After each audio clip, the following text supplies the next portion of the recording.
Understanding the Gamma Archetype, Navigating Intelligence, Resentment, and the Quest for Recognition. Introduction. Defining the Scope. Have you ever felt like the smartest person in the room, yet somehow consistently overlooked? Do you possess a rich inner world, a sharp intellect capable of dissecting complex problems, but struggle to translate that into tangible success or fulfilling relationships? Perhaps you find yourself navigating social situations with a sense of awkwardness, resorting to indirect communication, sarcasm, or intellectual jousting rather than open expression. Maybe you harbor a simmering resentment, a feeling that the world hasn't recognized your true worth, leading to a cycle of bitterness and withdrawal. If any of this resonates, you might recognize aspects of what has been termed the Gamma Archetype, the focus of this book. This isn't a journey into a clinically defined personality disorder or a scientifically validated psychological category. Let's be clear from the outset.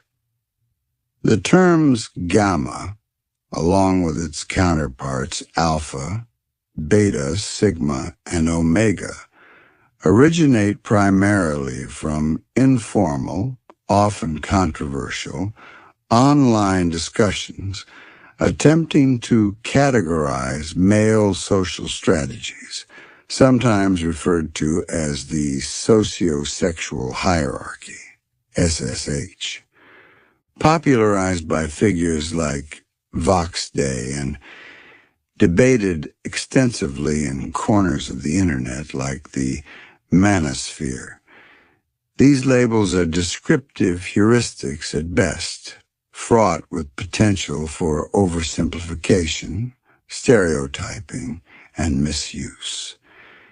They lack rigorous scientific backing and should not be mistaken for established psychological frameworks like the Big Five personality traits or the Myers-Briggs type indicator. So why dedicate a book to exploring such a concept? Because despite its contentious origins and lack of formal validation, the pattern of traits, mindsets, and behaviors often associated with the Gamma label describes a recognizable human experience. It points to a specific constellation of strengths: intelligence, introspection, unique perspective, and struggles: resentment, social awkwardness, indirectness, difficulty with hierarchy that many individuals grapple with, regardless of whether they've ever encountered the term itself. The label, flawed as it may be, serves as a shorthand, a starting point for dissecting a complex set of internal and external dynamics. This book aims to unpack the Gamma Archetype, not to rigidly categorize individuals or endorse the often toxic hierarchies from which the term emerged, but to use it as a lens for understanding. We will explore the common characteristics, thought processes, communication styles, and relationship patterns associated with this archetype. Our goal is not to label you or anyone else, but to foster self-awareness and provide potential pathways for growth. Think of it less like a diagnostic manual and more like an exploration of a character type you might find in literature or mythology, a pattern that illuminates certain aspects of the human condition. By examining this archetype, we can gain insights into specific challenges and opportunities for personal development, whether you see these traits strongly in yourself or recognize them in people you interact with. We will delve into the core of the Gamma mindset, often characterized by a potent combination of high intelligence and deep introspection. This intellectual capacity can be a powerful asset, enabling sharp analysis, creative problem-solving, and the generation of unique insights. However, it can also curdle into an intellectual superiority complex, where intelligence becomes a shield or a weapon, rather than a tool for connection and contribution. Introspection, likewise, can lead to profound self-awareness, but can just as easily spiral into unproductive rumination, fueling feelings of isolation and misunderstanding. A central theme often associated with the Gamma archetype is resentment, a pervasive sense of perceived injustice. This frequently manifests as the secret king complex, the deeply held belief that one is inherently superior or more deserving than others, particularly those perceived as alphas or betas who achieve conventional success, but has been unfairly denied recognition or status. We will explore the roots of this resentment, how it shapes perceptions, and how it can become a significant obstacle to happiness and fulfillment, often poisoning relationships and hindering personal progress. Communication is another critical area. The Gamma archetype is often linked to indirectness, a reluctance or inability to engage in direct confrontation, assert needs clearly, or express vulnerability openly. This can manifest as sarcasm, passive aggression, intellectual gotchas, or a tendency to argue semantics rather than address core issues. While sometimes perceived as cleverness or subtlety, this indirectness often creates confusion, damages trust, and prevents the formation of authentic connections. Throughout this book, we will examine how these dynamics play out across various life domains. In social settings, we'll look at the challenges of navigating group dynamics, the quest for validation, and the potential for envy or isolation. In romance, we'll explore patterns of idealization followed by disillusionment, the tension between calculated strategy and genuine authenticity, and the difficulties surrounding emotional intimacy. In the workplace, we'll consider how Gamma traits might influence career paths, interactions with colleagues and authority, and the pursuit of professional recognition, highlighting both potential strengths in analytical roles and potential weaknesses in collaborative or leadership positions. Crucially, we will also confront the shadow Gamma, the darker potential inherent in these patterns. When resentment festers and indirectness becomes manipulative, it can lead to behaviors like intellectual bullying, gaslighting, playing the victim for a strategic advantage, or exhibiting traits associated with covert narcissism. Understanding this shadow side is essential not for condemnation, but for recognizing these destructive potentials and consciously choosing a different path. But this exploration is not solely about identifying problems. A significant portion of this book is dedicated to growth and positive change. We will identify the genuine strengths associated with the Gamma Archetype, the capacity for deep thought, creativity, unique perspectives, and strategic analysis, and explore how to harness these productively.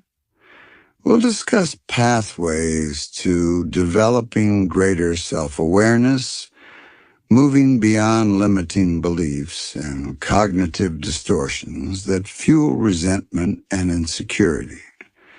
We will focus on practical strategies for building authentic self-worth that isn't dependent on external validation or hierarchical positioning, and for developing clear, direct, and assertive communication skills. Ultimately, the goal is to move towards becoming the authentic Gamma, the best version of oneself within the inherent framework of one's personality, rather than trying to mimic other archetypes or fundamentally change one's core nature. This involves accepting and valuing innate traits like intelligence and introspection, while actively managing the associated challenges like resentment and indirectness.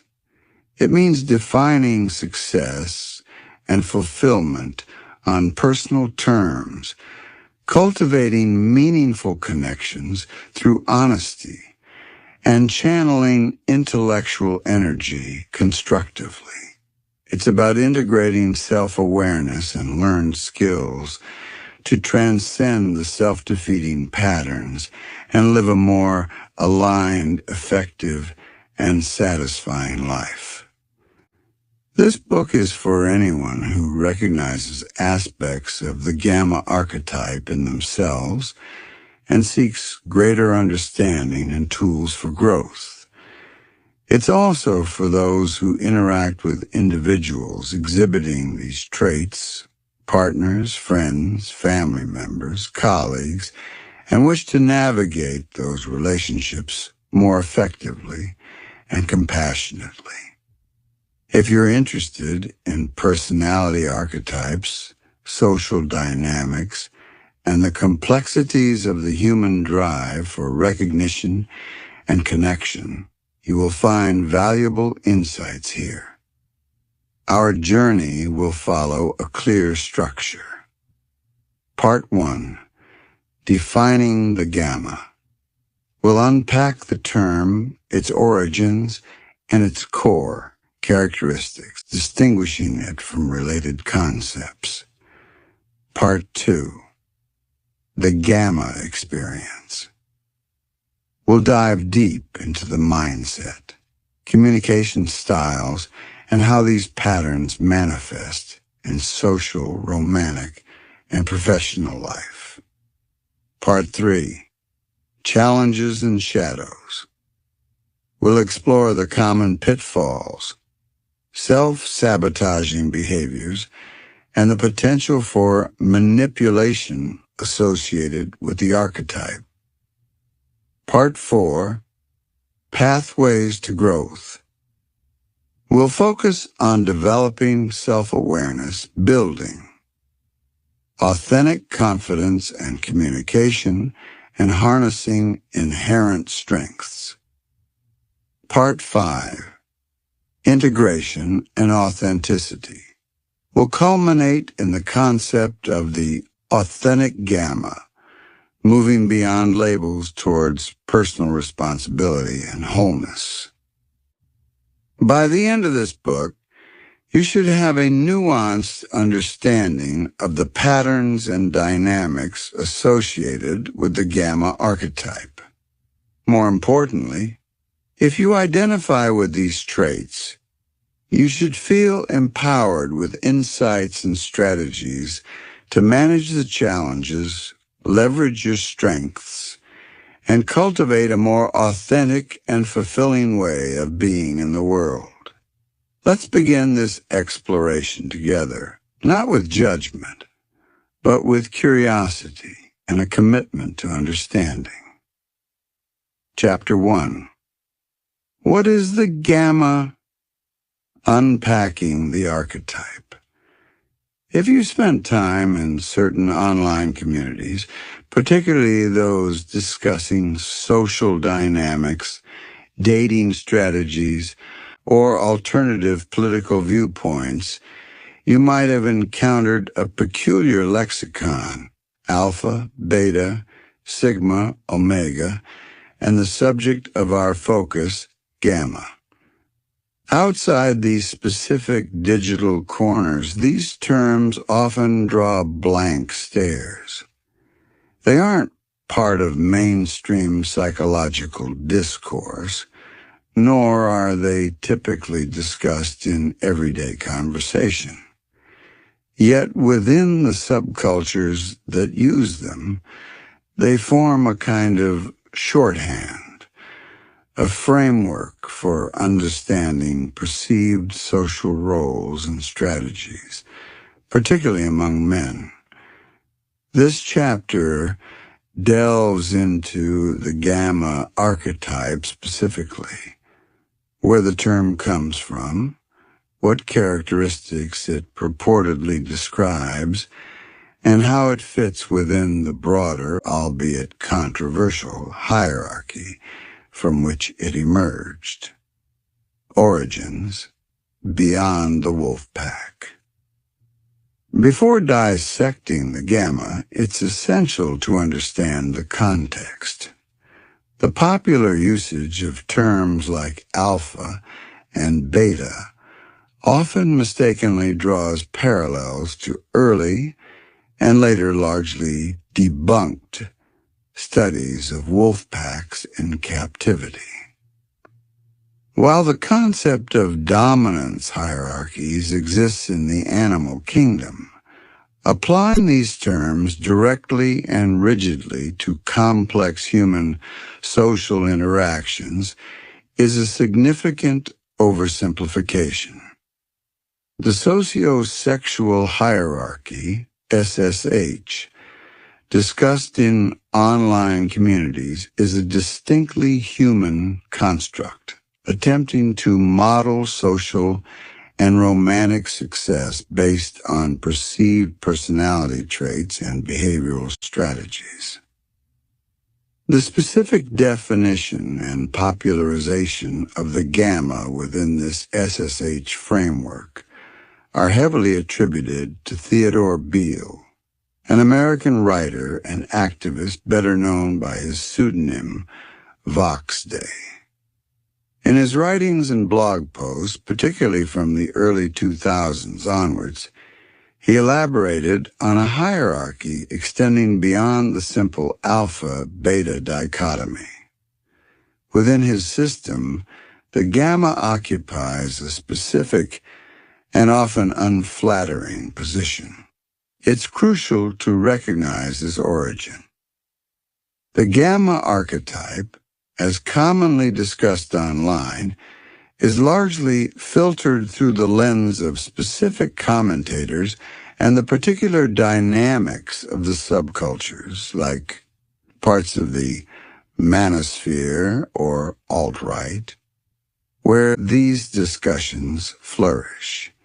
Therefore, separating the descriptive elements of the archetype from the often ideological baggage of its origins is a necessary first step.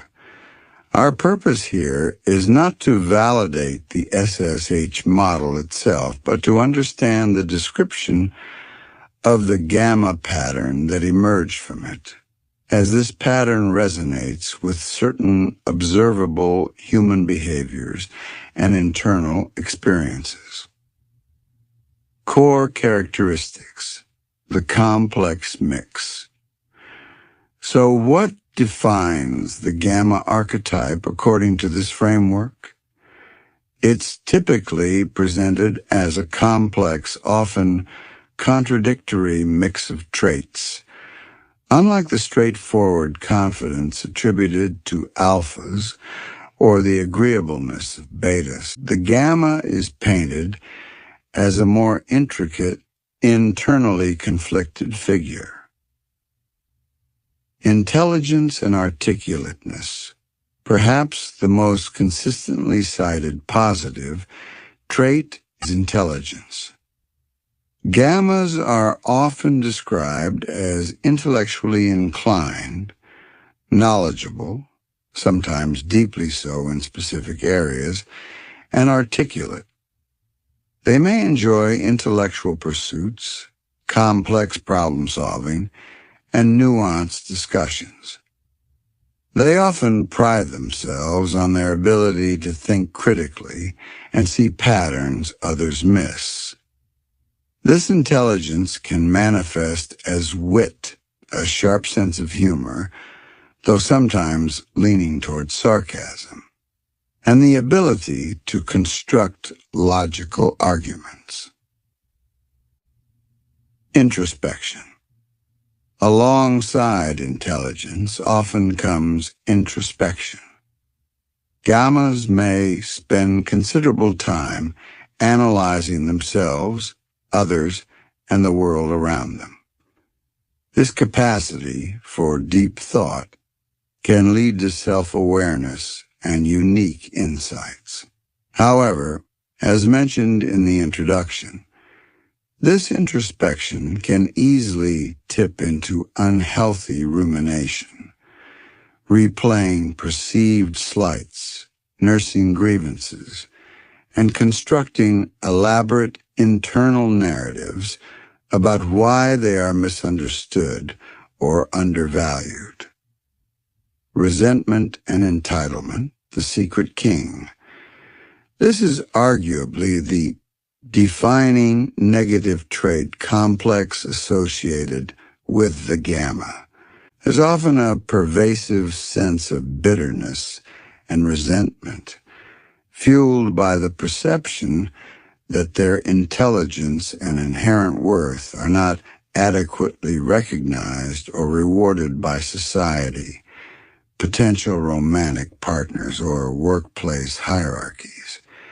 This breeds the secret king syndrome, the internal belief that they should be on top, that they are secretly superior to the alphas and betas who achieve overt success, but are somehow cheated or blocked by an unfair system or the foolishness of others.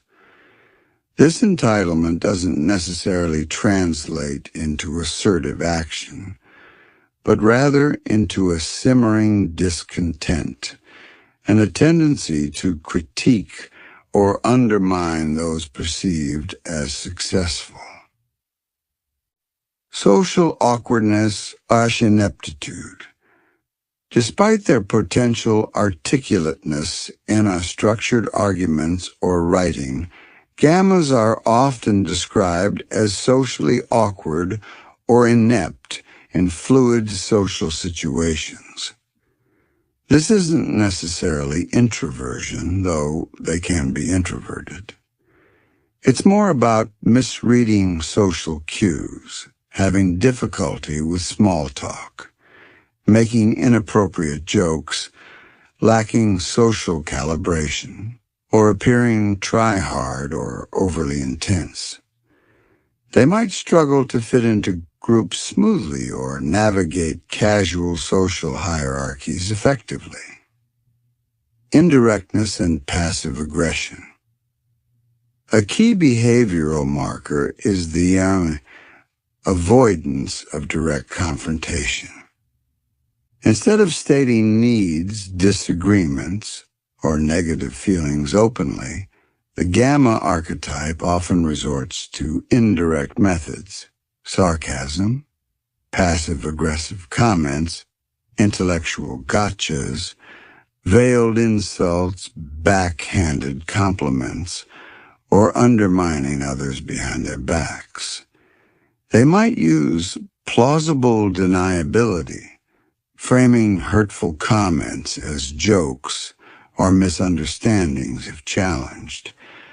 This stems partly from a fear of direct conflict and partly from the belief that their intellectual subtlety is a superior form of communication. Potential for manipulation.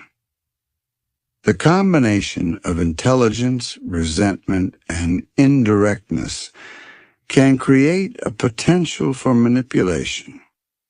This might involve using intellectual arguments to confuse or dominate, playing the victim to gain sympathy or advantage, using guilt trips, or engaging in subtle forms of gaslighting, making others doubt their own perceptions.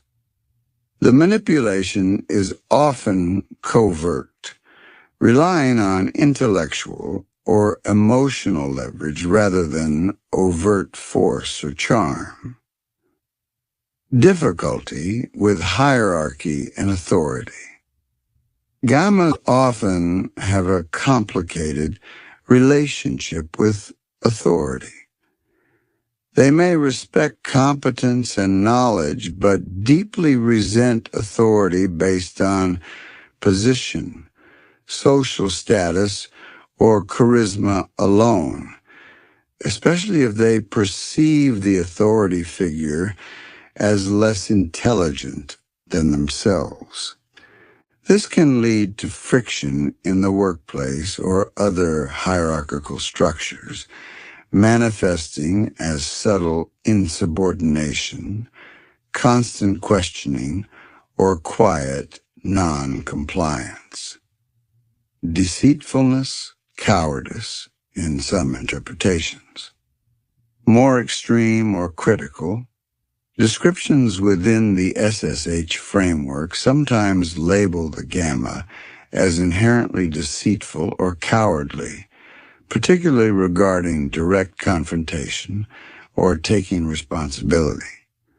They might be seen as quick to blame others, make excuses, or twist narratives to paint themselves in a better light, while avoiding any situation that requires direct courage or straightforward accountability.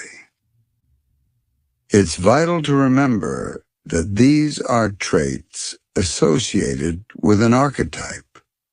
No real person perfectly embodies all these characteristics, and individuals may exhibit some traits strongly while others are absent. The archetype represents a pattern, a confluence of certain tendencies, distinguishing Gamma, how it fits and doesn't fit, in the hierarchy. Understanding the Gamma often involves contrasting it with the other archetypes in the SSH model. Again, these are simplified descriptions from within that specific framework. Gamma versus Alpha. The Alpha is typically portrayed as the confident, charismatic leader who naturally commands attention and respect, comfortable with direct action and confrontation. The Gamma, while potentially intelligent, lacks this natural charisma and confidence, operates indirectly, and harbors resentment towards the Alpha's seemingly effortless success. The Alpha acts while the Gamma reacts or critiques. Gamma versus Beta. The Beta is often seen as the reliable follower, the agreeable, nice guy who supports the Alpha and maintains social harmony. Betas are generally conflict avoidant, but often lack the gamma's simmering resentment or intellectual superiority complex. While both might avoid direct confrontation, the beta does so out of agreeableness or a desire to keep the peace, whereas the gamma does so out of perceived strategic necessity, fear, or a belief in the superiority of indirect methods, often coupled with resentment. Gamma versus sigma. The sigma is sometimes described as the lone wolf, possessing alpha-like qualities, confidence, competence, but operating outside the social hierarchy by choice. Sigmas are seen as independent and self-reliant, not needing external validation. The gamma, in contrast, is very much aware of the hierarchy and deeply cares about their position within it, even while resenting it. They often crave the recognition they feel they deserve, unlike the sigma who is perceived as indifferent to it. The sigma's independence is seen as genuine. The gamma's potential isolation is often a result of social difficulties or bitterness. Gamma versus omega. The omega sits at the bottom of the hierarchy or completely outside it, often portrayed as socially clueless, unsuccessful, or simply checked out. While both gamma and omega might lack conventional social success, the key difference lies in the internal narrative.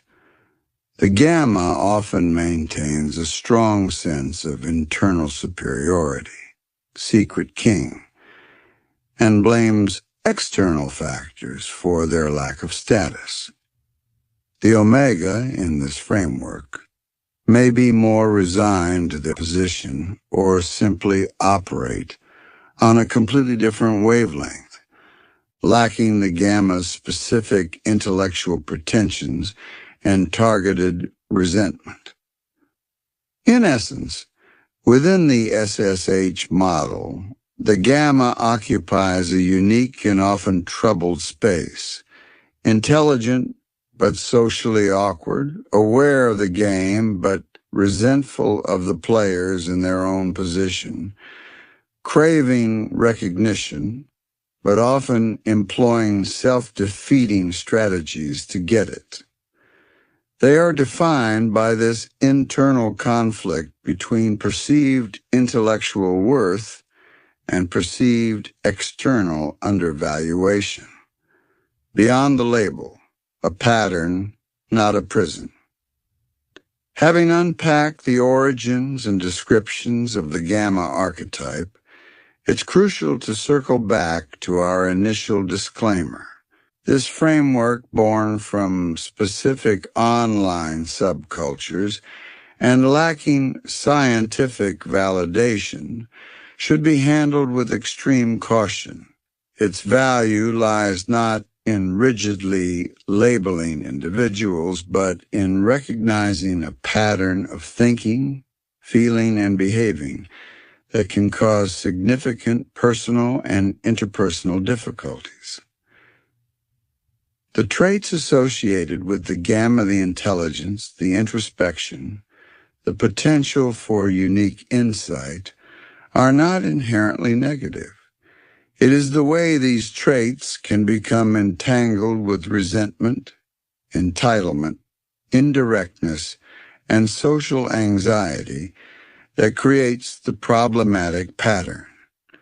By understanding this pattern, not as a fixed identity, but as a set of tendencies, we can begin to explore why it emerges and, more importantly, how individuals who resonate with this archetype can navigate towards healthier, more authentic, and more fulfilling ways of being. This chapter has laid the groundwork by defining the term. The following chapters will delve deeper into the mindset, behaviors, challenges, and ultimately the pathways to growth. Chapter 2, the Gamma Mindset, Intelligence and Introspection. In Chapter 1, we unpack the Gamma Archetype, tracing its origins and outlining the constellation of traits often associated with it within the socio-sexual hierarchy framework. We saw a figure marked by a complex blend of potential and pitfalls. Now we move from the external description to the internal landscape, the mind.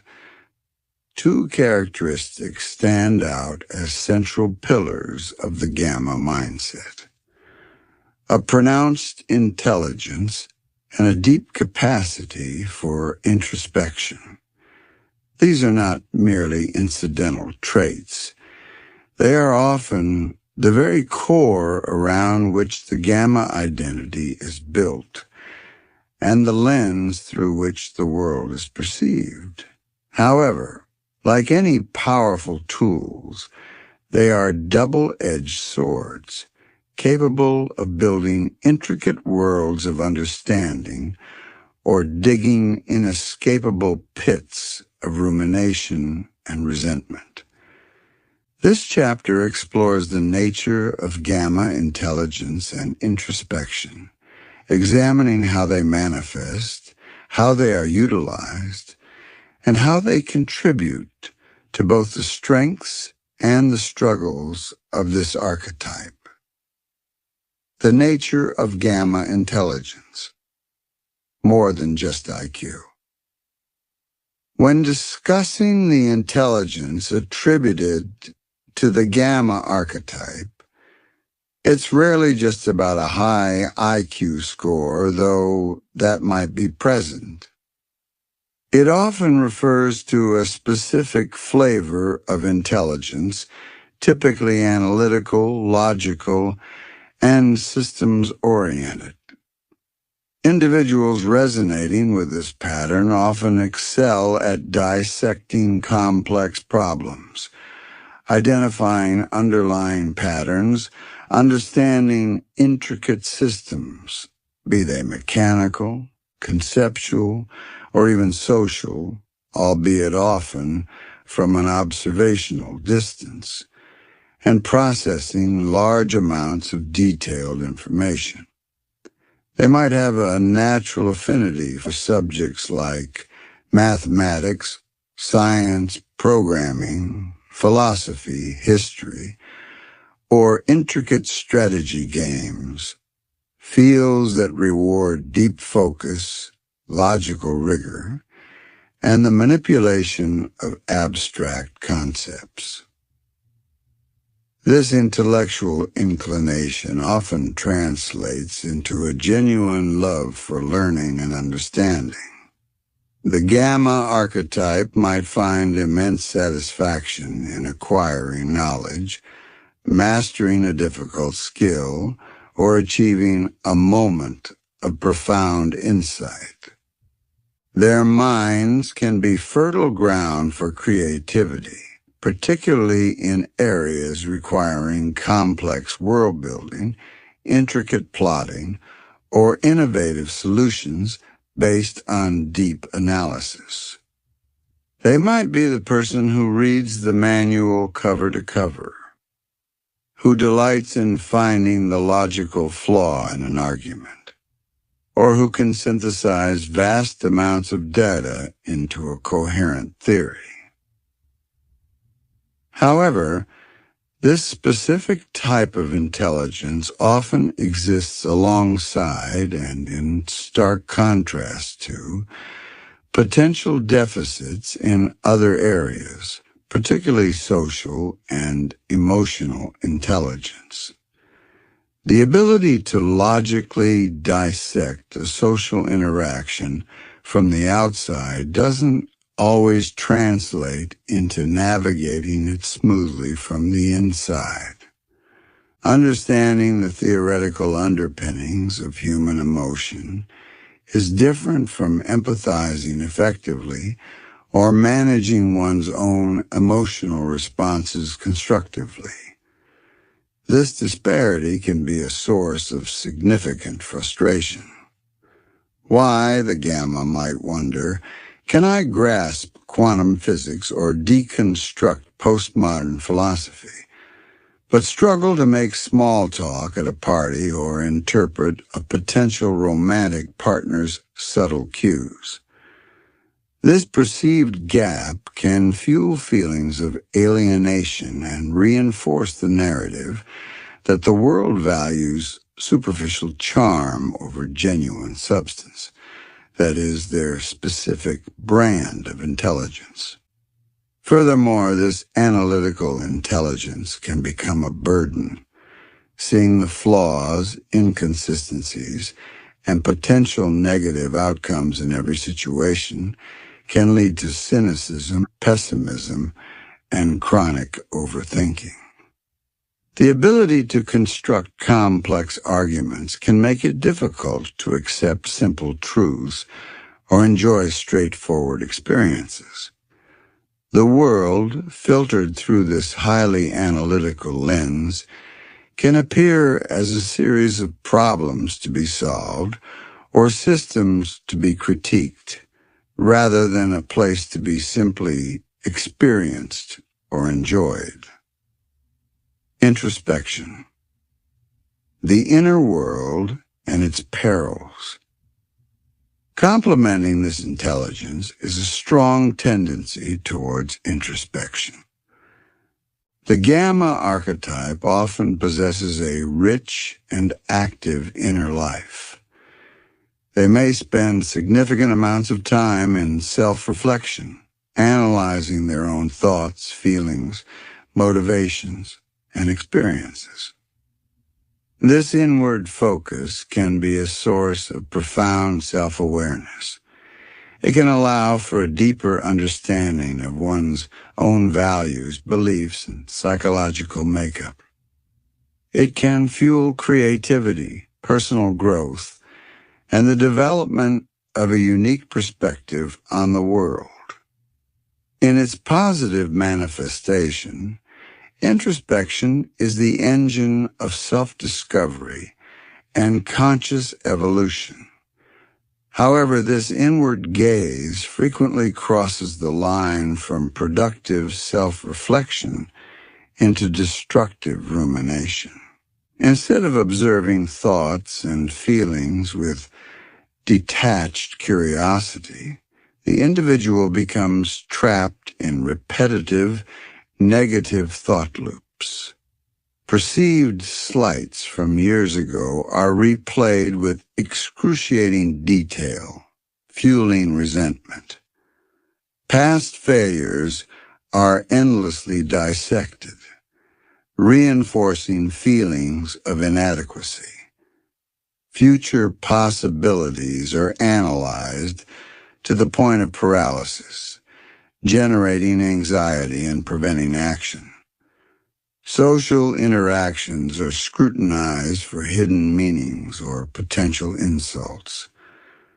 This isn't the mindful self-awareness advocated by contemplative traditions, which aims for non-judgmental observation. This is often an obsessive, critical, and emotionally charged churning of thought.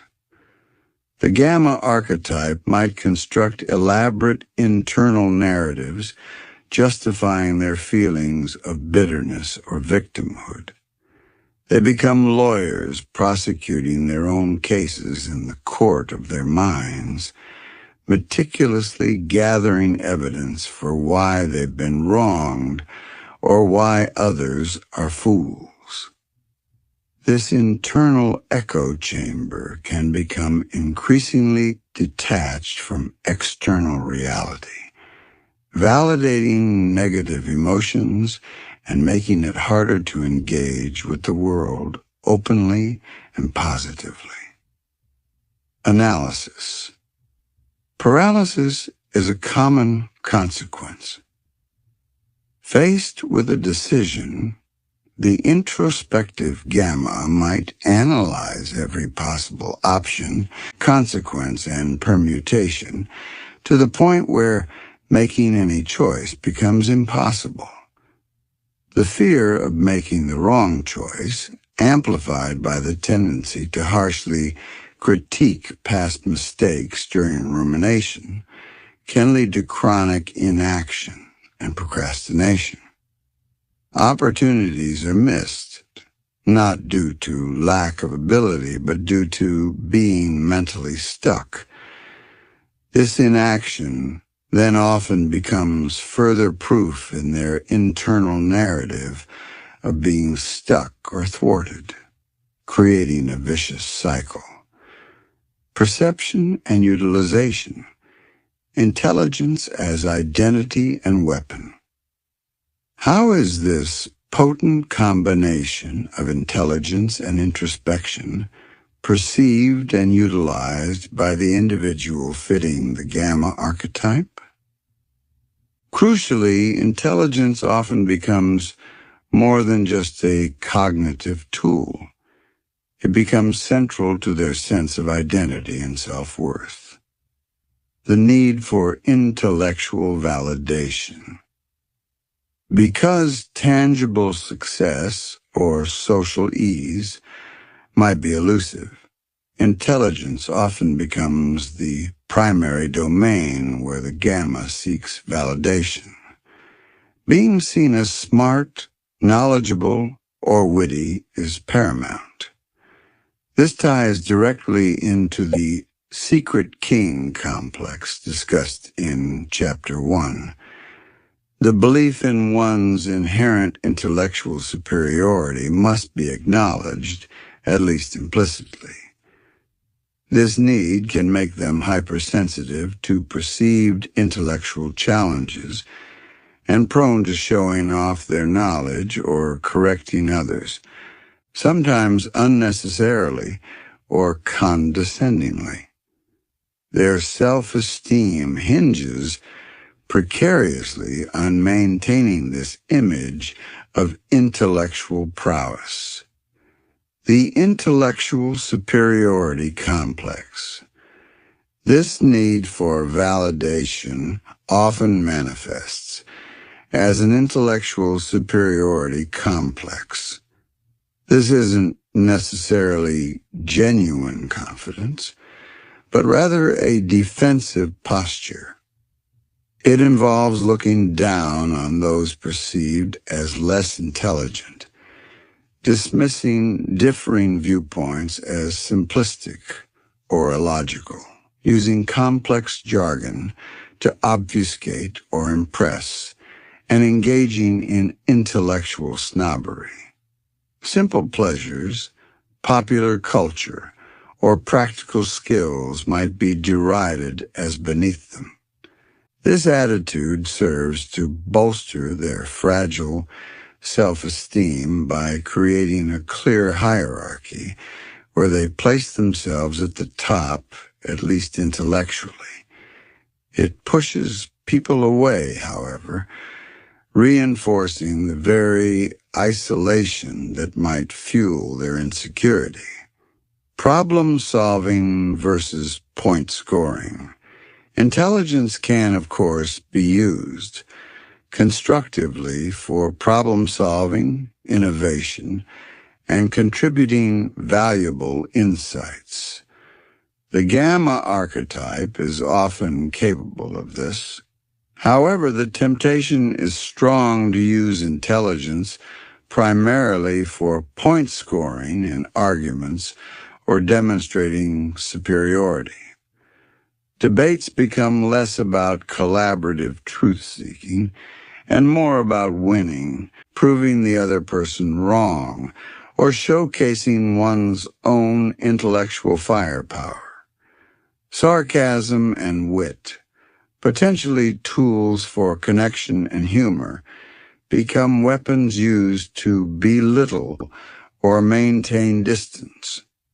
Arguments might focus on semantic details or logical fallacies rather than the core emotional or practical issue at hand. Intelligence as a shield. The intellect can also be used defensively. Instead of engaging with difficult emotions or vulnerable truths, the gamma might retreat into abstract analysis or intellectualization. Complex theories can be used to avoid simple, uncomfortable feelings. Rather than saying, "I feel hurt," they might offer a detailed critique of the other person's logical inconsistencies. This creates an intellectual fortress that keeps genuine connection and emotional intimacy at bay.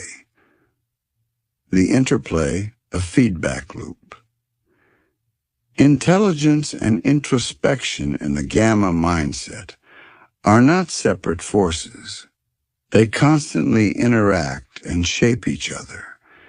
Deep introspection provides the raw material, the observations, memories, and feelings that the analytical intelligence then processes, often through a lens colored by resentment or insecurity.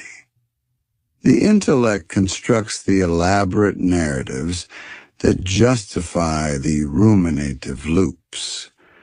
A perceived social slight, observed through introspection, is analyzed intellectually, often confirming pre-existing beliefs about being undervalued, which then fuels more negative introspection.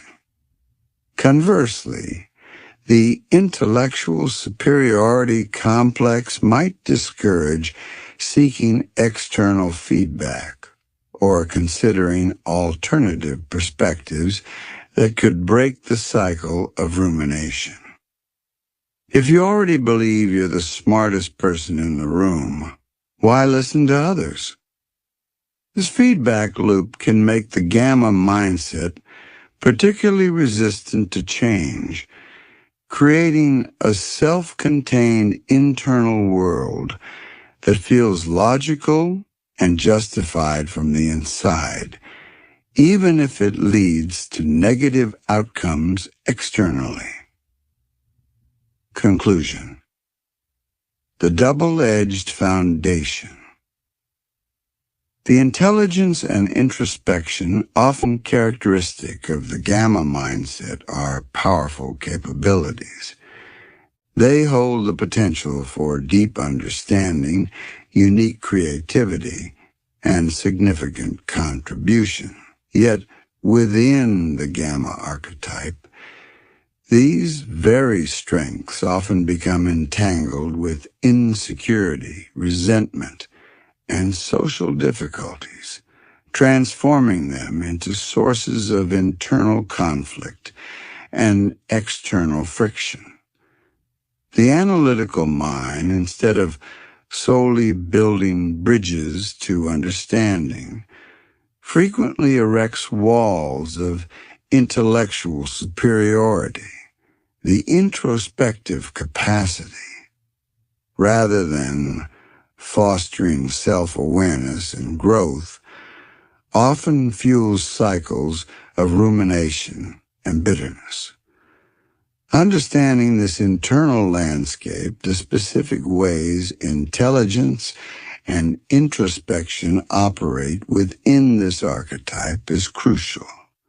It lays the foundation for the more overt challenges we will explore in subsequent chapters, starting with the pervasive shadow of resentment and perceived injustice.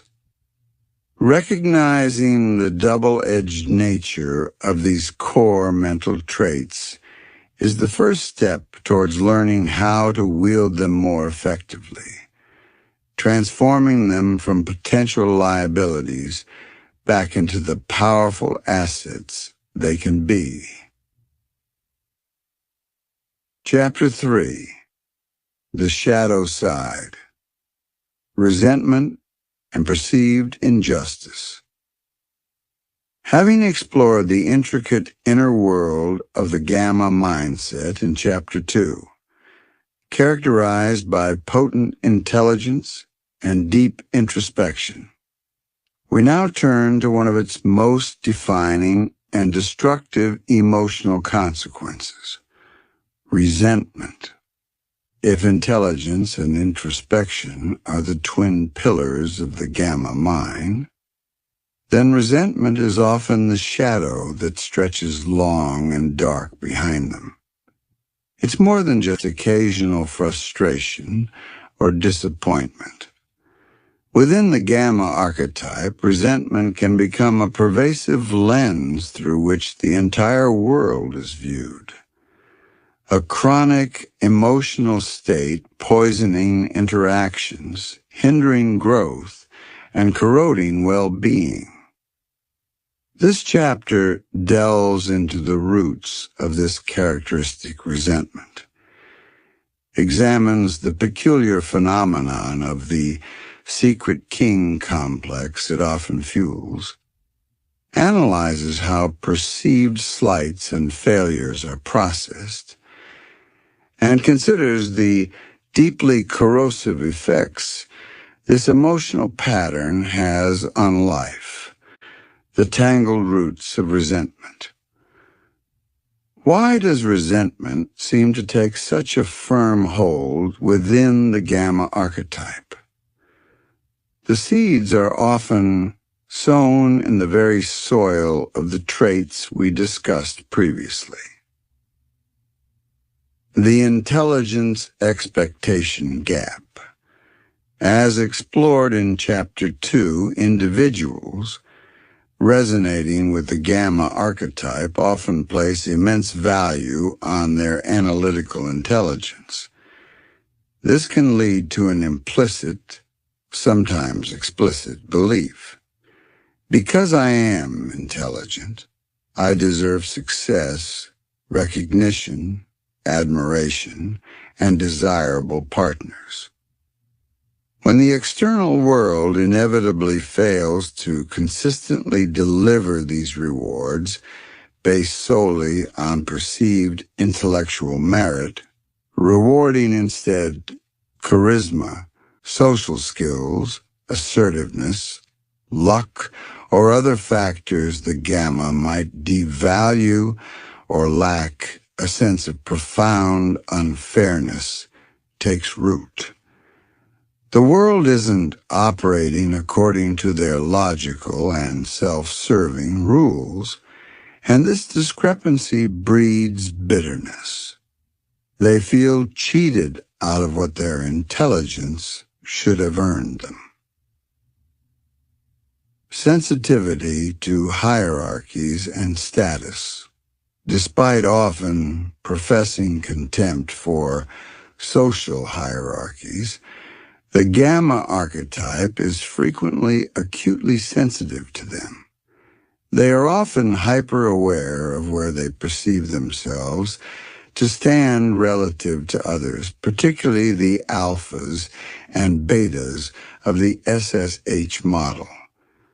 Witnessing individuals they deem less intelligent or less worthy achieve higher status, gain more attention, or enjoy greater success can feel like a personal affront.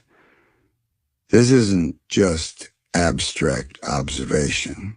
It often triggers feelings of envy, inadequacy, and injustice, fueling the narrative that the system is rigged or that others are succeeding through superficiality or manipulation. Rumination as an amplifier. The introspective tendency, when it sours into rumination, as discussed in Chapter 2, acts like gasoline on the fire of resentment. Minor slights, ambiguous comments, perceived overlooks, or past failures are not processed and released. They are endlessly replayed, analyzed, and magnified in the echo chamber of the mind. Each replay deepens the emotional wound and reinforces the sense of grievance. The analytical intelligence is employed not to find resolution, but to build an ever stronger case for why they were wronged, turning minor incidents into major pillars, supporting a worldview based on victimhood and injustice. Difficulty processing failure and criticism. When self-worth is heavily invested in being intelligent and right, failure or criticism can feel devastating. Instead of viewing setbacks as learning opportunities or criticism as potentially valuable feedback, the Gamma Archetype might perceive them as fundamental attacks on their core identity. To protect this fragile sense of self, the default reaction is often defensive. Rather than integrating the experience constructively, they may lash out, often indirectly, withdraw into sullenness, or, most relevant here, add the incident to the growing list of evidence proving the world's unfairness or others' stupidity. This prevents resilience and locks them into a cycle where any setback fuels further resentment. The secret king complex, royalty in the mind's eye. This pervasive resentment often coalesces into what's been termed the secret king complex, a core component of the Gamma Archetype's internal narrative. It's the deeply held, often unspoken belief that despite their lack of external recognition or status, they are inherently superior to those around them, particularly those who occupy positions of power or social success they desire.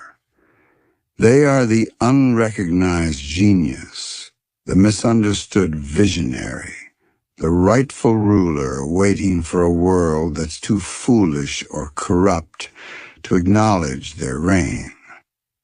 This complex creates a stark and often painful dichotomy between the internal world and external reality. Inside their minds, fueled by introspection and selective interpretation of events, they might feel powerful, insightful, and uniquely perceptive.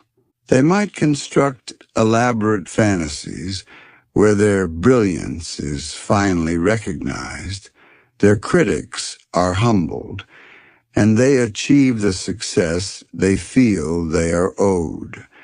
They might curate niche interests or online communities where they can be the expert, the authority, the king of a small domain, reinforcing this internal sense of superiority.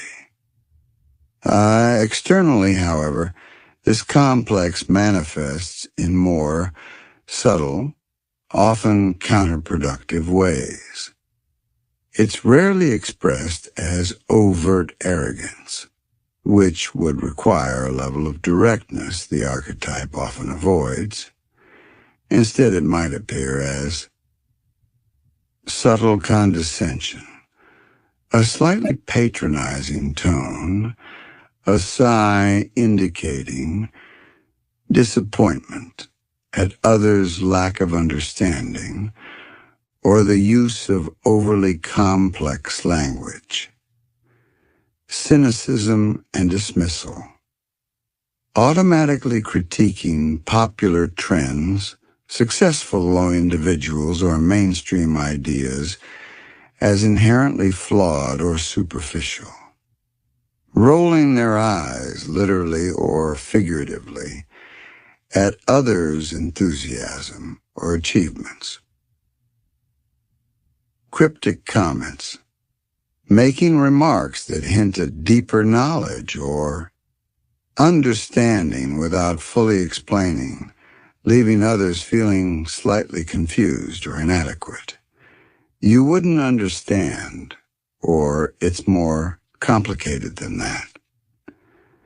Intellectual gatekeeping, acting as the arbiter of what constitutes true. Intelligence or worth, often dismissing fields or skills outside their own area of expertise. Withdrawal and contempt, quietly observing social interactions with a sense of detached superiority, judging others while rarely participating fully or authentically. Maintaining this secret king narrative in the face of contrary external evidence requires significant mental gymnastics. Cognitive biases play a crucial role. Confirmation bias leads them to seek out and remember information that supports their belief in their own superiority and the world's unfairness, while ignoring or dismissing contradictory evidence. The fundamental attribution error might lead them to attribute others' successes to luck or circumstance, he just got lucky, while attributing their own failures to external factors, the boss is an idiot. This allows the internal myth of the secret king to persist, even when it consistently fails to translate into real-world results. Processing slights and failures, the blame game. How does someone operating from this resentful secret king mindset typically handle the inevitable setbacks, criticisms, and perceived slights of life? Often not well. The default response mechanism is geared towards protecting the ego and validating the pre-existing narrative of injustice. Externalizing blame. It's rarely my fault. Responsibility is consistently deflected outwards. If a project fails, it's because colleagues were incompetent, the boss provided poor direction, or the clients were unreasonable. If a date goes poorly, it's because the other person was shallow, didn't appreciate their depth, or was intimidated by their intelligence. If they don't get a promotion, the system is rigged, office politics prevailed over merit, or the decision-maker is biased. Admitting personal error or inadequacy would challenge the core belief in their own superiority, so blame becomes an automatic defense mechanism. Nursing grudges. Forgiveness does not come easily. Perceived wrongs, whether real or imagined, are meticulously cataloged and stored away in the mental archives. These grudges are revisited frequently during periods of rumination, keeping the negative emotions fresh and potent. Interactions with individuals who have wronged them in the past are permanently colored by this history, making genuine reconciliation or moving on incredibly difficult. The grudge itself becomes a part of their identity proof of their discerning judgment and the injustices they've endured. Setbacks as confirmation. Instead of viewing failures or rejections as opportunities to learn, adapt, or reassess their approach. They are often interpreted as further proof that the secret king narrative is correct. See, I knew this would happen.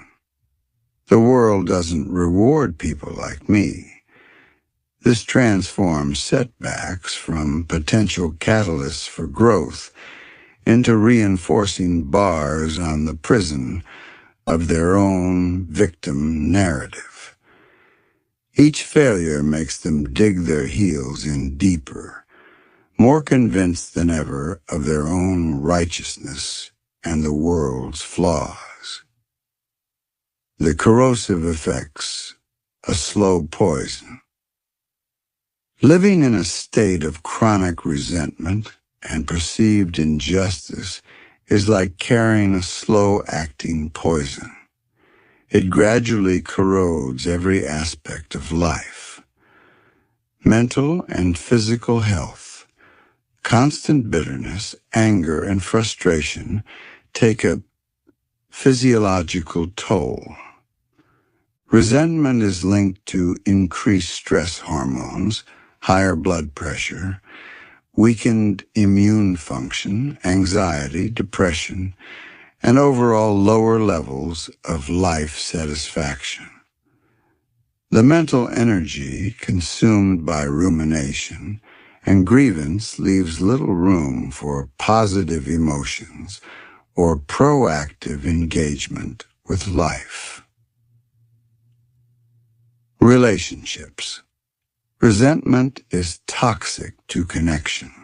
It leaks out in cynicism, sarcasm, passive aggression, and a general negativity that pushes people away. Trust becomes difficult, as others' motives are constantly suspect.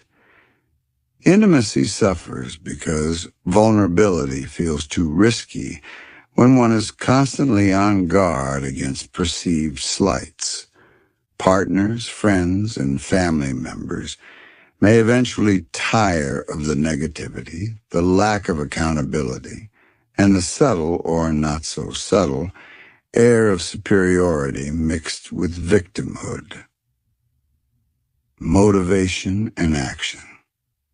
The belief that the system is rigged and effort is futile is profoundly demotivating.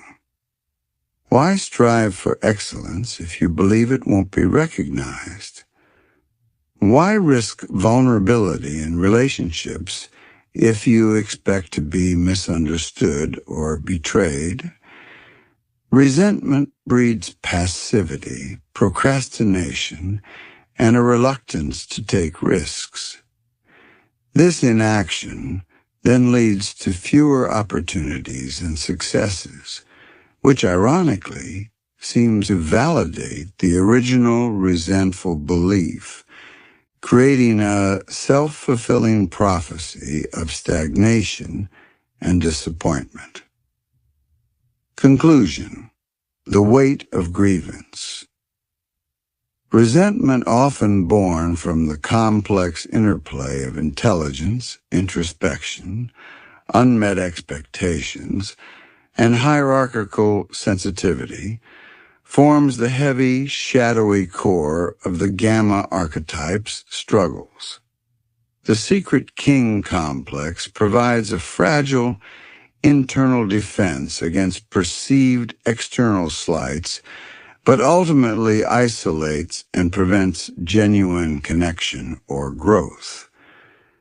The tendency to externalize blame and nurse grudges keeps the individual trapped in a cycle of negativity, unable to learn from experience or move forward effectively. This pervasive sense of grievance is not just an unpleasant emotion. It's a fundamental barrier to happiness, success, and healthy relationships. Understanding the depth and function of this resentment is critical. It's the emotional engine driving many of the dysfunctional behaviors associated with the archetype. particularly the communication styles we will explore in the next chapter. Only by acknowledging the weight of this grievance and its corrosive effects can one begin the difficult but necessary work of dismantling it and clearing the path towards a more constructive and fulfilling way of engaging with the world. Chapter 4: Communication Styles, Indirectness and Subtlety. Having explored the internal landscape of the Gamma mindset in Chapter 2, dominated by intelligence and introspection, and plumbed the depths of the resulting resentment and perceived injustice in Chapter 3, we now turn our attention outward. How does this complex inner world, this blend of sharp intellect, deep-seated grievance, and the secret king complex manifest in interactions with others? Communication is the bridge between our internal reality and the external world, the primary tool we use to express needs, share ideas, navigate conflict, and build connections. For the Gamma Archetype, however, this bridge is often characterized by intricate, sometimes crumbling structures of indirectness, subtlety, and avoidance. Direct, clear, assertive communication frequently feels unnatural, unsafe, or somehow beneath them. This chapter dissects the common communication patterns associated with the Gamma Archetype, exploring why these styles emerge and the significant consequences they have on relationships and personal effectiveness. The core tendency: avoidance of direct confrontation. At the heart of many Gamma communication patterns lies a fundamental discomfort with, or outright avoidance of, direct confrontation and straightforward expression. Voicing disagreement clearly, stating a need unambiguously, setting a firm boundary, or expressing vulnerable emotions openly often feels intensely threatening or undesirable. Why? The reasons are multifaceted and tie back to the core traits we've discussed.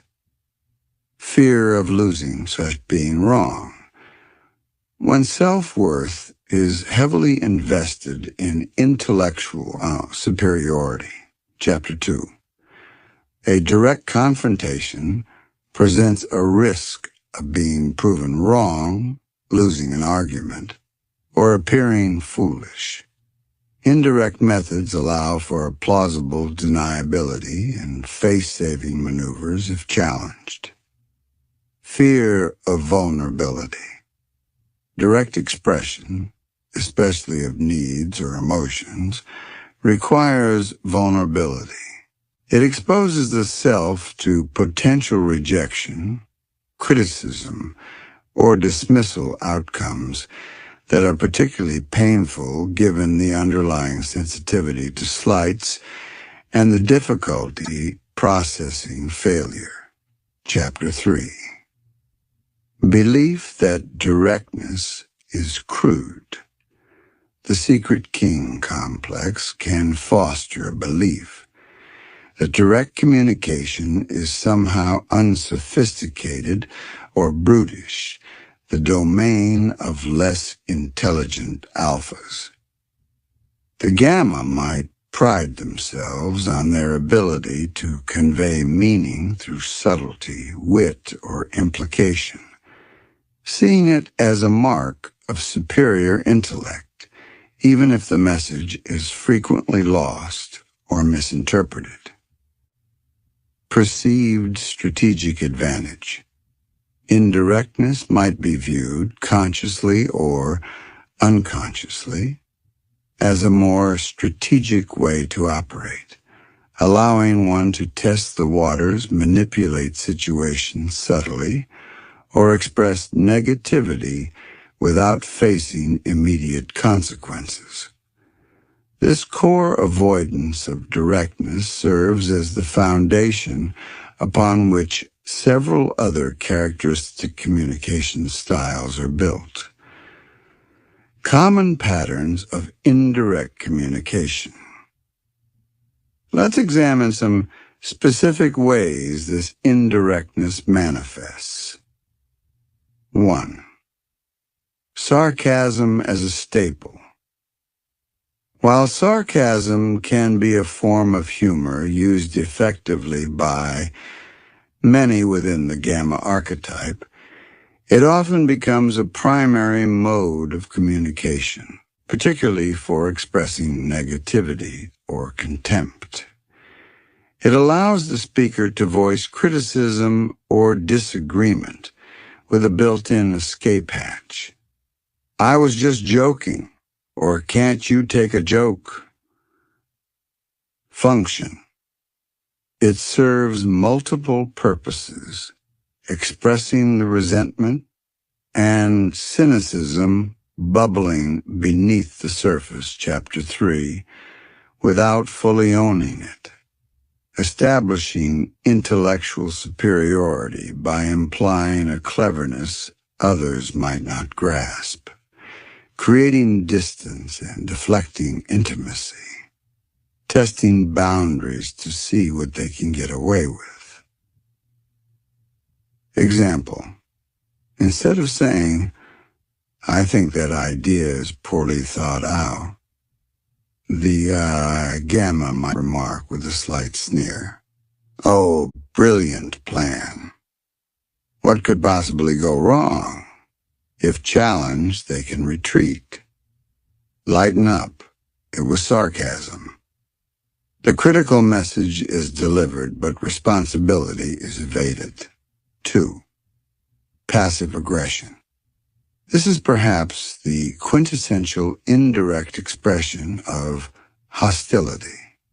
It involves expressing negative feelings or anger indirectly rather than openly.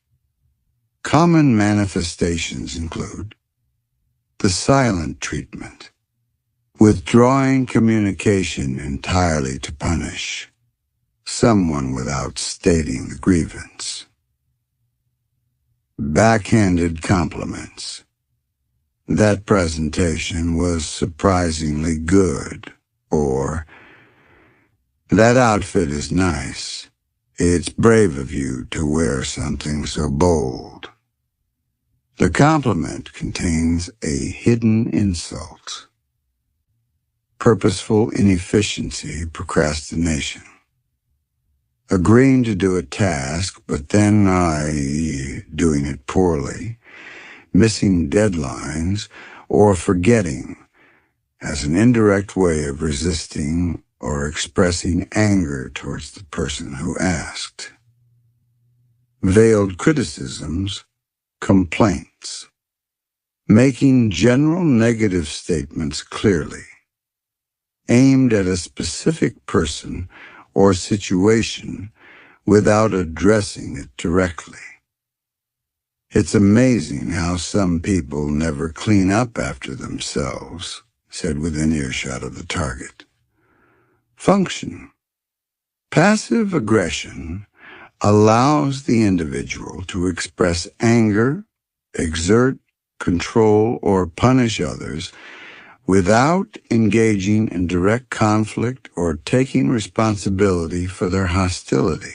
It stems from the inability or unwillingness to address grievances openly, often linked to the resentment and fear of confrontation previously discussed. It is deeply frustrating for the recipient who feels the hostility but struggles to address it directly because of the deniability inherent in the behavior. 3. Intellectual gotchas and semantic games, leveraging the analytical intelligence identified in Chapter 2. This pattern involves derailing conversations by focusing on minor logical flaws, semantic details, or tangential inconsistencies rather than engaging with the core message, especially if the core message involves emotions or criticism. Function. This serves to reassert intellectual dominance when feeling challenged or emotionally uncomfortable. It shifts the ground of the conversation from potentially vulnerable emotional territory to the safer, more controllable realm of abstract logic.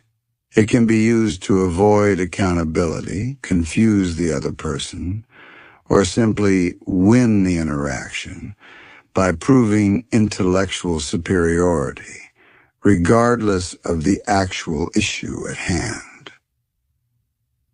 Example. Someone expresses feeling hurt by a comment. Instead of I addressing the feeling, the Gamma might respond, "Hurt? That's an imprecise term? Can you define exactly what you mean by hurt?" And technically, my statement was logically sound if you consider. The emotional core is ignored and the conversation becomes a frustrating intellectual exercise. 4. Weaponized wit and humor. Similar to sarcasm, general wit and humor can be used not for connection or shared enjoyment, but as tools for aggression, defense, or maintaining distance. Jokes might consistently have a target, subtly mocking others' perceived flaws or weaknesses. Cleverness can be used to deflect serious questions or avoid genuine self-disclosure. Function. It allows the expression of superiority or contempt under the guise of being funny. It can keep others at arm's length, preventing emotional intimacy by ensuring interactions remain on a superficial, performative level. It reinforces the self-image of being intellectually sharp and above the fray. The gap. Internal monologue versus external dialogue. A significant consequence of these indirect styles is a persistent gap between the Gamma's rich, complex, often turbulent inner world and what is actually communicated externally. Internally, they might have detailed analyses, strong opinions, deep-seated resentments, or specific needs. Externally, however, what emerges is often a confusing mix of hints, sarcasm, passive aggression, intellectual tangents, or silence. This leads to chronic misunderstandings. The Gamma might feel frustrated that others don't get it, or fail to pick up on their subtle cues, seeing this as further proof of others' denseness or insensitivity, feeding the resentment cycle of Chapter 3.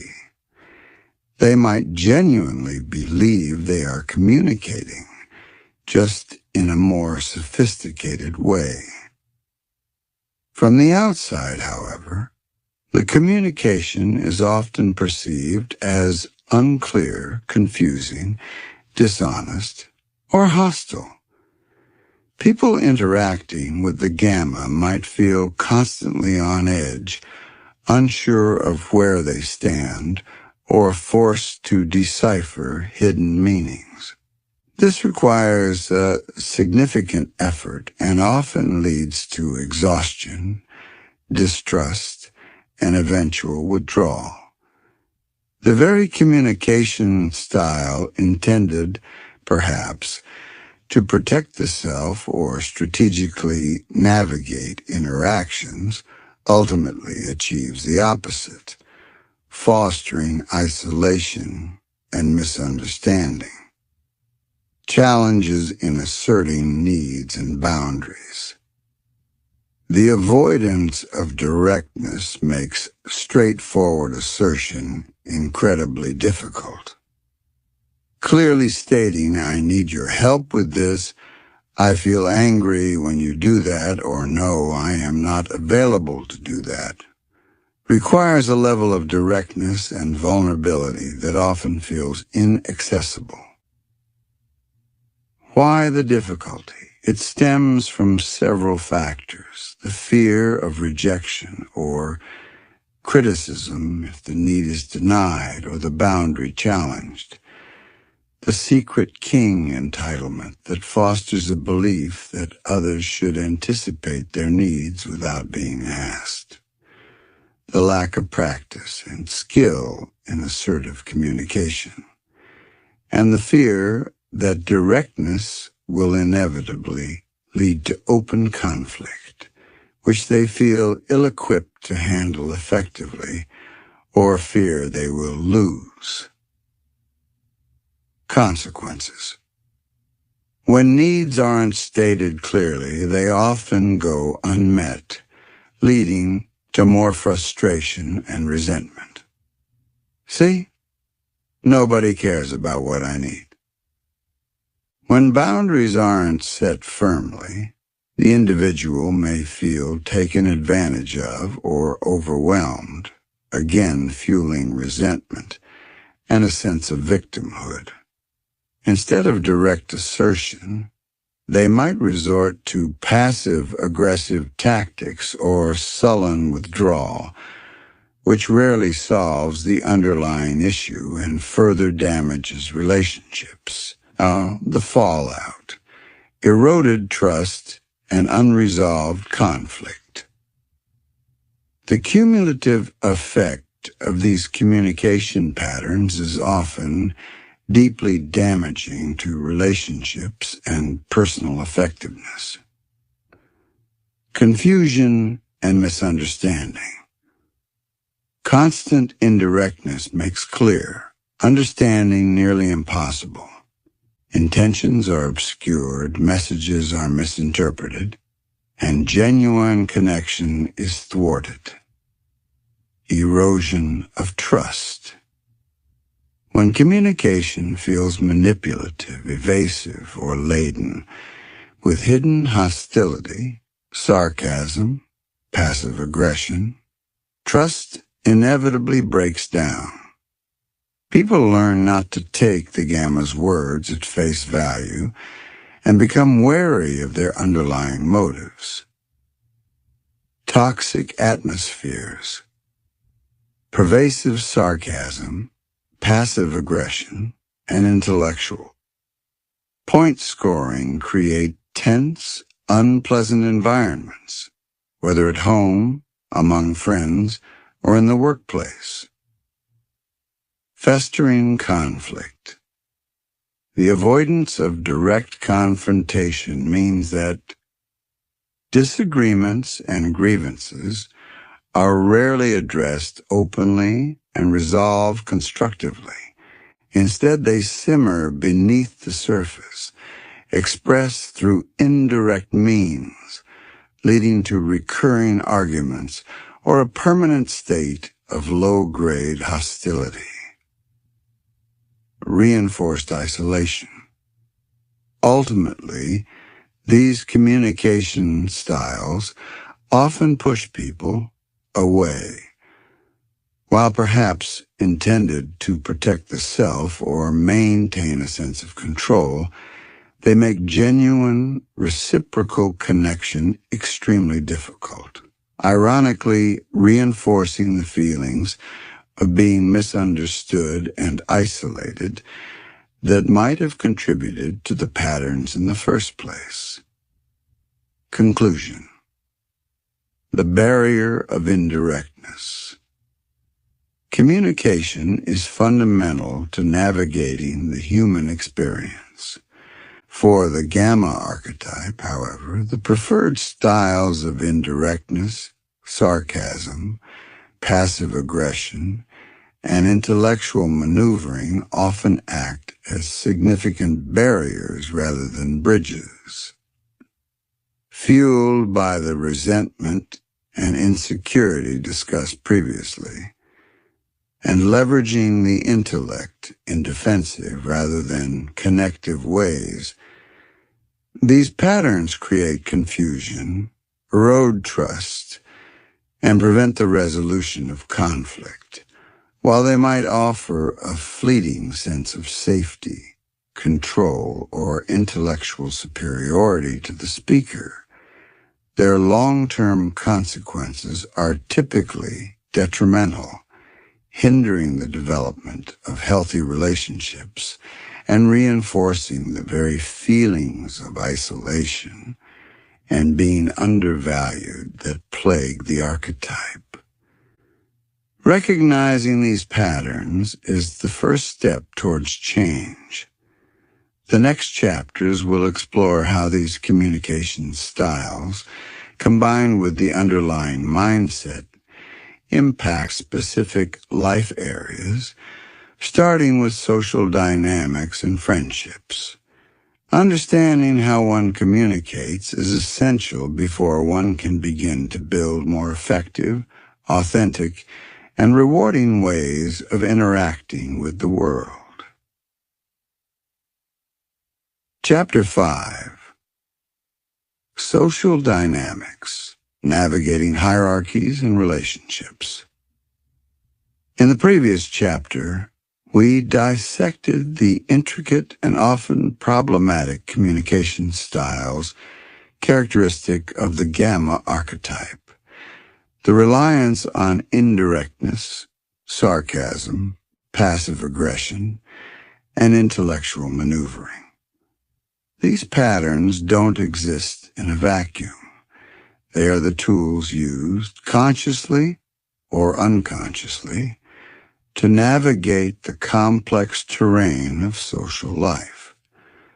Now we broaden our focus to examine how the Gamma mindset, Chapter 2, fueled by resentment, Chapter 3, and expressed through these indirect communication methods, Chapter 4, shapes interactions within social groups, impacts the ability to form deep friendships, and complicates the relationship with perceived social hierarchies. This chapter explores the often fraught social world of the Gamma archetype, marked by a tension between a desire for connection or recognition and the very traits that tend to sabotage it. Interacting within social groups, the outsider within. Entering a social gathering. A party, a team meeting, a casual get-together can often be a challenging experience for individuals strongly resonating with the Gamma archetype. While others might mingle with relative ease, the Gamma often feels like an observer, an anthropologist studying a foreign tribe, even when physically present within the group. Heightened sensitivity to hierarchy. Despite often professing disdain for social pecking orders, the Gamma is frequently hyper-aware of them. They might quickly assess who seems to be the alpha, who are the agreeable betas, who hold social capital, and crucially, where they themselves fit in, often perceiving their position as lower than their intellect warrants, fueling the resentment discussed in Chapter 3.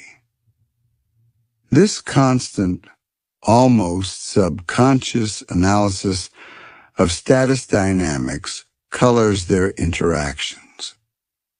The observer-critic role. Rather than diving into the flow of conversation, the Gamma might hang back, observing, analyzing, and internally critiquing. Their introspective nature, Chapter 2, turns outward, dissecting group dynamics, judging others' comments for intellectual rigor, or identifying social faux pas. This internal monologue, often tinged with the cynicism born of resentment, creates a barrier to genuine participation. They are in the group, but not truly of it. Awkward participation attempts. When they do attempt to participate, it can only sometimes feel awkward or miscalibrated. Their sharp intellect might lead them to make overly complex points that derail lighthearted conversation. Attempts at humor might lean too heavily on sarcasm or niche references that fall flat. Chapter 4. They might misread the room's emotional tone or struggle with the rhythm of casual banter. Alternatively, seeking validation, they might try too hard to impress with intellectual trivia or dominate a conversation within their area of expertise, inadvertently alienating others. Navigating perceived rivals. Interactions with perceived alphas or socially. Successful betas can be particularly fraught. Direct confrontation is typically avoided. Chapter 4. Instead, the Gamma might employ subtle tactics, faint praise.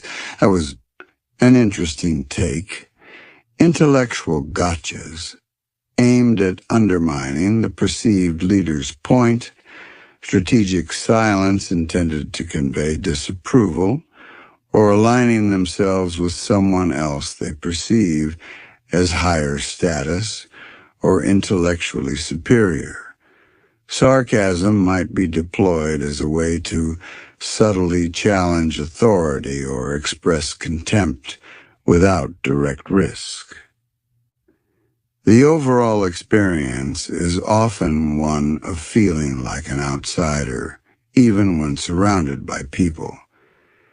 There's a persistent sense of disconnect, of not quite fitting in, which can reinforce feelings of alienation and the belief that others simply don't understand them. Challenges in forming deep, authentic connections. Beyond casual group interactions, forming deep, meaningful friendships or relationships presents significant hurdles for the Gamma archetype. The very traits that define the pattern often act as barriers to the vulnerability, trust, and reciprocity required for genuine connection.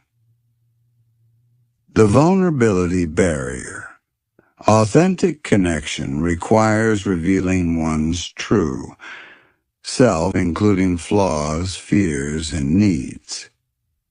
As discussed in Chapter 4, this level of vulnerability is often terrifying for the Gamma archetype. The fear of judgment, rejection, or having their weaknesses exploited, fueled by past hurts, amplified through rumination, Chapter 3, leads them to keep their guard up, relying on intellectual shields or sarcastic deflection rather than open self-disclosure. Pervasive distrust.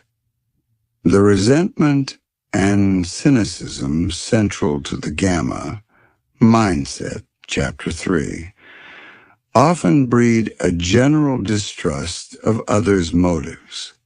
They might suspect others of being manipulative, superficial, or only interested in status. This makes it difficult to assume good intent, to give people the benefit of the doubt, or to truly rely on others, all of which are essential for building deep bonds.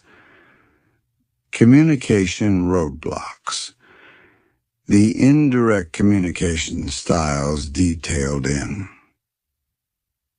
Chapter 4 are fundamentally ill-suited for building intimacy. Sarcasm creates distance, passive aggression breeds resentment and confusion, and intellectual games prevent genuine emotional exchange. Clear, direct, empathetic communication, the lifeblood of strong relationships, is often missing from the Gamma's toolkit. The superiority complex. Pushback. The need to feel intellectually superior, Chapter 2, can be deeply off-putting. Constantly correcting others, dismissing their interests, or acting condescendingly makes people feel judged and inadequate. Few people enjoy feeling intellectually inferior or constantly scrutinized, leading them to distance themselves. Negativity. Contagion. Chronic resentment and bitterness, Chapter 3, can make the Gamma unpleasant company over the long term. While friends might initially be sympathetic, constant negativity, complaining, and cynicism eventually become draining, pushing even well-meaning individuals away. These factors combine to make initiating and sustaining deep, authentic connections a significant challenge. The Gamma may crave connection, but find their own internal landscape and behavioral patterns consistently sabotaging their efforts. Patterns in friendships, validation, envy, and instability. When friendships do form, they often exhibit specific patterns reflecting the underlying Gamma dynamics. Friendships as validation stations. Rather than seeking friendships based purely on mutual affection, shared values, or emotional support, the Gamma might gravitate towards relationships that validate their self-image, particularly their intelligence. They might seek out friends who admire their intellect, share their niche interests, allowing the Gamma to be the expert, or echo their cynical worldview. The friendship serves less as a reciprocal exchange and more as a source of external validation for the secret king complex. The shadow of envy. Because of their sensitivity to status and resentment over perceived lack of recognition, Chapter 3, the Gamma may struggle with feelings of envy towards their friends' successes, whether professional, romantic, or social. This doesn't necessarily mean they wish their friends ill, but a friend's achievement can inadvertently trigger their own feelings of inadequacy or unfairness. This might manifest subtly, offering lukewarm congratulations, quickly changing the subject, finding minor flaws in the friend's success, or subtly competing. Difficulty with group friendships. Navigating dynamics within a larger circle of friends can be particularly challenging. The Gamma might feel overlooked if they aren't the center of intellectual attention, become jealous if a close friend develops other strong bonds, or engage in subtle maneuvering to maintain their perceived status within the group. They might prefer one-on-one interactions where they feel more in control or less exposed. Superficiality or intensity. Imbalance. Friendships might remain somewhat superficial, focused on shared activities or intellectual discussions while avoiding deeper emotional vulnerability. Alternatively, if a connection is made, the Gamma's intensity and need for validation might feel overwhelming or demanding to the other person, creating an imbalance in the relationship. Conditional loyalty. While potentially loyal when feeling validated and secure, that loyalty can be fragile. Perceived slights or disagreements amplified by rumination and the tendency to hold grudges, Chapter 3, can quickly damage or sever the connection. The threshold for feeling betrayed or undervalued might be lower than average. These patterns don't mean the Gamma archetype is incapable of friendship, but they highlight the specific challenges and potential pitfalls that often arise due to the core traits. The hierarchy. Paradox. Despising the game, watching the scoreboard. Perhaps one of the most defining and conflicted aspects of the Gamma's social experience is their relationship with hierarchy. On the one hand, they often express vocal disdain for social hierarchies, status games, and the perceived superficiality of those who succeed within them, alphas, betas. They position themselves as intellectually above such petty concerns. On the other hand, as noted earlier, they are often acutely aware of these very hierarchies and deeply invested in their own perceived position within them.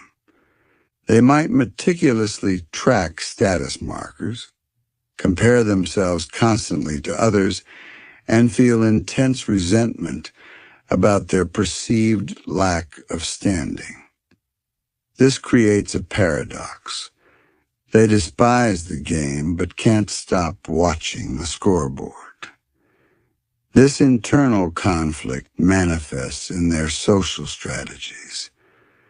Claiming indifference, publicly dismissing the importance of popularity, conventional success, or social maneuvering, often with a tone of intellectual superiority. Constant analysis, privately or in trusted company. Engaging in detailed analysis of social dynamics, status plays, and who is winning or losing. Indirect status seeking. While avoiding direct alpha-like competition, some might seek status indirectly, showcasing niche expertise, aligning with individuals perceived as powerful or intelligent, subtly undermining perceived rivals through criticism or gossip, leveraging communication styles from Chapter 4, or curating an image of unique intellectual depth. This paradoxical relationship with hierarchy consumes significant mental energy and contributes to the overall sense of frustration and alienation. They are caught between wanting to transcend the game and desperately wanting to be recognized as a winner, often failing at both. Conclusion: the social cost of the Gamma pattern navigating the social world presents a unique set of challenges for the Gamma archetype. Their sharp intellect often feels more like a barrier than a bridge to connection. Their deep introspection frequently fuels isolation rather than self-aware engagement. The pervasive resentment creates a filter of negativity, while indirect communication styles foster misunderstanding and erode trust. Friendships can be strained by envy and a need for validation, and the conflicted relationship with the social hierarchy leads to a state of perpetual discontent. The result is often a sense of loneliness and misunderstanding, frequently perceived as externally imposed. People don't get me. The world is unfair. But largely stemming from the internal dynamics and resulting behaviors of the archetype itself. The patterns described in this chapter highlight the significant social costs associated with the Gamma mindset and communication style. Having explored the complexities of social and platonic relationships, the next chapter will turn to an even more intimate and often challenging arena: romance. How do the traits of the Gamma archetype play out in the pursuit and maintenance of romantic partnerships?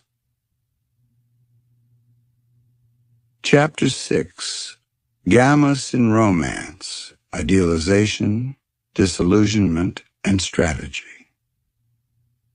After exploring the broader landscape of social dynamics and friendships in the previous chapter, we now narrow our focus to perhaps the most intimate and often most challenging arena for the Gamma archetype: romantic relationships.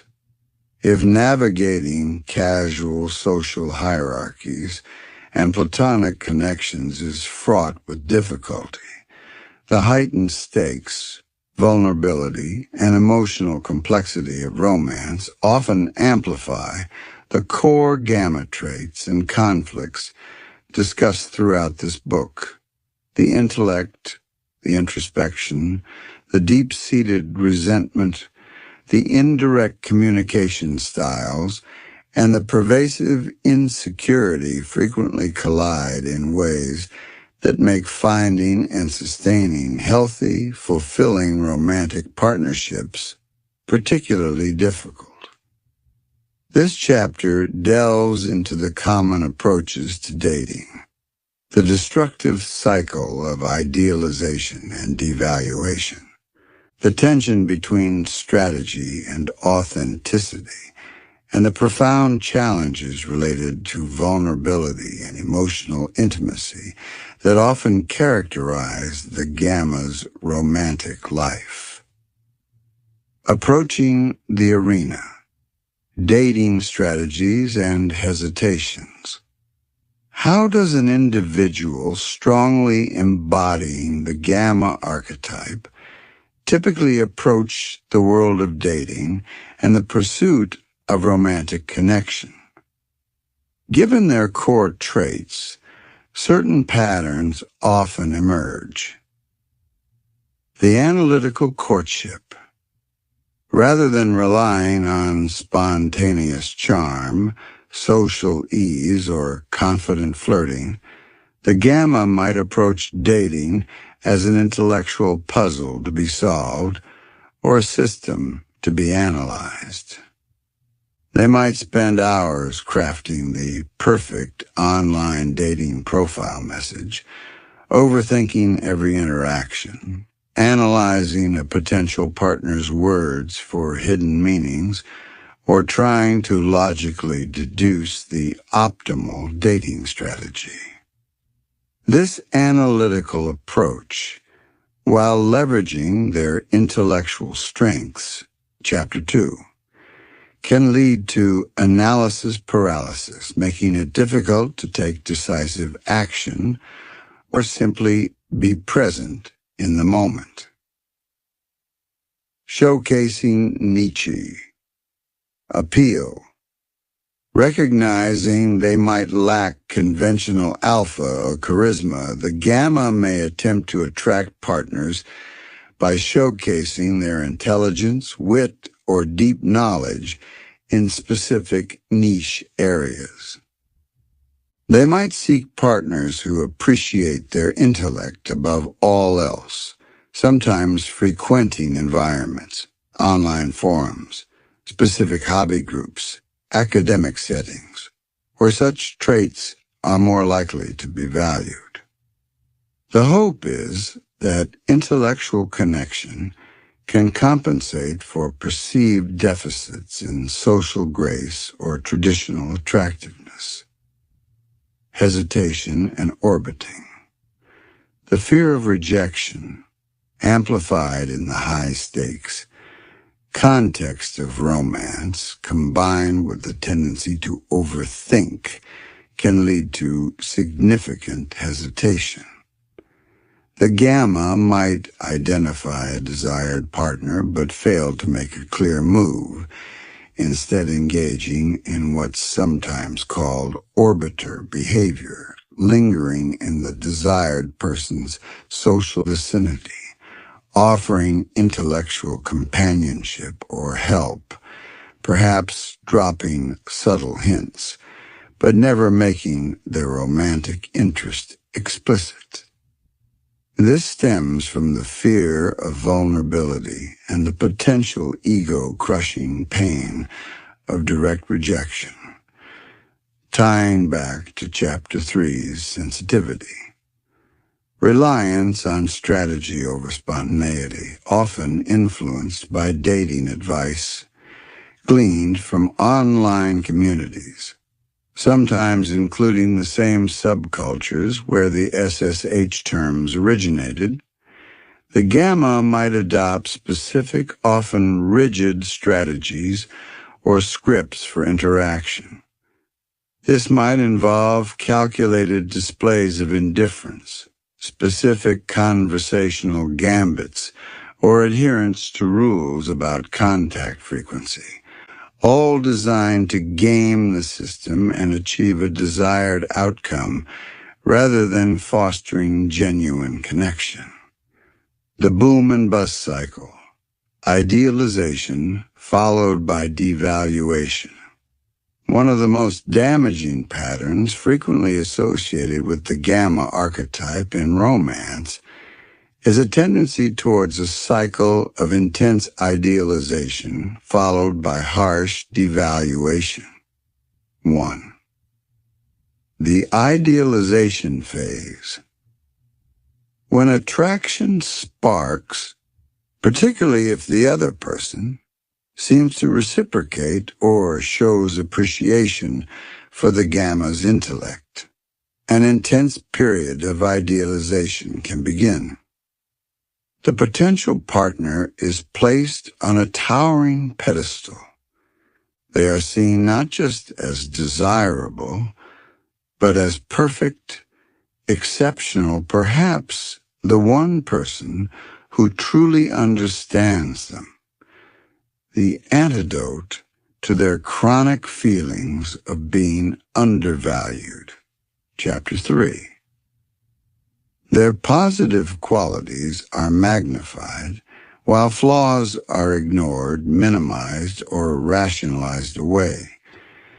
The Gamma might pour enormous mental energy into this idealized image, fantasizing about a perfect future, and feeling an intense, almost obsessive infatuation.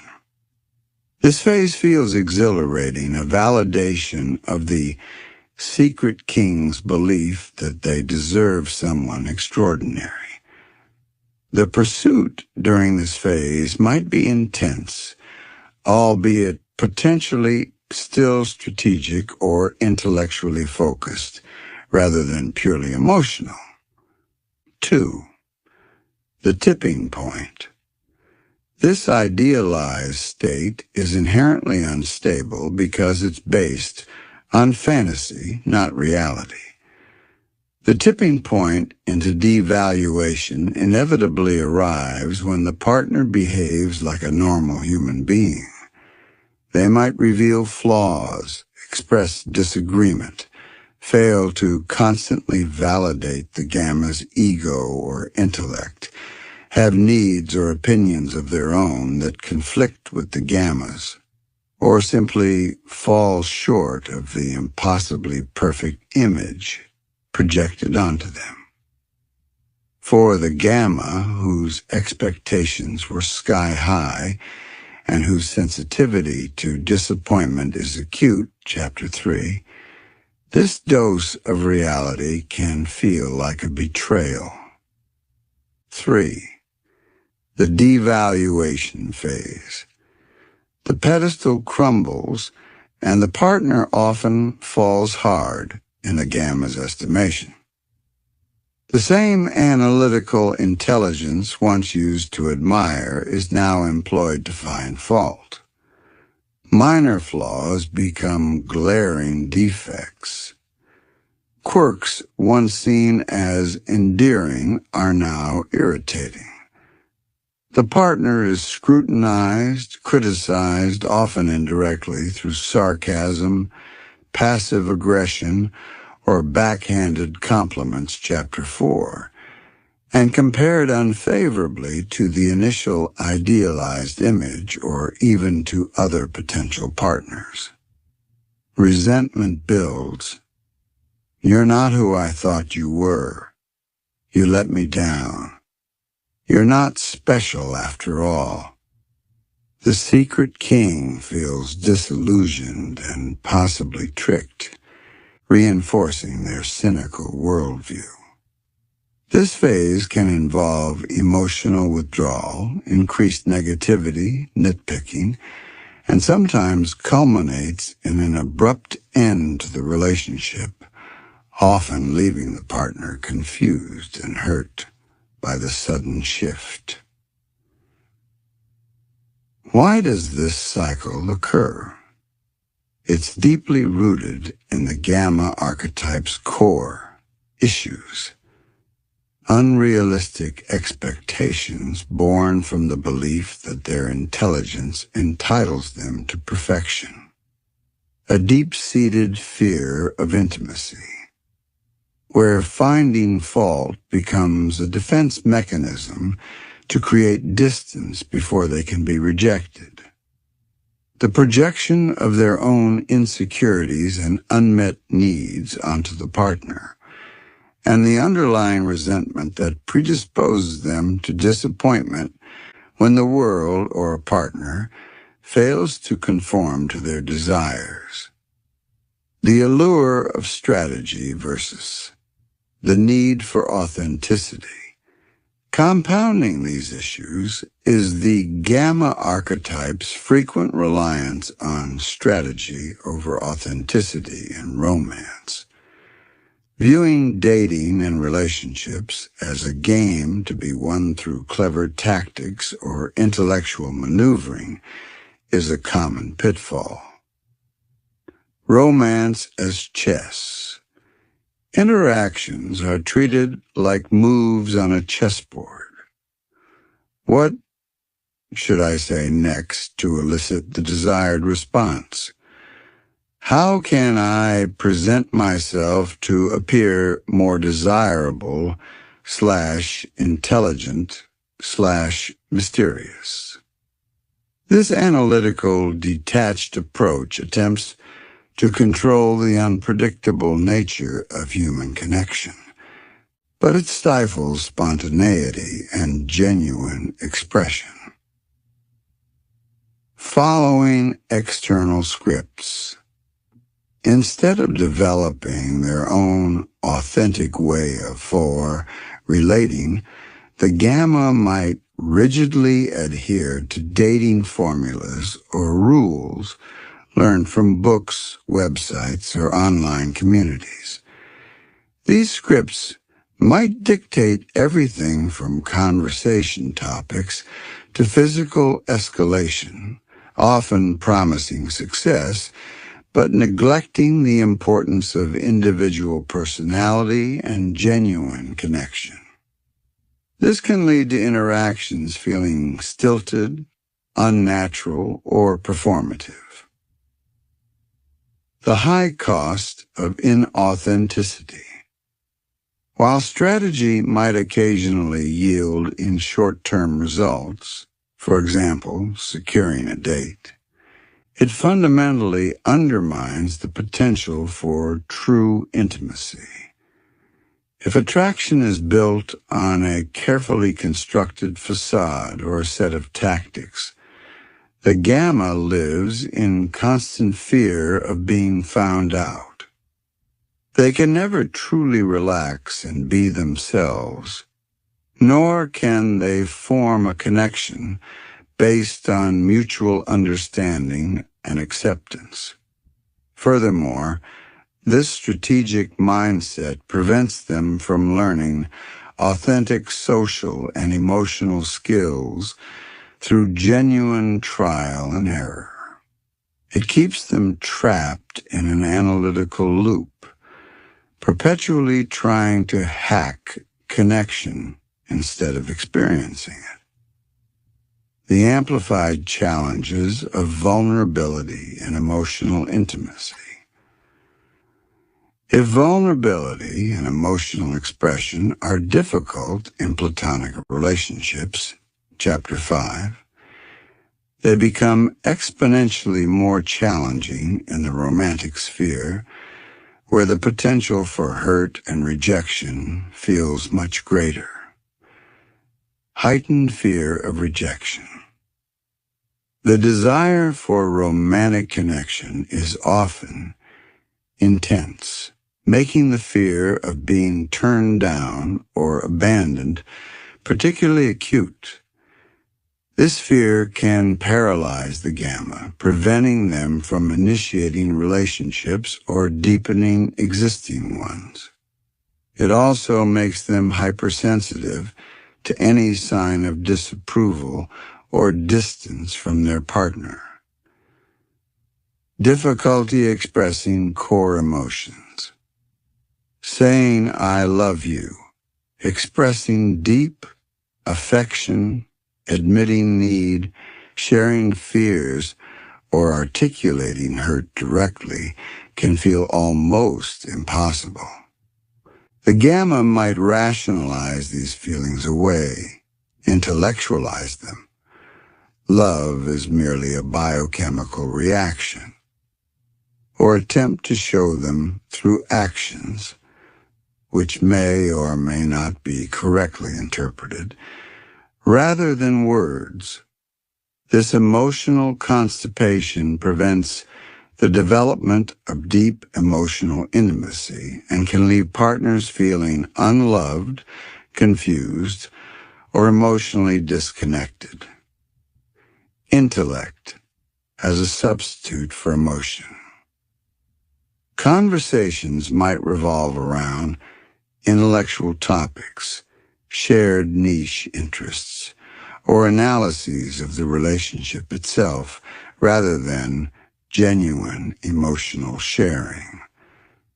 The Gamma might feel connected through a meeting of minds, but struggle when faced with raw emotion, either their own or their partner's. Insecurity breeding. Jealousy. Underlying insecurities and the fear of not being good enough can easily manifest as jealousy and possessiveness in romantic relationships. The Gamma might constantly compare themselves to potential rivals, scrutinize their partner's interactions with others, or become subtly controlling, often through passive-aggressive means or guilt trips, out of fear of abandonment. Communication. Breakdown in conflict. The indirect communication styles from Chapter 4 are particularly destructive in romantic conflict. Sarcasm during an argument wounds deeply. Passive aggression prevents issues from being resolved honestly.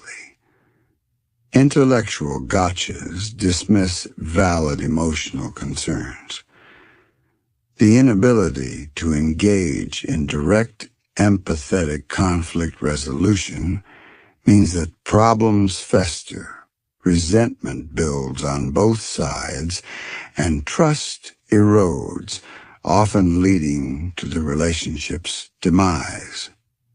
Conclusion: the romantic paradox. The realm of romance often represents a painful paradox for the Gamma Archetype. There may be a strong desire for connection, intimacy, and validation, yet the individual's own mindset and behavioral patterns frequently conspire to prevent these very things. The tendency towards idealization sets partners up to fail, while the subsequent devaluation poisons the connection with resentment. The reliance on strategy over authenticity creates a barrier to genuine intimacy.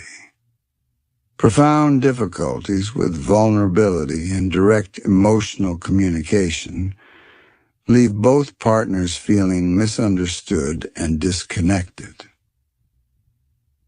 These patterns often lead to a history of unstable relationships, chronic dissatisfaction, or difficulty forming lasting partnerships altogether.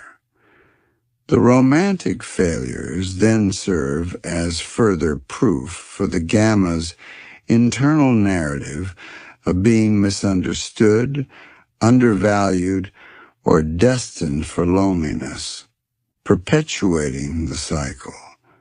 Breaking these patterns requires confronting the core issues of insecurity, resentment, and fear of vulnerability, and consciously choosing to cultivate authenticity and direct, empathetic communication challenges we will begin to address in later chapters after examining one more life domain, the workplace. Chapter 7. The workplace environment, skills, frustrations, and advancement. Having explored the intricate and often challenging dynamics of the Gamma archetype within social circles, Chapter 5, and romantic relationships, Chapter 6, we now shift our focus to another critical life domain, the workplace. The professional environment, with its inherent structures, hierarchies, performance expectations, and interpersonal demands, serves as a potent testing ground for the Gamma's core traits. Here, the interplay of intelligence, introspection, resentment, indirect communication, and social awkwardness often creates a paradoxical picture. An individual potentially possessing valuable skills and intellectual capabilities, yet simultaneously grappling with significant frustrations related to teamwork, authority, recognition, and career advancement. This chapter examines how Gamma characteristics manifest in professional settings, highlights potential strengths and common weaknesses, and explores the typical patterns and frustrations encountered in navigating a career. Gamma traits under the job, a mixed bag. The workplace often brings the Gamma Archetype's defining characteristics into sharp relief, showcasing both their potential value and their inherent challenges. Intelligence and analytical skills as assets. The pronounced analytical intelligence, Chapter 2, can be a significant strength in many professional roles. Gammas might excel in positions requiring deep analysis, complex problem-solving, pattern recognition, strategic thinking, research, or technical expertise. Fields like data science, software development, engineering, finance, law, academic research, or technical writing may offer environments where their specific intellectual skills are highly valued. They might be capable of producing meticulous, insightful, high-quality work when focused on tasks aligned with their strengths. Introspection. Thoroughness versus overthinking.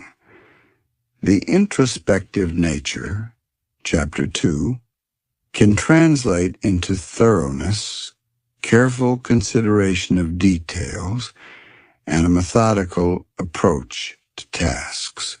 However, it can also lead to overthinking simple decisions, analysis paralysis when faced with ambiguity or tight deadlines, and difficulty moving forward until every possible contingency has been considered, potentially slowing down projects or frustrating faster-paced colleagues. Resentment finds fertile ground. The workplace, with its often imperfect systems for evaluation and promotion, provides ample fuel for the Gamma's characteristic resentment, Chapter 3. They may feel chronically undervalued, believing their intellectual contributions aren't adequately recognized or compensated. Seeing colleagues perceived as less intelligent or competent, perhaps socially adept betas or charismatic alphas, achieve promotions or receive accolades can trigger intense bitterness and reinforce the secret king narrative, the belief that the system is rigged against true merit, that is, their own. This resentment can manifest as cynicism, negativity, quiet withdrawal, or subtle acts of non-compliance. Indirect communication creates friction. The preference for indirect communication styles, Chapter 4, often causes significant problems in a professional context. Giving and receiving direct feedback becomes difficult.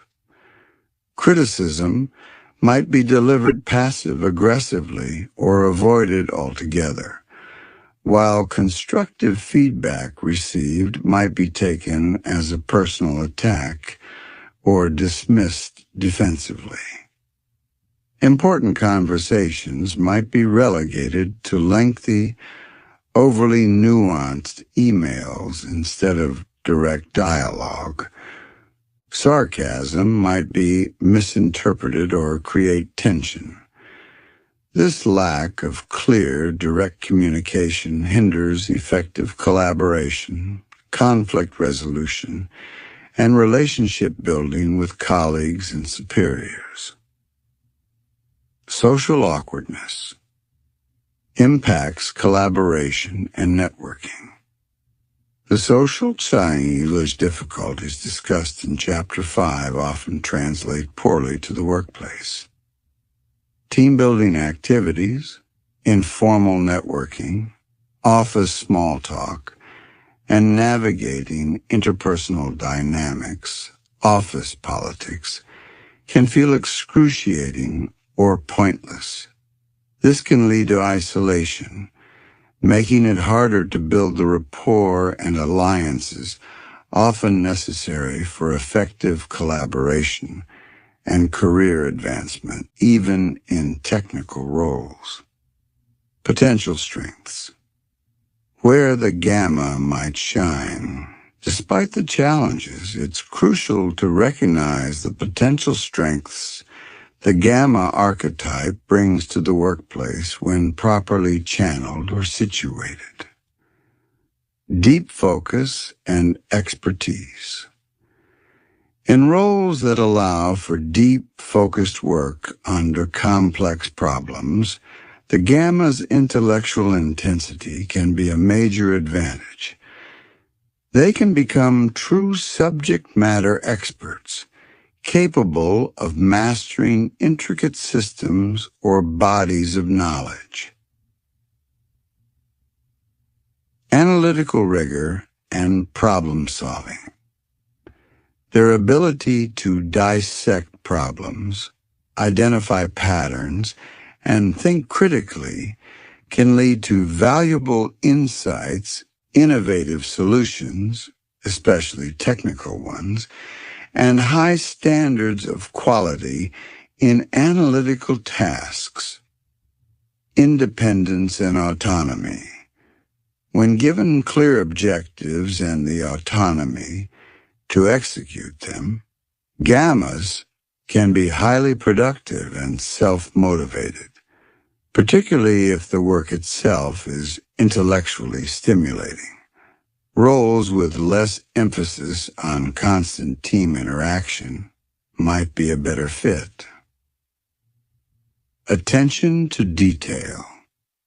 The introspective and analytical tendencies can foster meticulousness and a strong attention to detail, valuable in fields requiring precision and accuracy. The key often lies in finding roles and environments that leverage these strengths while minimizing exposure to areas where they typically struggle. For example, intense team collaboration, high levels of office politics, roles requiring strong charismatic leadership. Common weaknesses and frustrations. Stumbling blocks to success. More often than not, however, certain weaknesses and frustrations tend to impede the Gamma archetype's professional progress and satisfaction. 1. Teamwork troubles. Collaboration is essential in most modern workplaces, and this is frequently a major pain point. The intellectual superiority complex, Chapter 2, can lead to dismissing colleagues' ideas, dominating technical discussions, or being perceived as arrogant. The difficulty with direct communication, Chapter 4, hinders clear articulation of ideas, constructive debate, and smooth coordination. Resentment, Chapter 3, might lead to withholding information or subtly sabotaging group efforts if feeling slighted. Compromise can feel like intellectual defeat. As a result, they might be perceived as not a team player, limiting their involvement in key projects or leadership opportunities. 2. Friction with authority. The Gamma's complicated relationship with hierarchy often creates conflict with managers or superiors. They may respect competence, but deeply resent authority perceived as unearned or wielded by someone less intelligent. This can manifest as subtle insubordination, questioning decisions indirectly, complying, minimally forgetting instructions perceived as illogical. Poor reception of feedback.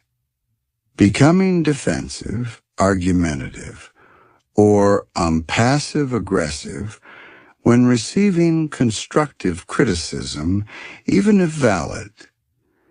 Seeing feedback as an attack on their intelligence rather than an opportunity for growth.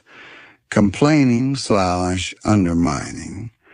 Voicing dissatisfaction with leadership behind their backs, potentially creating a negative atmosphere.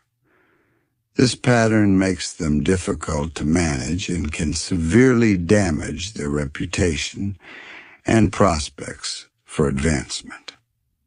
3. The pervasive feeling of being overlooked. This is perhaps the most common workplace frustration, directly linked to the core resentment and secret king complex. Chapter 3. The Gamma often believes their superior intellect and high-quality work should automatically lead to recognition, raises, and promotions. When this doesn't happen, often because they lack the necessary communication, collaboration, or political skills, they feel deeply wronged and undervalued. They see others advancing through perceived schmoozing or superficiality and become increasingly bitter, convinced the system is fundamentally unfair and fails to recognize true merit. 4. Ineptitude or aversion to office politics. Most organizations have informal power structures and social networks, office politics. The Gamma Archetype often views these dynamics with disdain, seeing them as irrational, inefficient, or beneath their intellectual focus.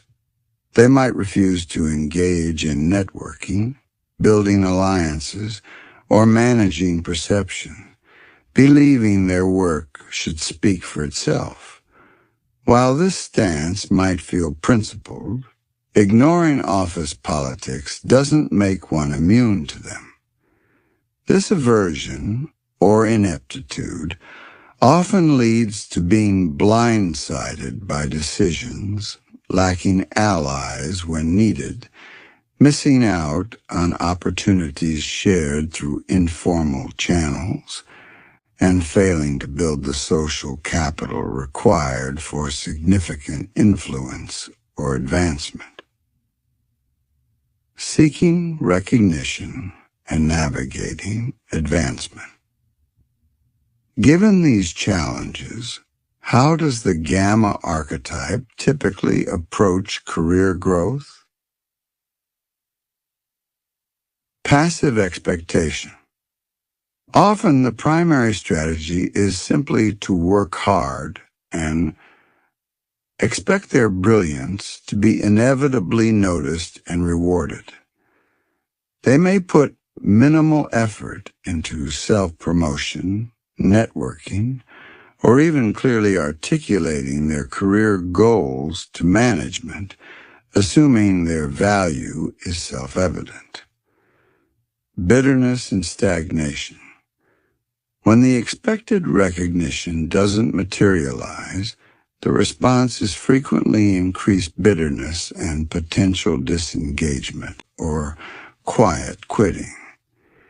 Instead of analyzing what they could do differently, for example, improve communication, build relationships, they double down on the narrative that the system is broken and unfair.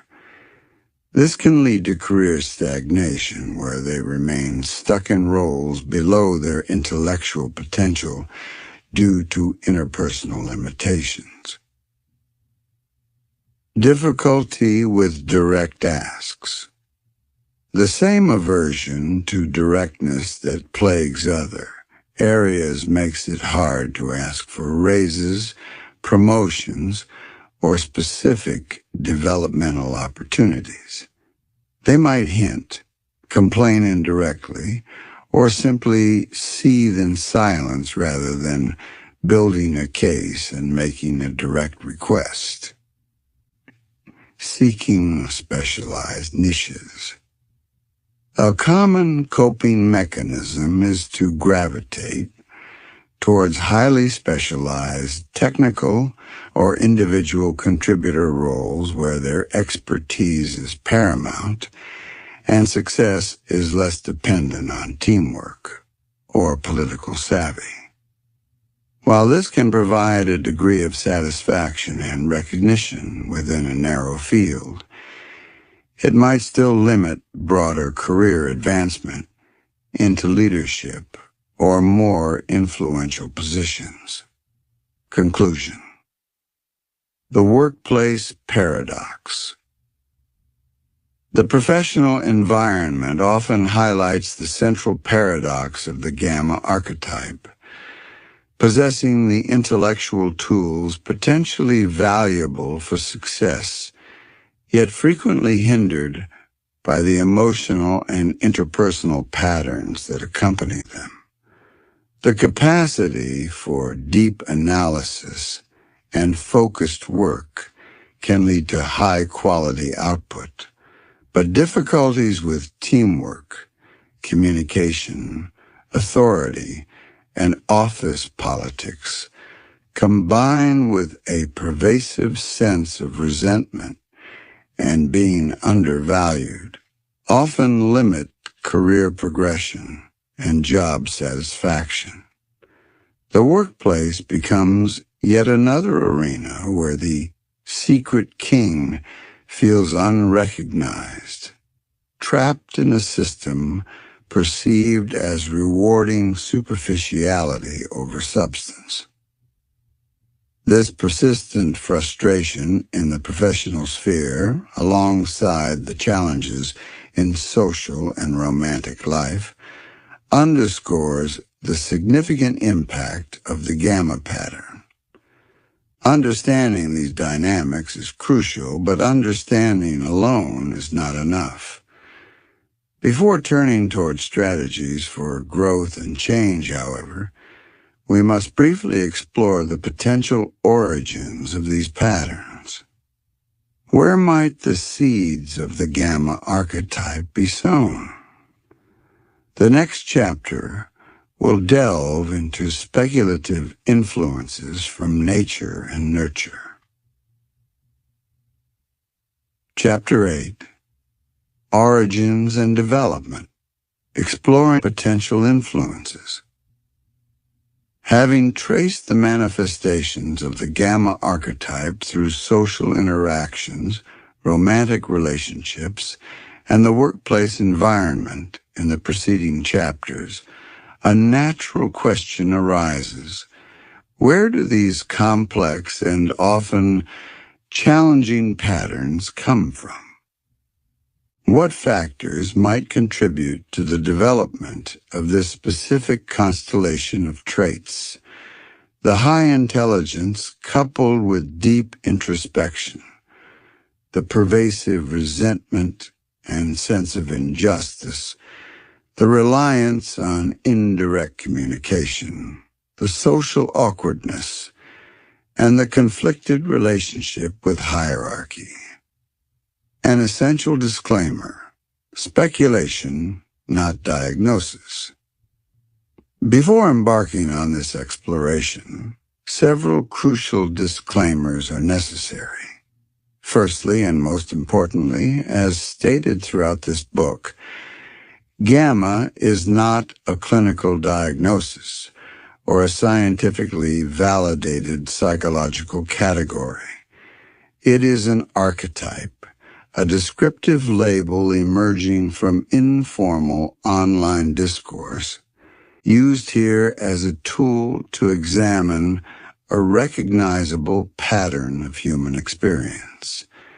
Therefore, This chapter does not aim to provide a definitive etiology or causal explanation for a non-clinical construct. Secondly, the factors discussed here are speculative.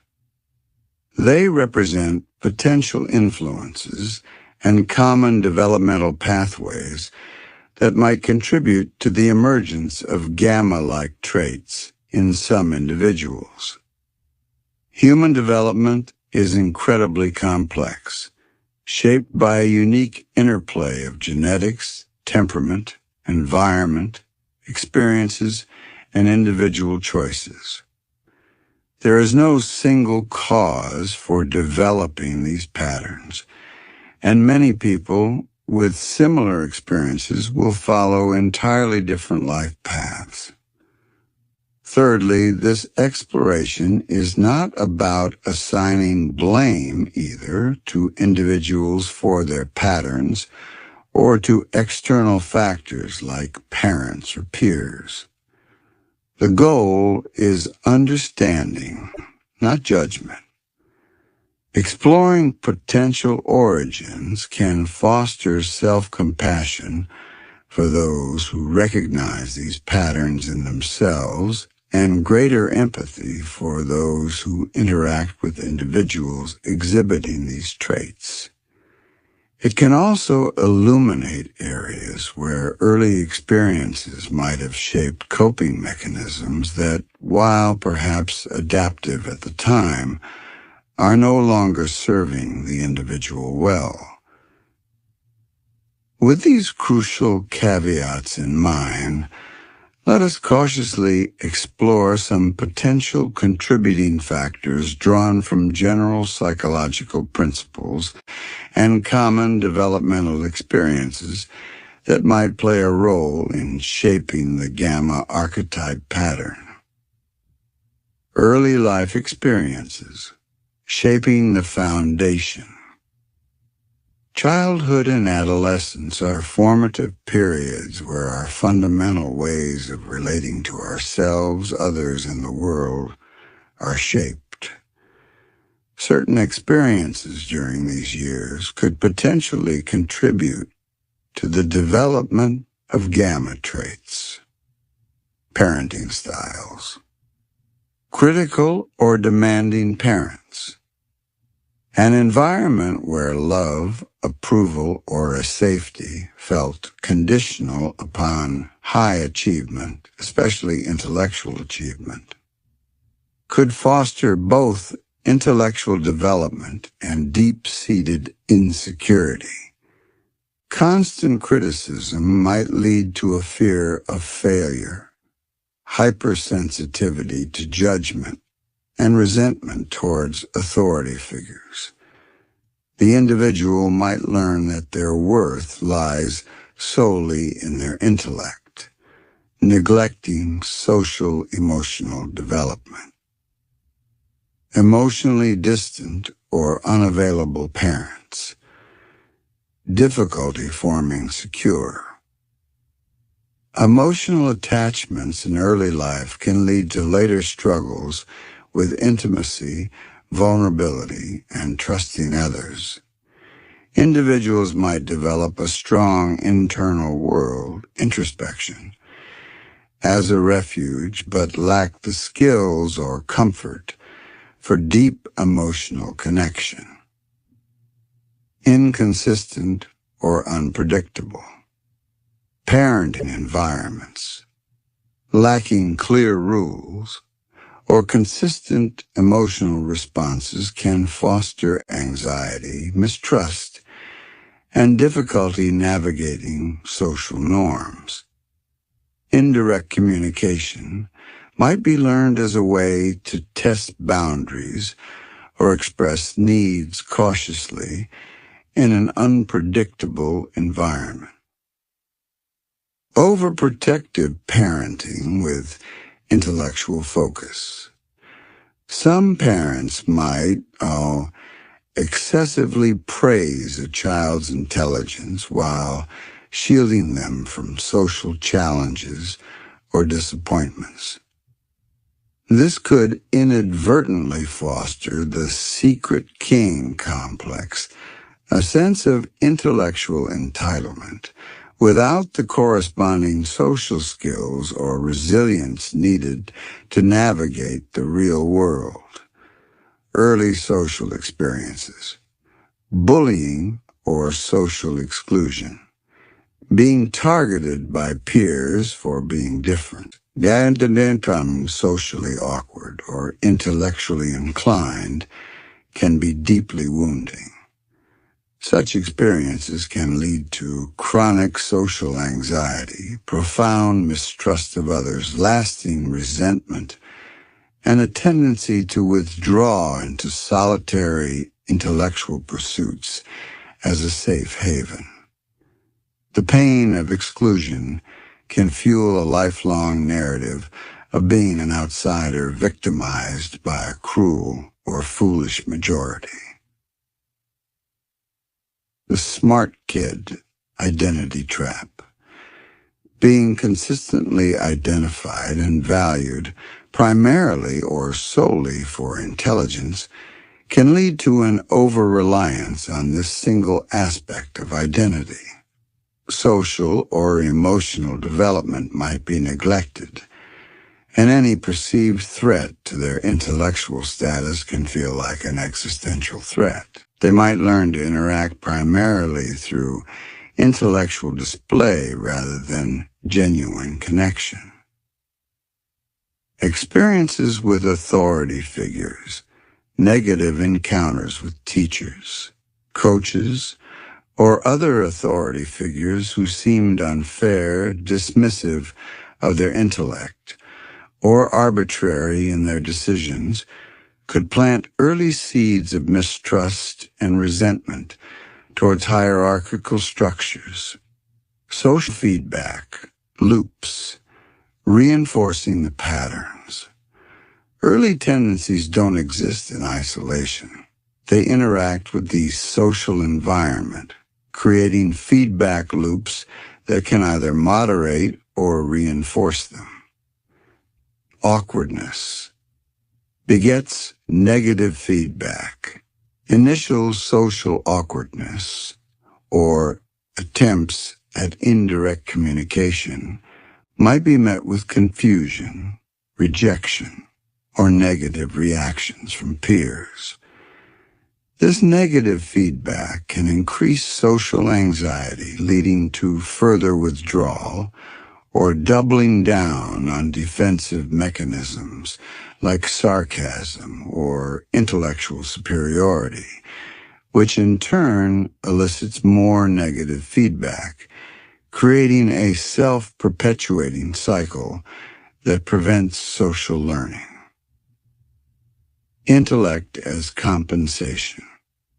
If an individual finds validation and success, primarily through intellectual achievements, while struggling socially, they are likely to invest even more heavily in their intellect as the primary source of self-worth.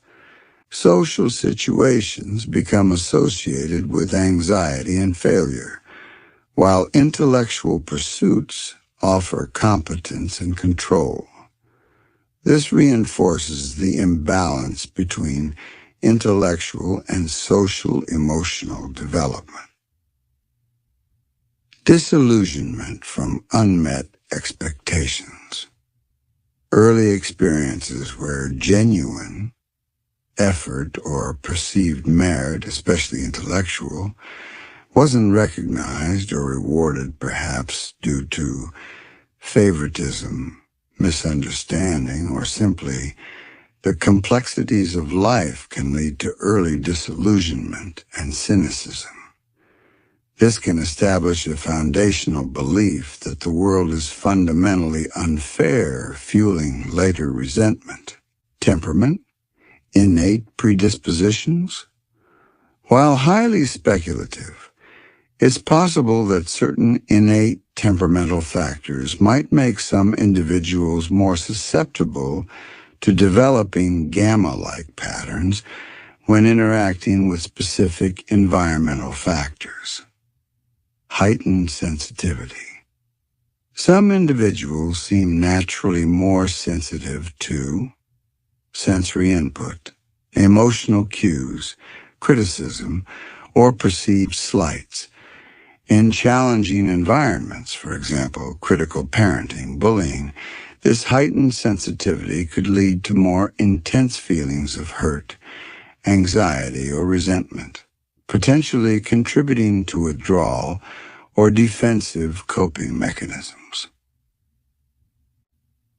Analytical cognitive style.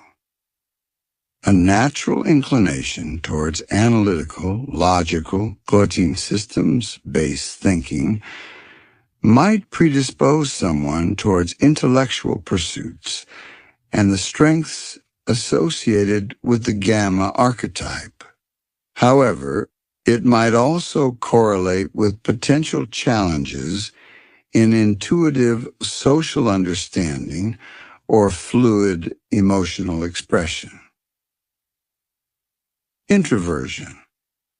While introversion is distinct from social anxiety or awkwardness, an innate preference for solitude or less stimulating environments might mean fewer opportunities or less inclination to practice complex social skills, potentially leading to deficits in this area if not consciously addressed.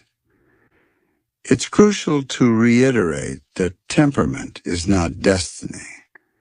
These are merely potential predispositions that might interact with life experiences in complex ways. Coping mechanisms, defenses that become habits. Many of the characteristic gamma behaviors can be understood as coping mechanisms, strategies developed often unconsciously to manage difficult emotions or navigate challenging situations. Intellectualization, using abstract thought, logic, and analysis to avoid feeling. Uncomfortable emotions like fear, sadness, shame, or vulnerability. Discussing feelings about a situation rather than feeling the situation. Withdrawal. Physically or emotionally retreating from situations perceived as threatening, overwhelming, or likely to result in failure or rejection. This can range from avoiding social events to shutting down emotionally during difficult conversations. Indirectness, sarcasm, passive aggression. As discussed in Chapter 4, these can be learned strategies to express anger, exert control, or protect oneself from the perceived risks of direct confrontation. They offer a way to speak without truly speaking, to wound without leaving clear fingerprints. Resentment victim stance. Adopting a narrative of being wronged or undervalued can be a powerful, albeit maladaptive, way to protect the ego from feelings of inadequacy, disappointment, or responsibility for one's own circumstances. Blaming external factors feels less painful than confronting personal shortcomings or the inherent unfairness and uncertainty of life. Intellectual superiority complex. This can function as a defense mechanism to mask underlying insecurity or feelings of inadequacy in other areas, for example, social skills, romantic success. If one feels superior intellectually, other perceived failures sting less. Over time, these coping mechanisms perhaps initially adopted for self-protection, can become deeply ingrained habits, forming core parts of the individual's personality and interaction style, even when they are no longer adaptive or helpful. The interplay of nature and nurture. Ultimately, the Gamma Archetype pattern, like any complex human behavior pattern, likely arises from the intricate ongoing interplay between innate predispositions, nature, and life experiences, nurture. For example, a child with a naturally sensitive and analytical temperament, nature, who experiences early social exclusion and has emotionally distant parents, nurture, might be more likely to develop coping mechanisms like withdrawal, intellectualization, and resentment than a child with a different temperament in the same environment, or a child with the same temperament in a highly supportive and socially encouraging environment. There is no single formula, only complex interactions unique to each individual. Conclusion. Towards self-understanding and compassion. Exploring the potential origins of the Gamma Archetype pattern is not about finding excuses or definitive answers. It is about fostering a deeper understanding of how such patterns might develop through the complex interplay of innate traits and life experiences. Recognizing that behaviors like indirectness, resentment, or social withdrawal might stem from early attempts to cope with difficult situations or protect oneself from perceived threats can cultivate self-compassion. It can help individuals move beyond self-criticism. Why am I like this? Towards curiosity. What experiences might have shaped these patterns, and how are they serving or hindering me now? This understanding, however speculative, lays the groundwork for change. It highlights that these patterns, while potentially deep-rooted, are often learned responses and coping mechanisms rather than immutable character flaws. Acknowledging the potential influence of the past allows us to approach the present with greater awareness. Before we delve into specific strategies for growth, the next chapter will focus on identifying and harnessing the often overlooked strengths and positive potential inherent within the Gamma Archetype itself. Recognizing the assets is as crucial as understanding the challenges. Chapter 9. Strengths and Potential. Harnessing the Positives. After several chapters dedicated to dissecting the challenges, frustrations, and potential origins of the Gamma Archetype pattern, the resentment, the indirect communication, the social difficulties, the romantic struggles, the workplace frustrations, it is essential to pivot. Focusing solely on the problems paints an incomplete and ultimately disempowering picture. The very traits that contribute to the difficulties associated with this archetype often have corresponding strengths and hold significant, often untapped positive potential. The sharp intellect, the deep introspection, the unique perspective, these are not inherently flawed attributes. When understood, consciously managed and channeled constructively, they can become powerful assets for personal growth, meaningful contribution, and building a fulfilling life. This chapter shifts the focus from the shadows to the light. We will identify the potential upsides often overlooked amidst the difficulties, explore how the core traits of intelligence and introspection can be harnessed productively, and consider how even perceived weaknesses might contain seeds of strength when reframed through the lens of self-awareness and self-acceptance. Recognizing and valuing these inherent assets is a crucial step towards moving beyond the limitations of the archetype and realizing one's full potential. Identifying the potential upsides beyond the stereotype. While the informal discourse surrounding the Gamma Archetype often emphasizes the negative, a closer look reveals significant potential strengths. 1. Analytical depth and critical thinking.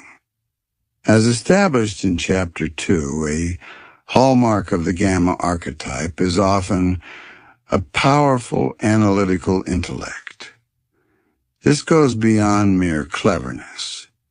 It involves the capacity for deep critical thinking, rigorous analysis, pattern recognition, and understanding complex systems. When applied constructively, this allows for insightful problem solving, identifying the root causes of issues that others miss, dissecting complex challenges into manageable parts, and developing well-reasoned solutions. Thoroughness and accuracy. A meticulous approach leading to high-quality work, careful research, and a strong grasp of details. Objective evaluation. The ability, when not clouded by resentment, to evaluate arguments, evidence, and situations based on logic and data rather than solely on emotion or popular opinion. Expertise development. The capacity for deep focus enables mastery of complex subjects, leading to valuable expertise in specialized fields, as noted in Chapter 7. 2. Creativity and innovation. The combination of deep introspection, a tendency to see things differently, and often broad knowledge acquired through intellectual curiosity, can be a potent source of creativity. This creativity might not always manifest in traditional artistic ways, but can appear as unconventional ideas, generating novel solutions or perspectives, precisely because they are not bound by conventional thinking or social consensus. The outsider view can spot opportunities or flaws invisible to those immersed in the mainstream. Complex world-building / system design, applying analytical skills and imagination to create intricate systems, whether in fiction, game design, software architecture, or strategic planning.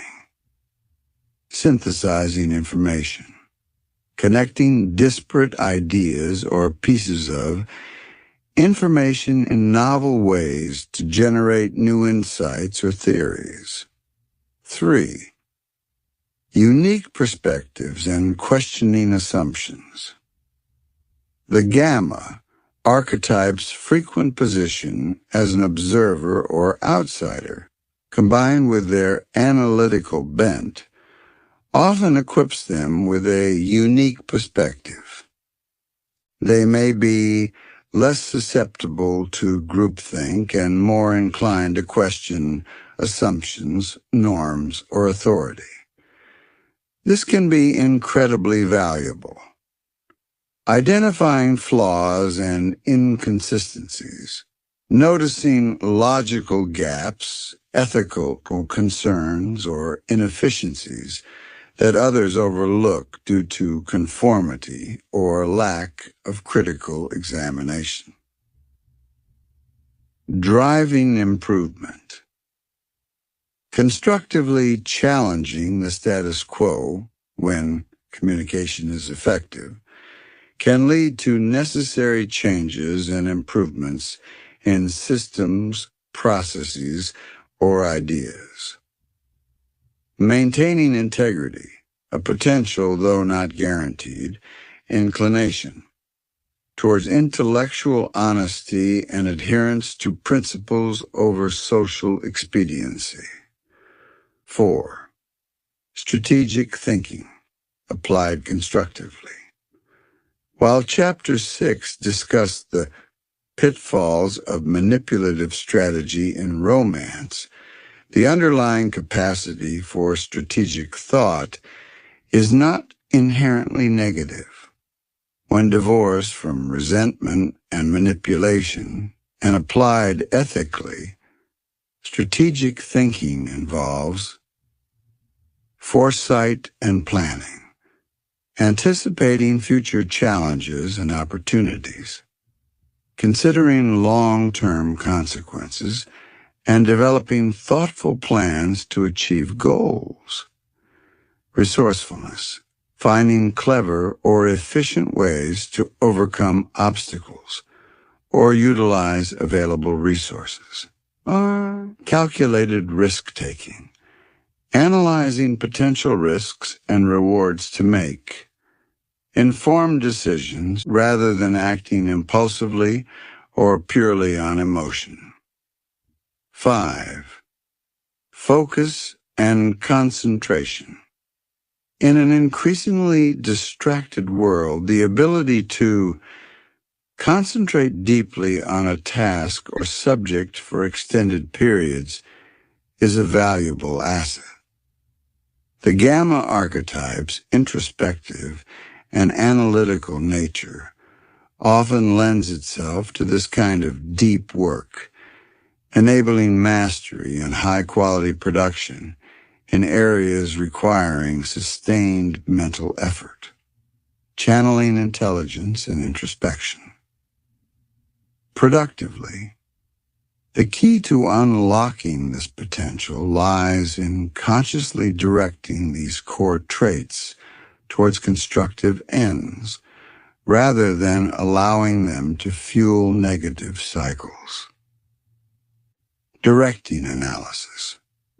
Outward constructively, the powerful analytical engine needs positive fuel. Instead of primarily analyzing personal grievances or perceived slights, the rumination trap of Chapter 2 and 3, consciously direct that energy towards solving external problems, applying analytical skills to challenges at work, in a community project, or within a field of interest. Creative projects, channeling analytical and imaginative power into writing, coding, designing, researching, or any endeavor that requires deep thought and construction. Understanding complex systems, seeking to understand societal issues, scientific concepts, or historical events with nuance and intellectual rigor, moving beyond cynical dismissal. Using introspection for growth, not grievance. Introspection is a tool. Its value depends on how it's used. Shift from ruminating on past hurts or perceived injustices towards mindful self-reflection, observing thoughts and feelings without judgment to understand personal patterns, triggers, values, and biases. Practices like journaling, meditation, or therapy can facilitate this. Identifying core values, using introspection to clarify what truly matters. Providing an internal compass for making decisions aligned with authentic selfhood, rather than external validation or hierarchical positioning. Learning from experience. Analyzing past failures or conflicts, not to assign blame, but to understand one's own role. Identify areas for skill development. For example, communication, emotional regulation, and plan for different future responses. Employing intellect for connection, not superiority. Intelligence can build bridges or walls, to use it connectively. Seek understanding. Apply analytical skills to genuinely understand the other's perspectives, motivations, and emotional states, fostering empathy. Explain clearly and kindly. Use intellectual clarity not to impress or condescend, but to explain complex ideas in accessible ways, share knowledge generously, and facilitate mutual understanding. Collaborate on ideas. Engage in discussions with the goal of collaborative truth-seeking or problem-solving, valuing others' contributions even if they differ, rather than aiming solely to win the argument or prove oneself smartest. Finding constructive outlets and environments. As hinted in Chapter 7, actively seek out environments, hobbies, and professional roles where these inherent strengths are valued and can be applied positively. This might involve careers rewarding deep analysis, expertise, or independent work. Hobbies that engage the intellect and creativity, for example, strategy games, writing, coding, complex crafts. Communities, online or offline, focused on shared intellectual or creative interests, where connection is based on substance rather than superficial social skills. Reframing potential weaknesses. Finding the seed of strength. Even traits often perceived as weaknesses within the Gamma pattern might hold a seed of strength if understood and cultivated with self-awareness and a commitment to growth. Note, this is not about justifying harmful behaviors like passive aggression, but about understanding underlying traits differently. Sensitivity as potential empathy. The heightened sensitivity that can lead to easily feeling slighted or overwhelmed also holds the potential for deep empathy. Being keenly aware of one's own emotional nuances can translate into a greater capacity to understand and resonate with the feelings of others if one moves beyond self-absorption and defensiveness. Cultivating this requires emotional regulation skills and a conscious effort to turn sensitivity outward with compassion. Social awkwardness as preference for depth/authenticity. While social awkwardness causes genuine difficulty, the underlying motivation might sometimes stem from positive values. A discomfort with superficial small talk could reflect a preference for more meaningful conversation. An unwillingness to play social games might stem from a desire for authenticity. Self-acceptance here is key, recognizing that one might not be the life of the party, but can offer depth, loyalty, and intellectual companionship in closer relationships, provided the negative communication patterns, Chapter 4, are addressed. It's about accepting one's nature while still working on skills for smoother interaction. The crucial role of self-awareness. Harnessing these strengths and potentials is not automatic. It requires ongoing self-awareness. The same analytical mind that can solve complex problems can also construct elaborate justifications for resentment. The same introspection that can lead to self-understanding can also lead to paralyzing rumination. The same unique perspective that can drive innovation can also lead to alienating intellectual arrogance. Therefore, realizing the positive potential of the Gamma Archetype necessitates a conscious awareness of both the strengths and the associated pitfalls: resentment, entitlement, indirectness, superiority complex. It involves recognizing personal triggers for negative patterns and actively choosing to deploy one's abilities in constructive, connective ways. This self-awareness is the foundation upon which genuine growth, the subject of later chapters, is built. Conclusion. Valuing the assets. The Gamma Archetype, often portrayed through the lens of its challenges, possesses a unique and valuable set of inherent strengths: analytical depth, potential for creativity, unique perspectives, strategic thinking, and the capacity for deep focus.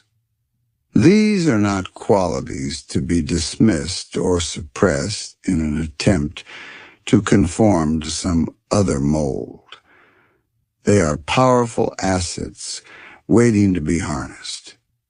By consciously directing intelligence towards external problems and connection, using introspection for growth rather than grievance, finding constructive outlets, and cultivating self-awareness to manage the associated pitfalls, individuals resonating with the Gamma pattern can leverage their strengths to build competence, make meaningful contributions, and cultivate a sense of authentic self-worth independent of external validation or hierarchical games. Recognizing and valuing these assets is not just encouraging, it is essential groundwork for the journey towards mitigating the challenges and embracing a more integrated and fulfilling life. However, before fully exploring the pathways to growth, we must first honestly confront the common pitfalls and patterns of self-sabotage that often prevent this potential from being realized. Chapter 10. Common pitfalls and self-sabotage. Chapter 9 illuminated the significant strengths and positive potential inherent within the Gamma Archetype pattern. The analytical depth, the creativity, the unique perspectives, the capacity for focus. Recognizing these assets is vital. However, potential remains merely potential if it is consistently undermined by ingrained negative patterns and self-defeating behaviors. It is an unfortunate reality that individuals resonating strongly with the Gamma Archetype often become their own worst enemies, inadvertently sabotaging their chances for the very connection, recognition, and success they might deeply crave. This chapter takes an honest look at these common pitfalls and patterns of self-sabotage. It's not about assigning blame or inducing shame, but about fostering clear-eyed recognition. Understanding how one gets in one's own way is a critical prerequisite for change. We will revisit some themes discussed earlier, like resentment and indirectness, but frame them specifically through the lens of self-sabotage, examining how these patterns actively prevent the realization of the potential outlined in the previous chapter, and perpetuate cycles of frustration and disappointment. Recurring negative patterns. Getting in one's own way. Several recurring patterns often function as significant obstacles, effectively sabotaging personal growth, relationships, and professional advancement. 1. The grip of the victim mentality. While the resentment discussed in Chapter 3 often stems from genuine or perceived past hurts, explored speculatively in Chapter 8, it frequently calcifies into a pervasive victim mentality. This is more than just acknowledging past difficulties. It's a worldview where the individual sees themselves as fundamentally powerless, constantly acted upon by unfair external forces, people, systems, fate, and therefore not responsible for their own circumstances or emotional state. Manifestations. An internal monologue dominated by thoughts like, "It's always someone else's fault. Nothing ever works out for me. The world is against me. People always let me down." A tendency to interpret ambiguous situations in the most negative light possible, assuming ill intent or inevitable failure. A reluctance to take initiative because what's the point if it's rigged anyway? Self-sabotage. This mentality, while perhaps offering a temporary shield against feelings of inadequacy or responsibility, is profoundly disempowering. It absolves the individual of agency, preventing them from taking proactive steps to change their situation, learn new skills, or improve their relationships. Opportunities are missed because they aren't pursued under the assumption of failure.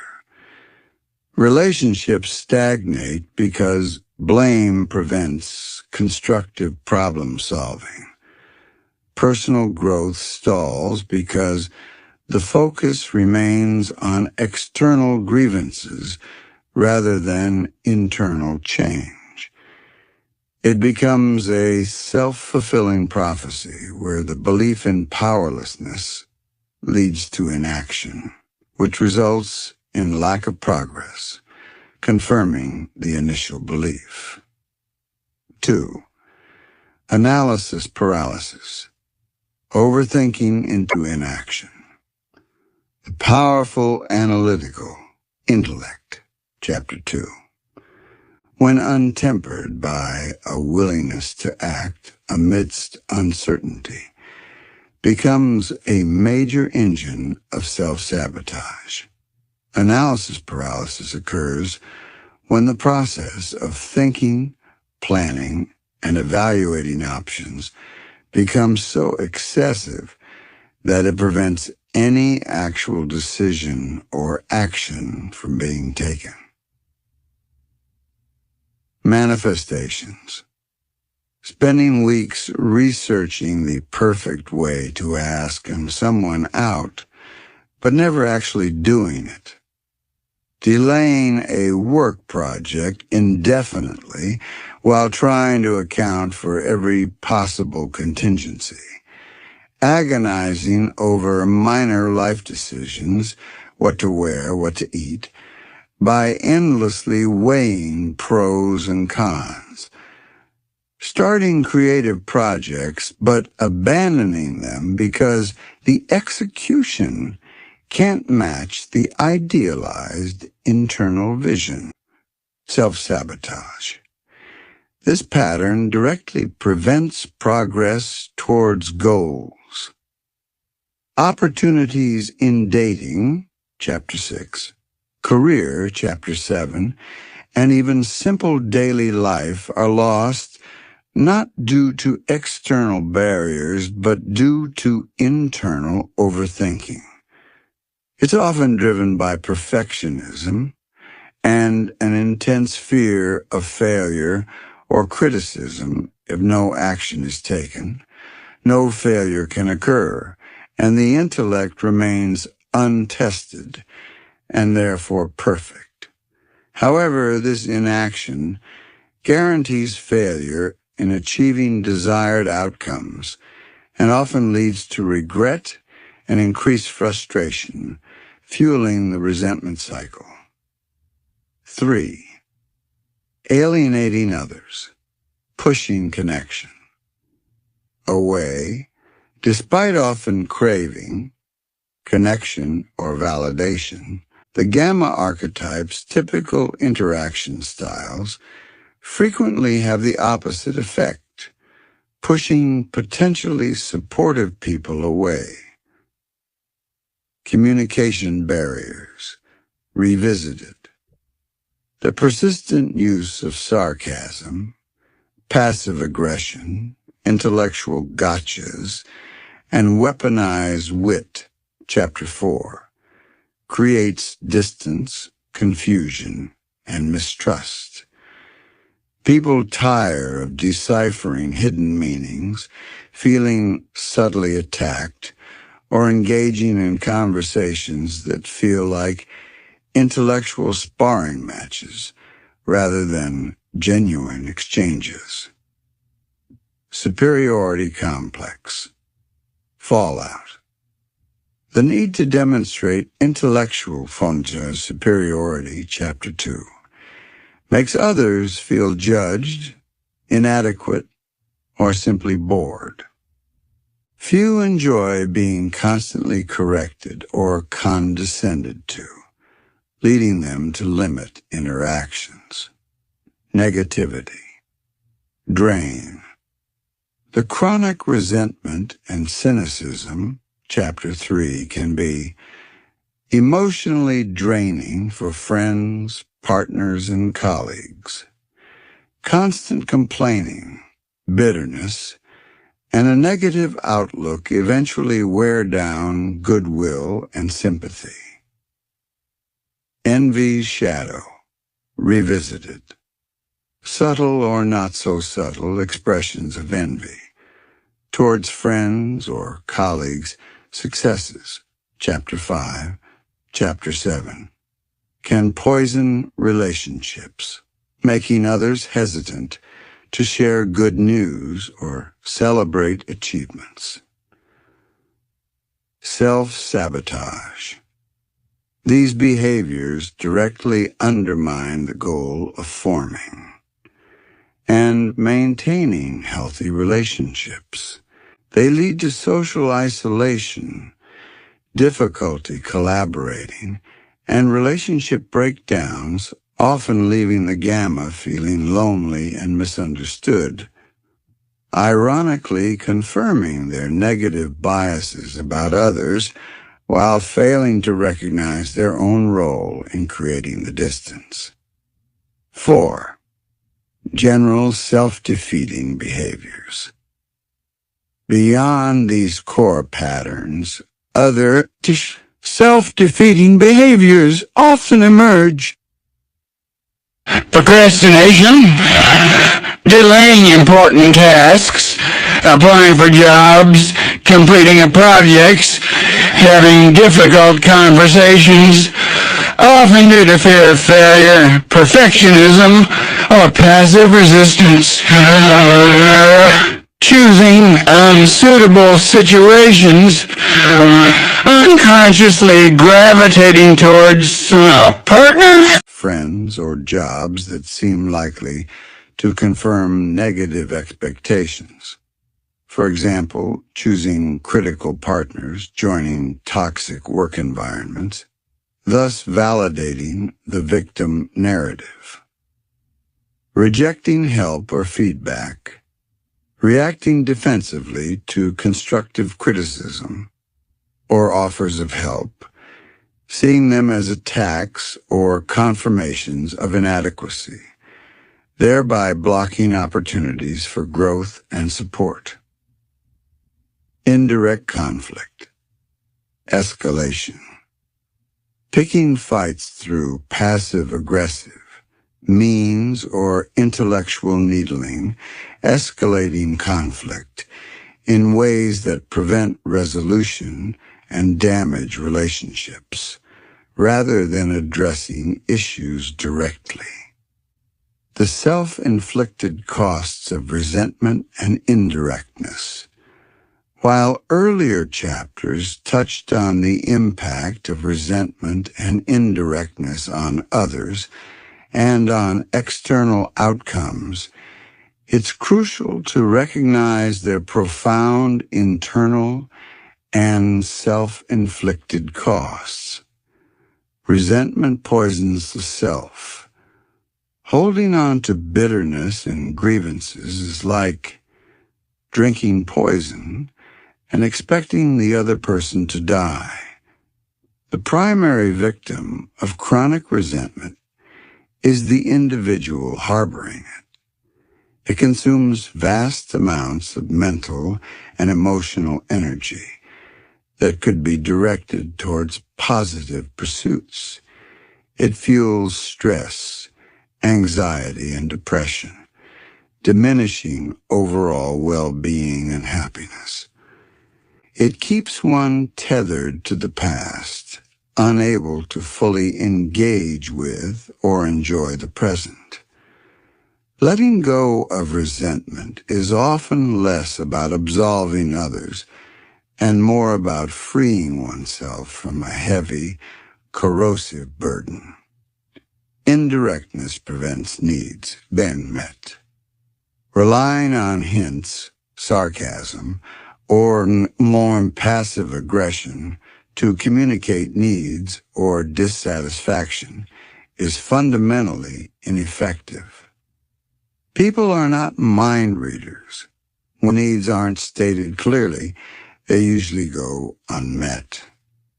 When dissatisfaction isn't expressed directly and constructively, problems don't get resolved.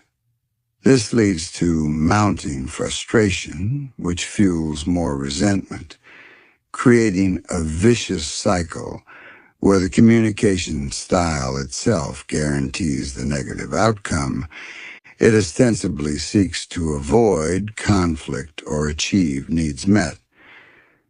The individual suffers the consequences of their own communicative failure, blocking desired goals.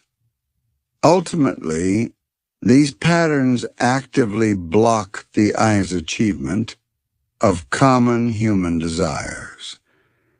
The victim mentality prevents taking action towards success. Analysis paralysis stalls progress. Alienating behaviors destroy potential relationships. Resentment saps motivation. Indirectness prevents clear understanding and need fulfillment. The individual becomes trapped in a state of wanting things, connection, recognition, achievement, while simultaneously engaging in behaviors guaranteed to prevent them. Understanding the why without excusing. Recognizing these patterns often leads to the question, why would someone act against their own interests like this?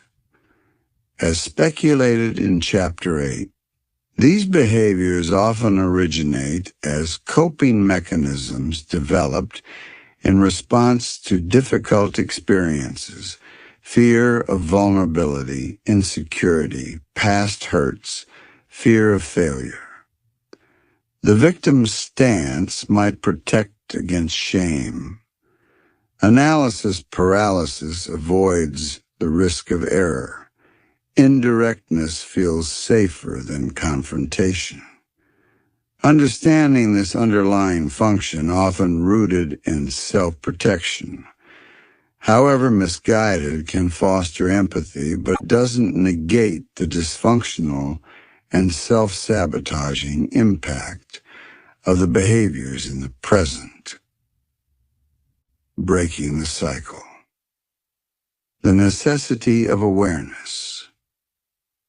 This chapter paints a challenging picture, highlighting the ways individuals resonating with the Gamma Archetype can become entangled in self-defeating loops.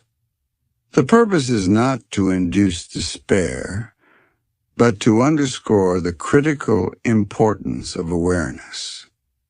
Recognizing these specific pitfalls, the victim mentality, analysis paralysis, the ways one alienates others, the costs of resentment and indirectness, is the non-negotiable first step towards breaking free. You cannot change a pattern you do not see. Conclusion. Confronting the obstacles within.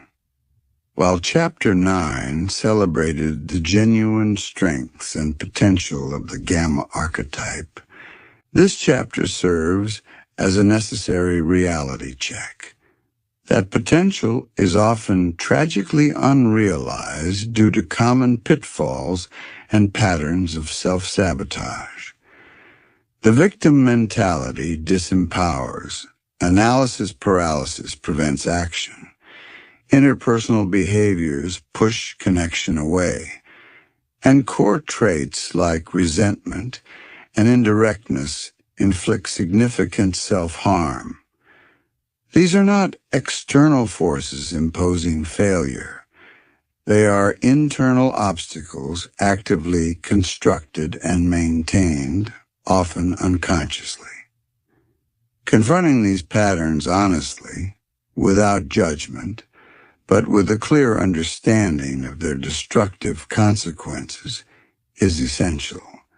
It paves the way for the possibility of change. Before exploring the specific strategies for building healthier patterns, starting in Chapter 12, the next chapter will briefly examine the extreme negative potential of the dark gamma to fully understand the spectrum before focusing definitively on growth and integration. Recognizing the full landscape, including the deepest shadows, provides the necessary context for the journey towards light. Chapter 11. The Dark Gamma. Manipulation and Covert Tactics.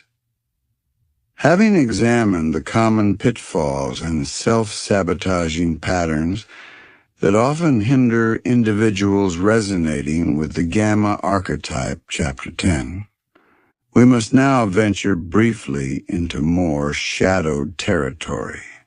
While many individuals exhibiting Gamma traits struggle primarily with internal battles, resentment, insecurity, social awkwardness, analysis paralysis, leading to self-defeating outcomes, there exists a potential for these characteristics, when unchecked and combined with a lack of empathy or extreme bitterness, to curdle into actively manipulative and harmful behaviors directed outward.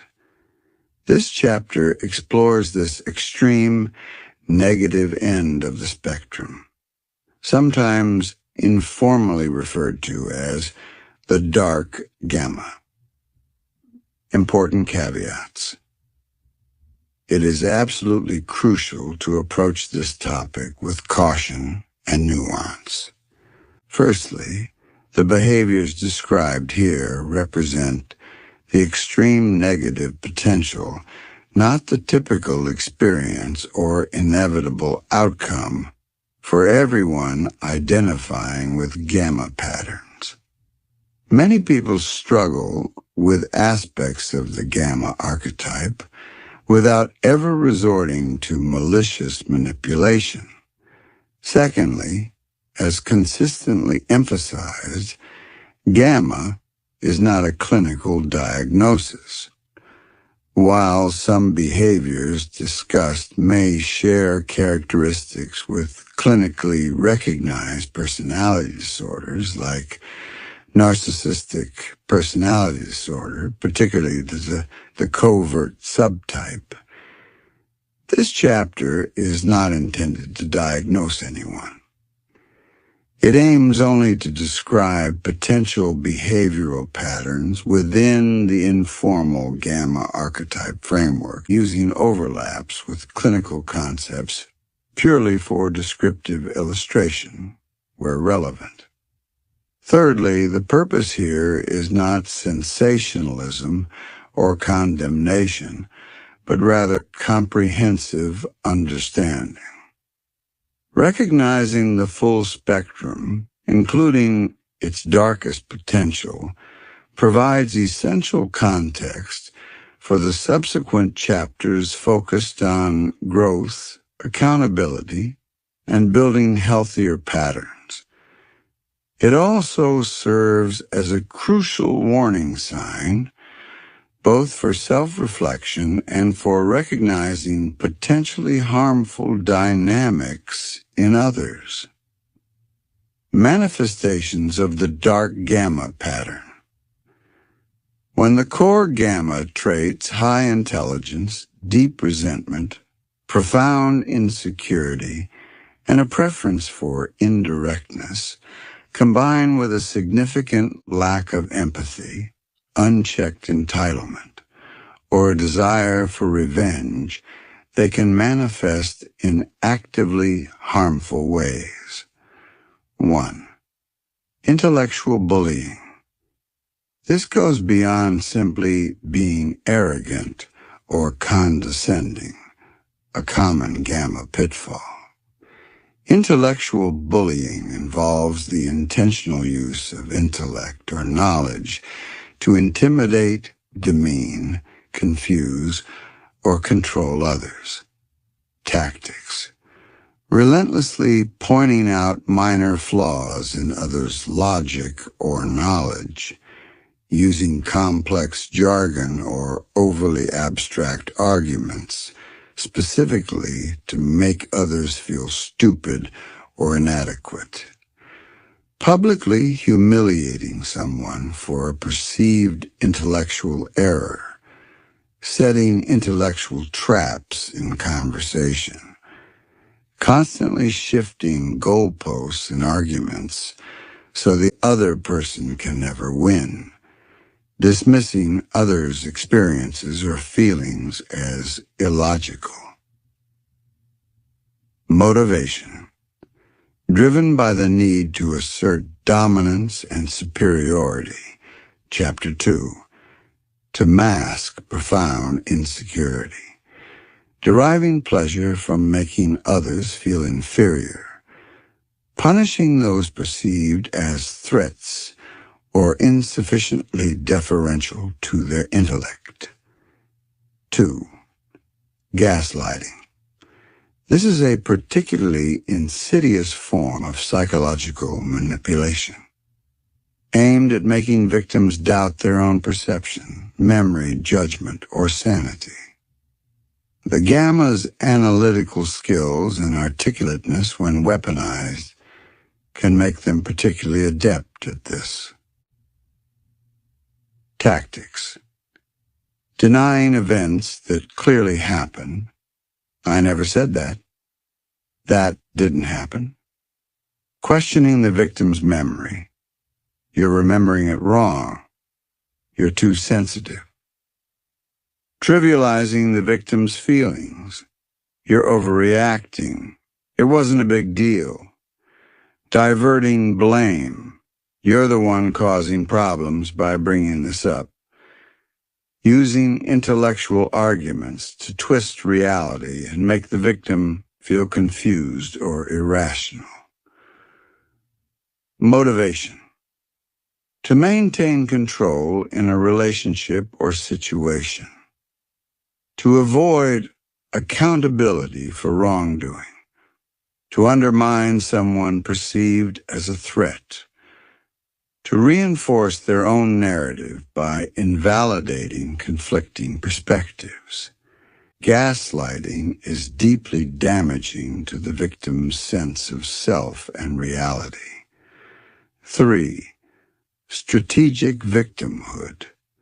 Weaponized victim mentality.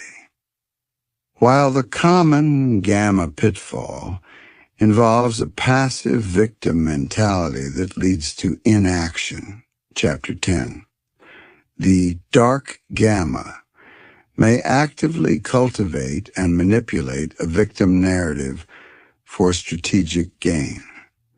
Tactics: exaggerating or fabricating stories of hardship or mistreatment to elicit sympathy, resources, or special treatment.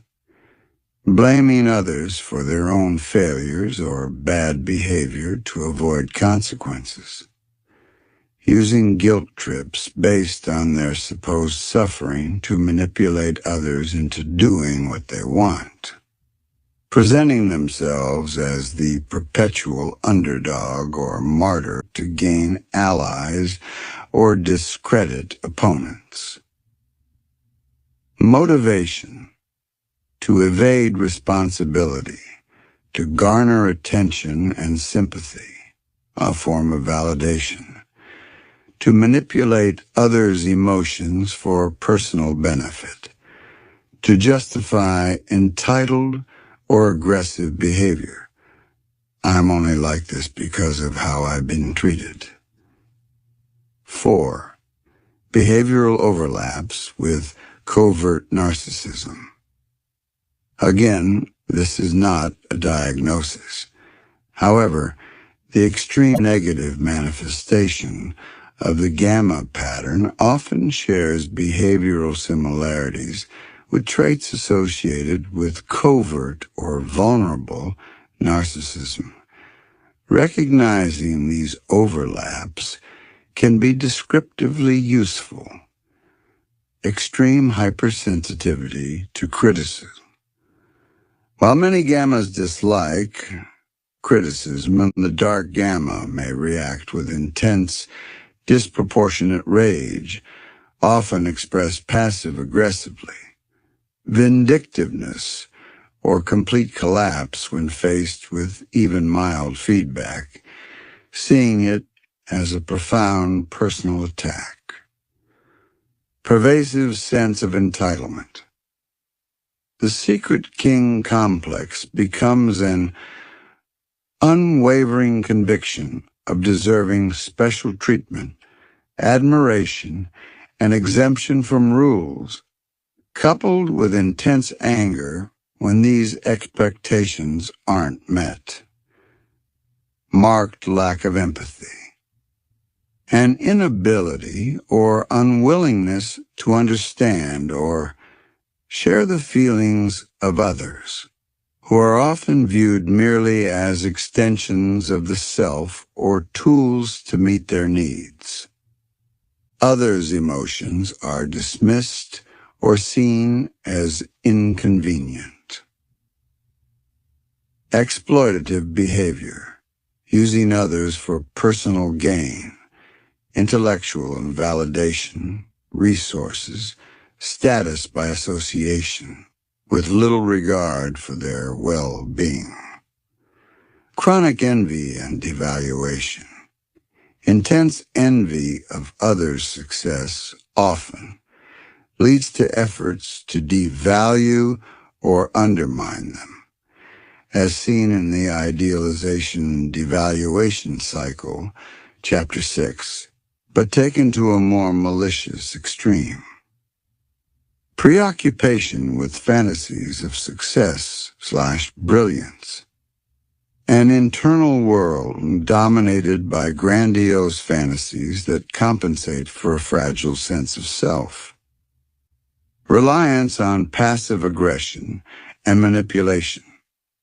As direct confrontation is avoided, manipulation, guilt-tripping, and passive aggression become primary tools for control and expressing hostility.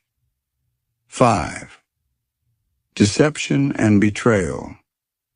In its most extreme forms, the dark gamma pattern, i.e., can involve outright deception and betrayal to achieve goals, exact revenge, or protect a fragile ego. Tactics. Spreading malicious gossip or false rumors to damage someone's reputation. Lying or omitting crucial information for personal gain. Betraying confidences. Sabotaging others' work or relationships. Feigning friendship or loyalty to gather information or exploit trust. Motivation. Driven by deep-seated envy, resentment, a desire for revenge against perceived enemies, or a ruthless focus on self-interest and self-preservation at any cost. Understanding the motivations, fear, insecurity, and emptiness. What drives individuals down this darker path? While external factors play a role, the motivations often stem from deep internal struggles. Profound insecurity. Beneath the intellectual arrogance or manipulative tactics often lies a terrifyingly fragile sense of self-worth. The manipulation and control are desperate attempts to shore up a crumbling ego. Intense fear. Fear of exposure as inadequate. Fear of failure. Fear of abandonment.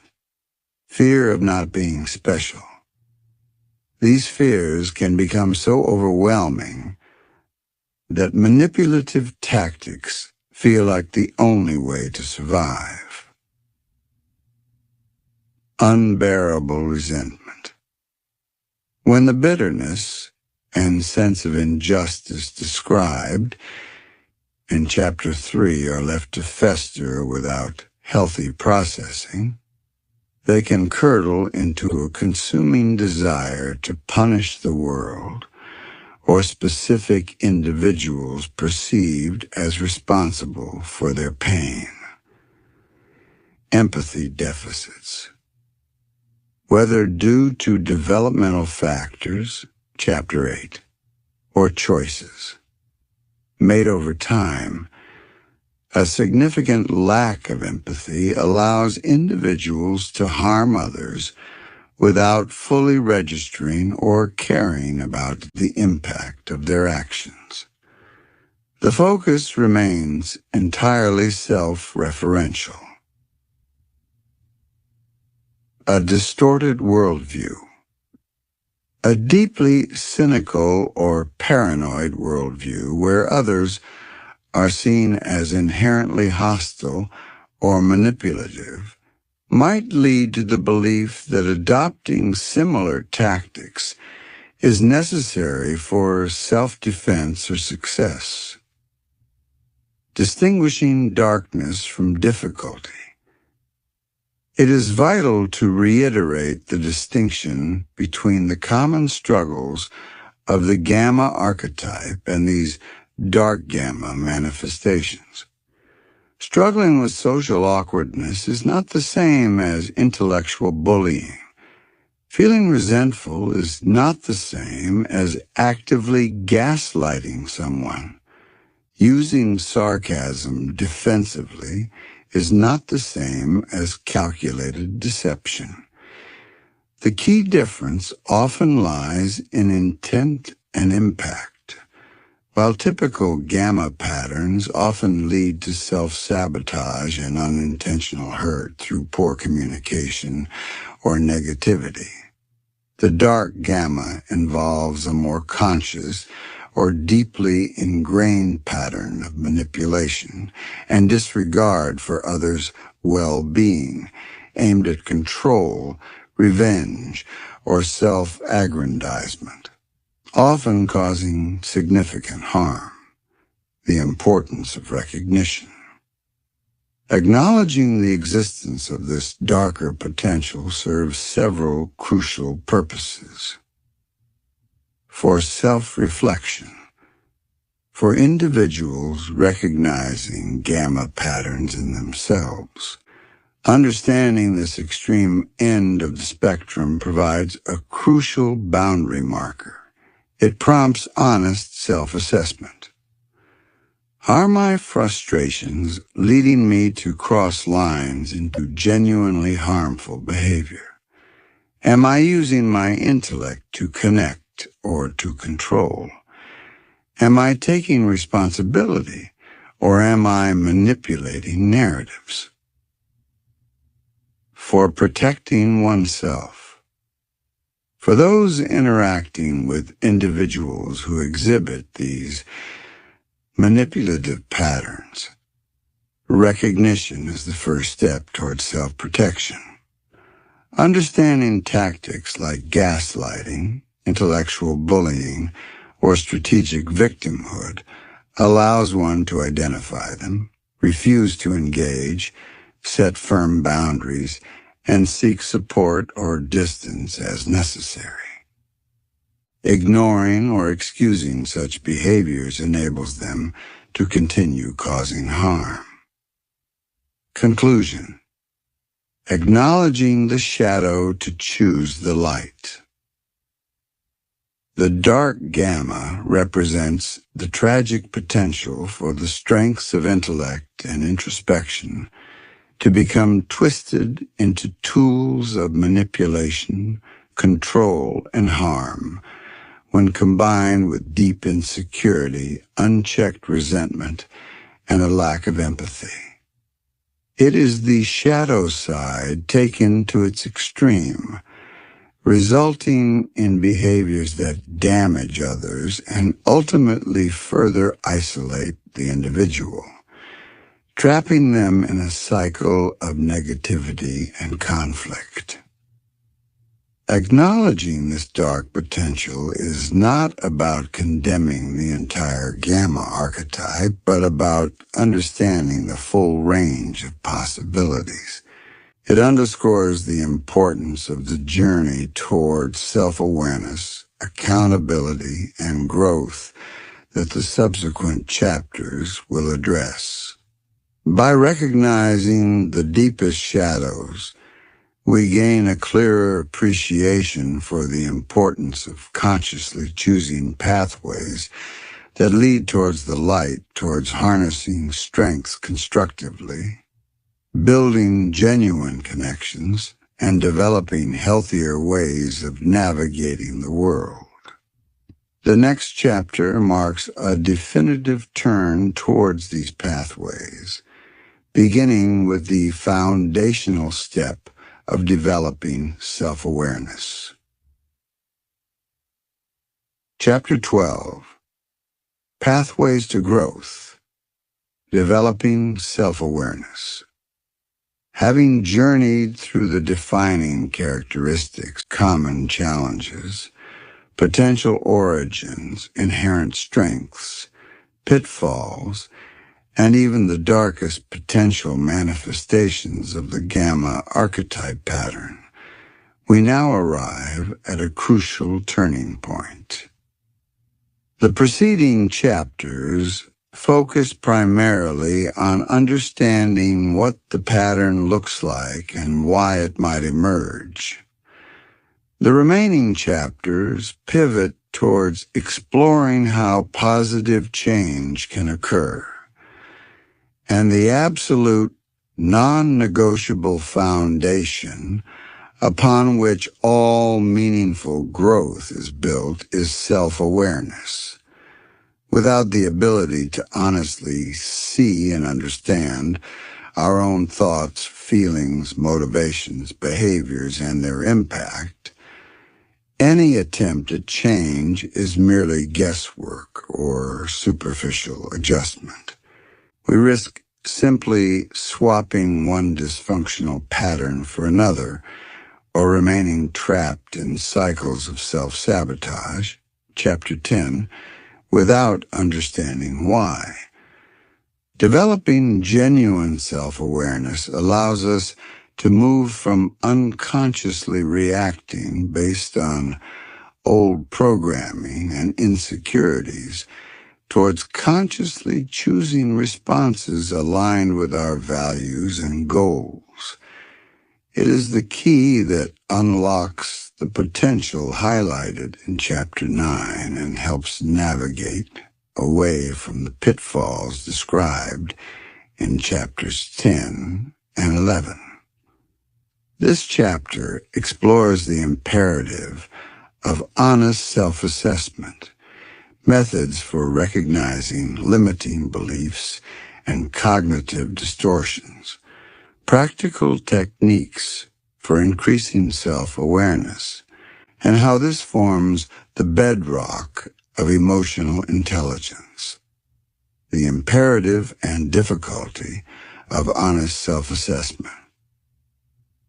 Growth begins with truth, specifically the often uncomfortable truth about ourselves. For individuals resonating with the Gamma Archetype, cultivating this radical self-honesty can be particularly challenging. Several core traits act as barriers. Ego protection. Secret king complex and intellectual superiority often function as defenses protecting a fragile ego. Honest self-assessment might reveal flaws, mistakes, or areas of inadequacy, which can feel deeply threatening to this carefully constructed self-image. Fear of inadequacy. Acknowledging one's role in relationship failures, career and stagnation, or social isolation requires confronting the possibility that one is not, in fact, secretly superior or merely a victim of circumstance. This can trigger profound feelings of shame or inadequacy. Externalization of blame. The ingrained habit of blaming external factors, unfair systems, stupid people, bad luck, makes turning the lens inward feel unnatural and counterintuitive. Taking responsibility requires relinquishing the false comfort of the victim narrative. Chapter 10. Intellectual rationalization. The sharp intellect can be masterfully employed to rationalize away negative behaviors, justify resentment, or construct elaborate arguments proving why others are the problem. Self-honesty requires cutting through these sophisticated self-deceptions. Despite these difficulties, genuine self-assessment is essential. It involves courageously asking difficult questions. What is my actual impact on others, regardless of my intentions? What are my recurring negative patterns in relationships, work, or social situations? What underlying beliefs or fears might be driving my resentment or defensiveness? Am I truly acting in alignment with my stated values? Where might my perception of events be biased by my own insecurities or past hurts? This isn't about self-flagellation. It's about accurate perception, seeing reality clearly, including our own part in it, as the starting point for making different choices, recognizing limiting beliefs and cognitive distortions. A crucial aspect of self-awareness involves identifying the often unconscious mental filters and assumptions that shape our experience. Many of the struggles associated with the Gamma Archetype are fueled by specific limiting beliefs and cognitive distortions. Common limiting beliefs. These are deeply held assumptions about oneself, others, or the world that constrain potential. Examples relevant to the Gamma pattern include: my worth depends entirely on my intelligence. Leads to neglecting other aspects of self, fear of intellectual failure.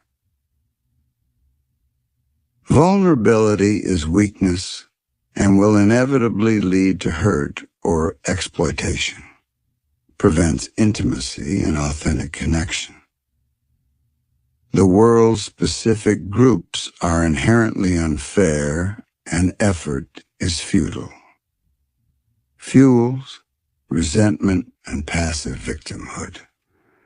Direct confrontation is always dangerous, ineffective, or crude. Prevents assertive communication and conflict resolution. If people don't automatically recognize my value, they are idiots or malicious. Fuels entitlement and prevents self-reflection on how one presents oneself. I must be perfect to be acceptable.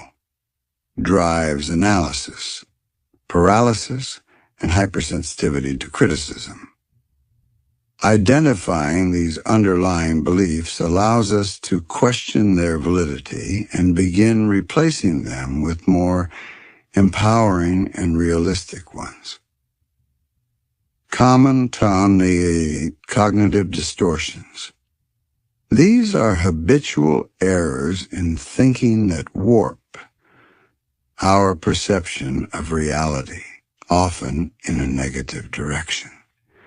Recognizing them in real time is a powerful self-awareness skill. Examples include all or nothing thinking, black and white thinking, seeing things in absolute terms, perfect and failure, brilliant idiot, always never. For example, if I didn't get that promotion, my career is over. Overgeneralization, drawing a broad conclusion based on a single incident or piece of evidence.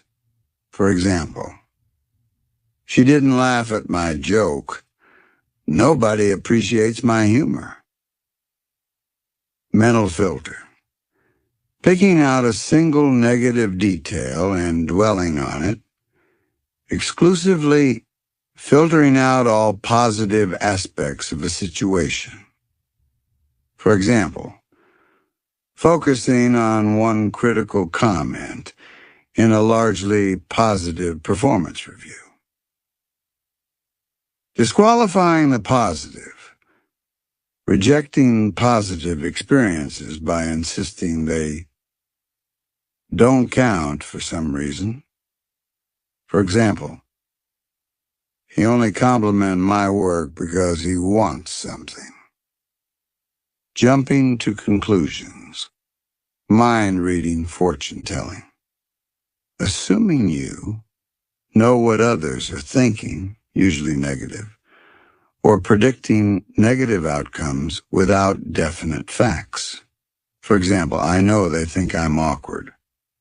If I ask for help, they'll definitely say no. Magnification, catastrophizing. Minimization, exaggerating the importance of negative events or personal flaws while minimizing positive qualities or achievements. For example, making that small mistake in the presentation was a disaster versus getting that project done well wasn't a big deal.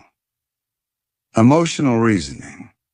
Assuming that subjective emotions reflect objective reality. For example, I feel inadequate, therefore I must be inadequate. Should statements. Operating under rigid rules about how oneself or others should behave, leading to guilt or resentment when these rules are broken. For example, he should have known that would upset me. Personalization. Taking responsibility or blame for external negative events inappropriately or interpreting everything as a direct personal affront. For example, the team project failed because of me. That general comment must have been aimed at me. Learning to spot these distortions in one's own thought stream allows for challenging and reframing them, leading to more balanced and realistic perceptions. Practical techniques for increasing self-awareness. Developing self-awareness is an active, ongoing practice, not a passive state. Several techniques can be particularly helpful. 1. Mindfulness and self-observation. Mindfulness involves paying attention to the present moment thoughts, feelings, bodily sensations, external environment without judgment. For developing self-awareness regarding gamma patterns, this means noticing thoughts, observing the stream of thoughts, especially critical, resentful, or anxious ones, as mental events rather than objective truths, recognizing recurring themes or beliefs, identifying feelings, learning to accurately label emotions as they arise, for example, distinguishing between anger, frustration, disappointment, insecurity, rather than letting them blur into general negativity. Noticing the physical sensations associated with emotions. Observing impulses. Becoming aware of the urge to react defensively.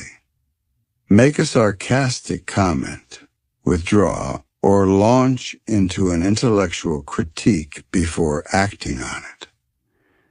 This creates a crucial space for choice. Non-judgment. Practicing observing these internal experiences without immediately criticizing oneself for having them.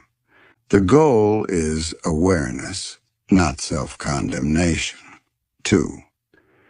Journaling for insight. Regularly writing down thoughts, feelings, and experiences can be a powerful tool for uncovering patterns and beliefs that remain hidden in the flow of daily life. Consider prompts like,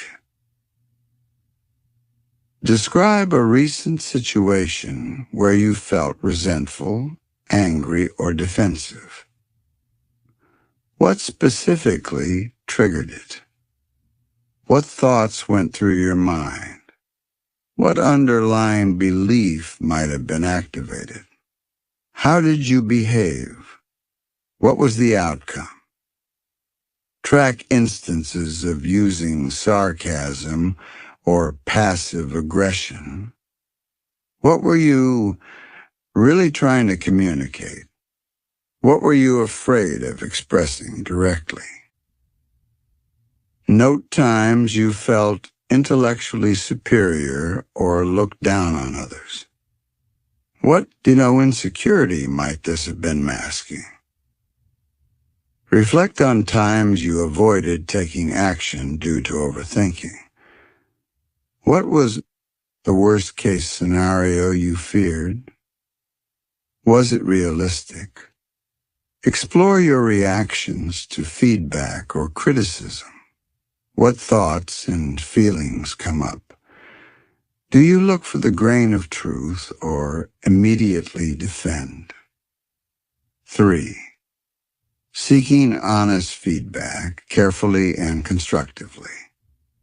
Given the hypersensitivity to criticism often associated with the Gamma Archetype, seeking feedback requires careful preparation and framing. However, external perspectives are invaluable for uncovering blind spots. Choose trusted sources. Select individuals you believe have your best interests at heart and are capable of delivering feedback constructively. Be specific. Ask for feedback on specific, observable behaviors rather than general personality traits. For example, in that meeting yesterday when I presented my counter-argument, how did my tone come across?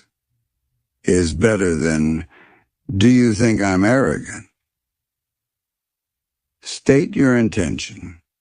Explain why you are asking, that you are working on self-awareness and genuinely want to understand your impact. I'm trying to improve my communication and would value your honest perspective on. Listen to understand, not to defend. Prepare yourself to listen fully, without interrupting, arguing, or justifying. Thank the person for their honesty, even if the feedback is difficult to hear. Take time to process it later rather than reacting immediately. Look for patterns. One person's feedback might be subjective, but if you hear similar themes from multiple trusted sources, it likely points to a valid area for self-reflection. 4. Understanding triggers.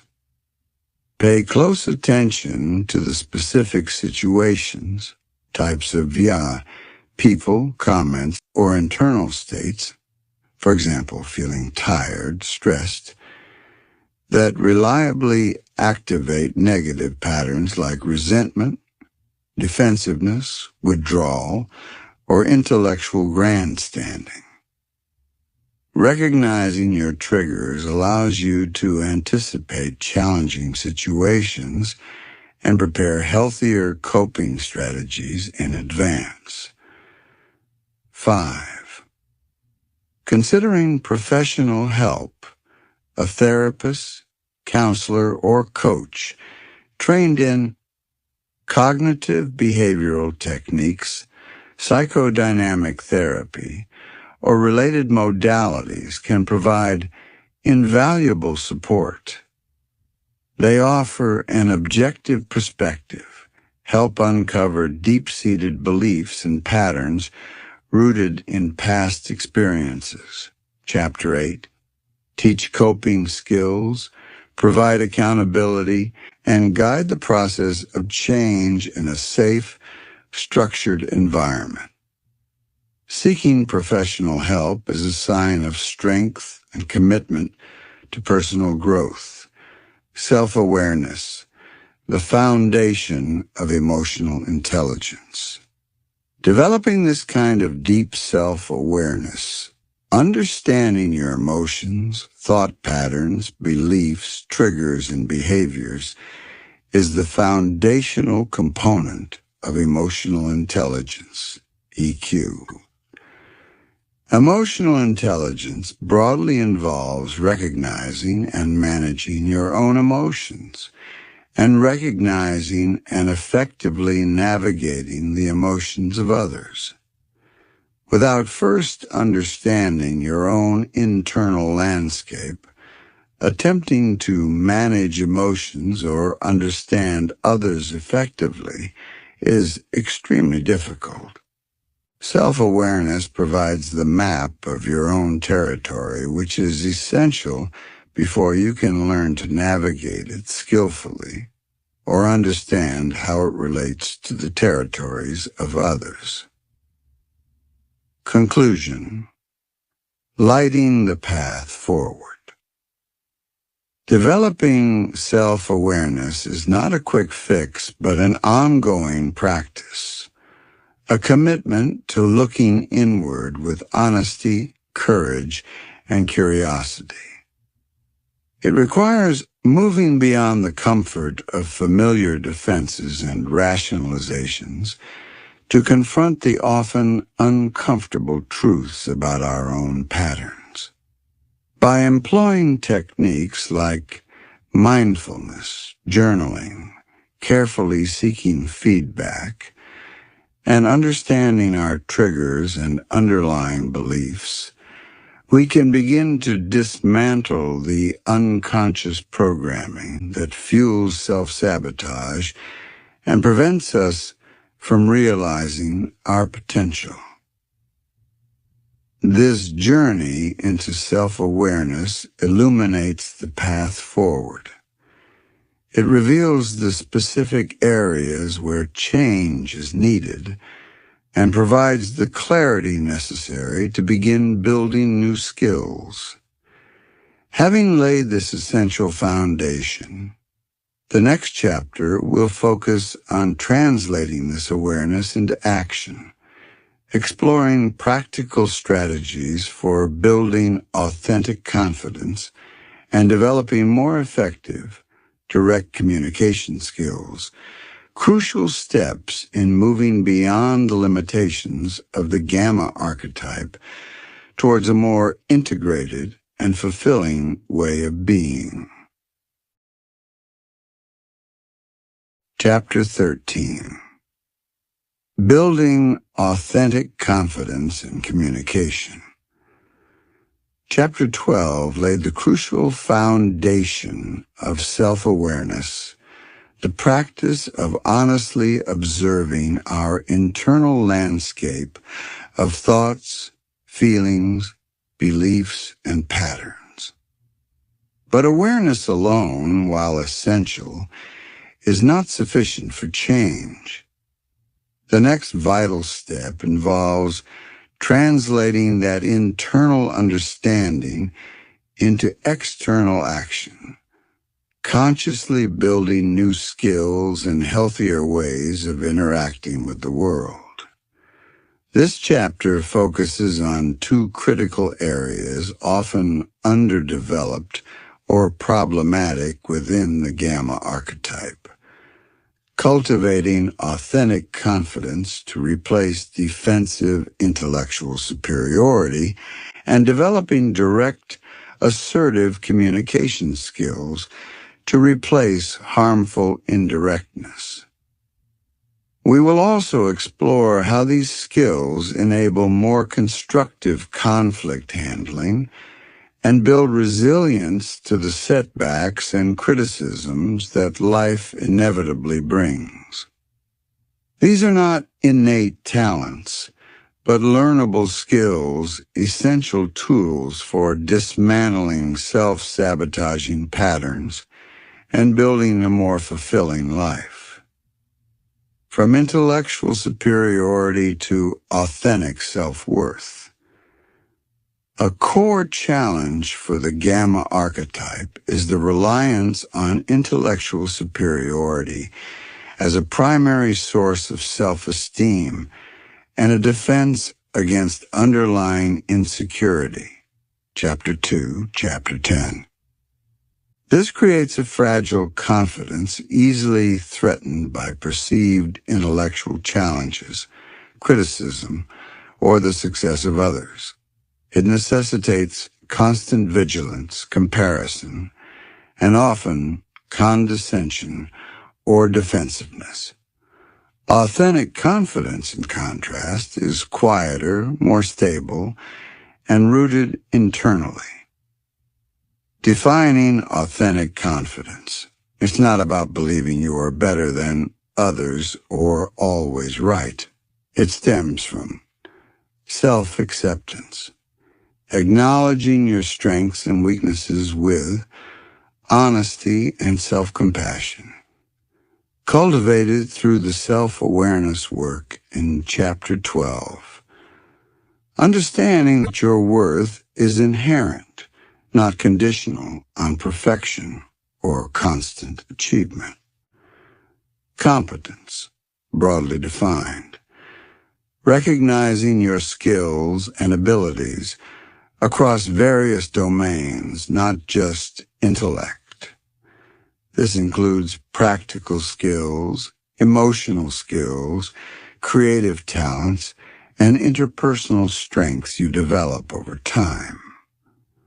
Living by values, knowing what truly matters to you, identified through introspection, Chapter 12, and striving to live in alignment with those values, providing an internal compass for self-worth independent of external validation.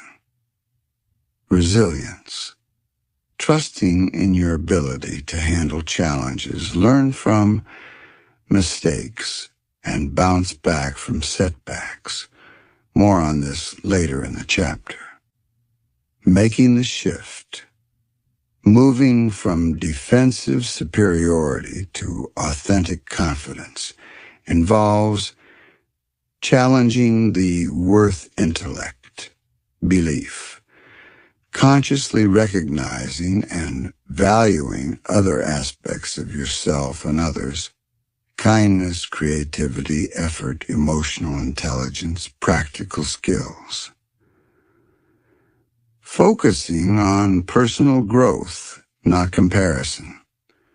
Shifting focus from comparing yourself to others, especially perceived alphas, betas, to tracking your own progress and development based on your own values and goals.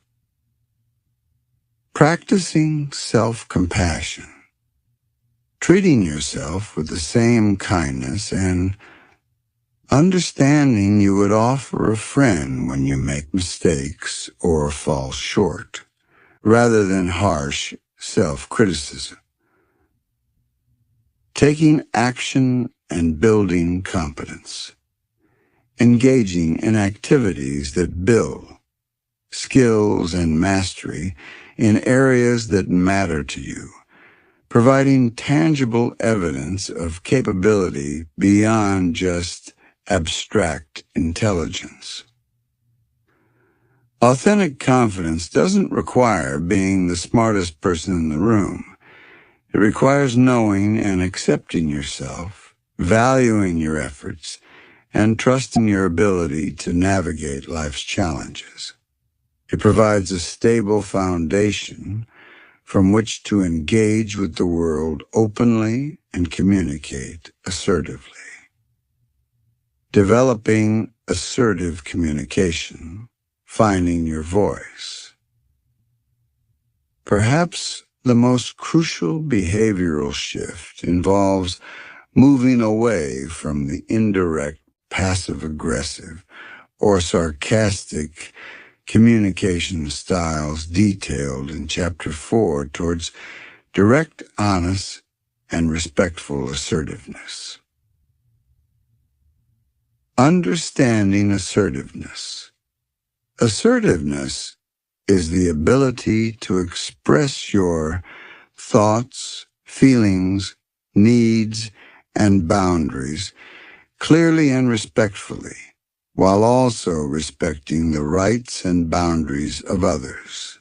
It is the healthy midpoint between passivity, failing to express your needs or opinions, allowing others to infringe on your boundaries, leading to resentment, a common Gamma starting point. Aggression. Expressing yourself in ways that violate others' rights, involving hostility, blame, threats, or disrespect, sometimes emerges defensively. Passive aggression.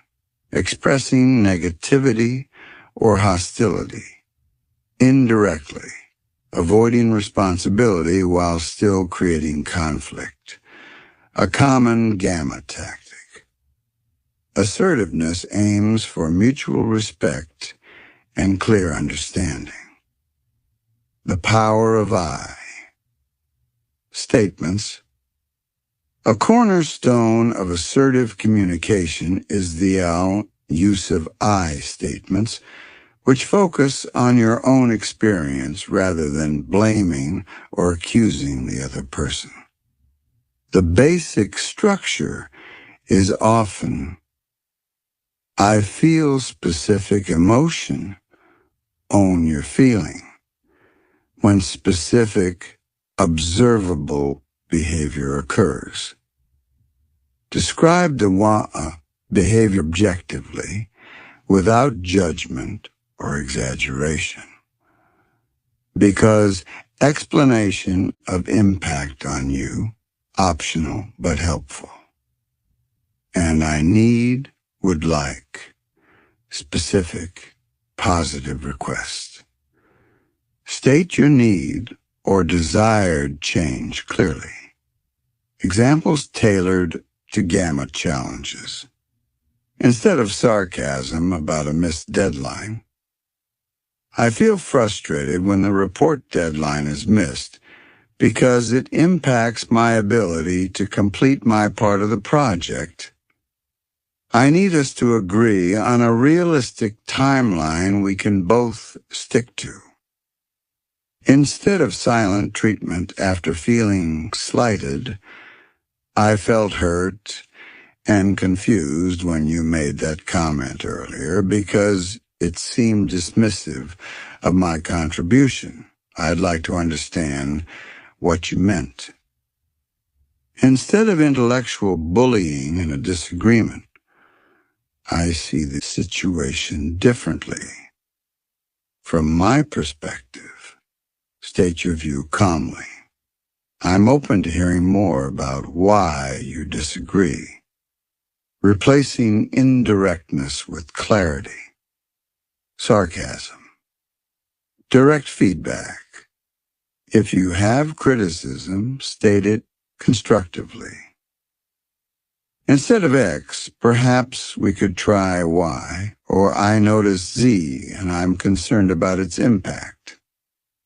Passive aggression. Open conflict. Resolution. If you are angry or upset, state it directly using I statements and initiate a conversation to resolve the issue. More on conflict below. Hints. Explicit requests. If you need something, ask for it clearly. Could you please help me with this? Or, I need some quiet time to focus right now. Learning to say no. Respectfully.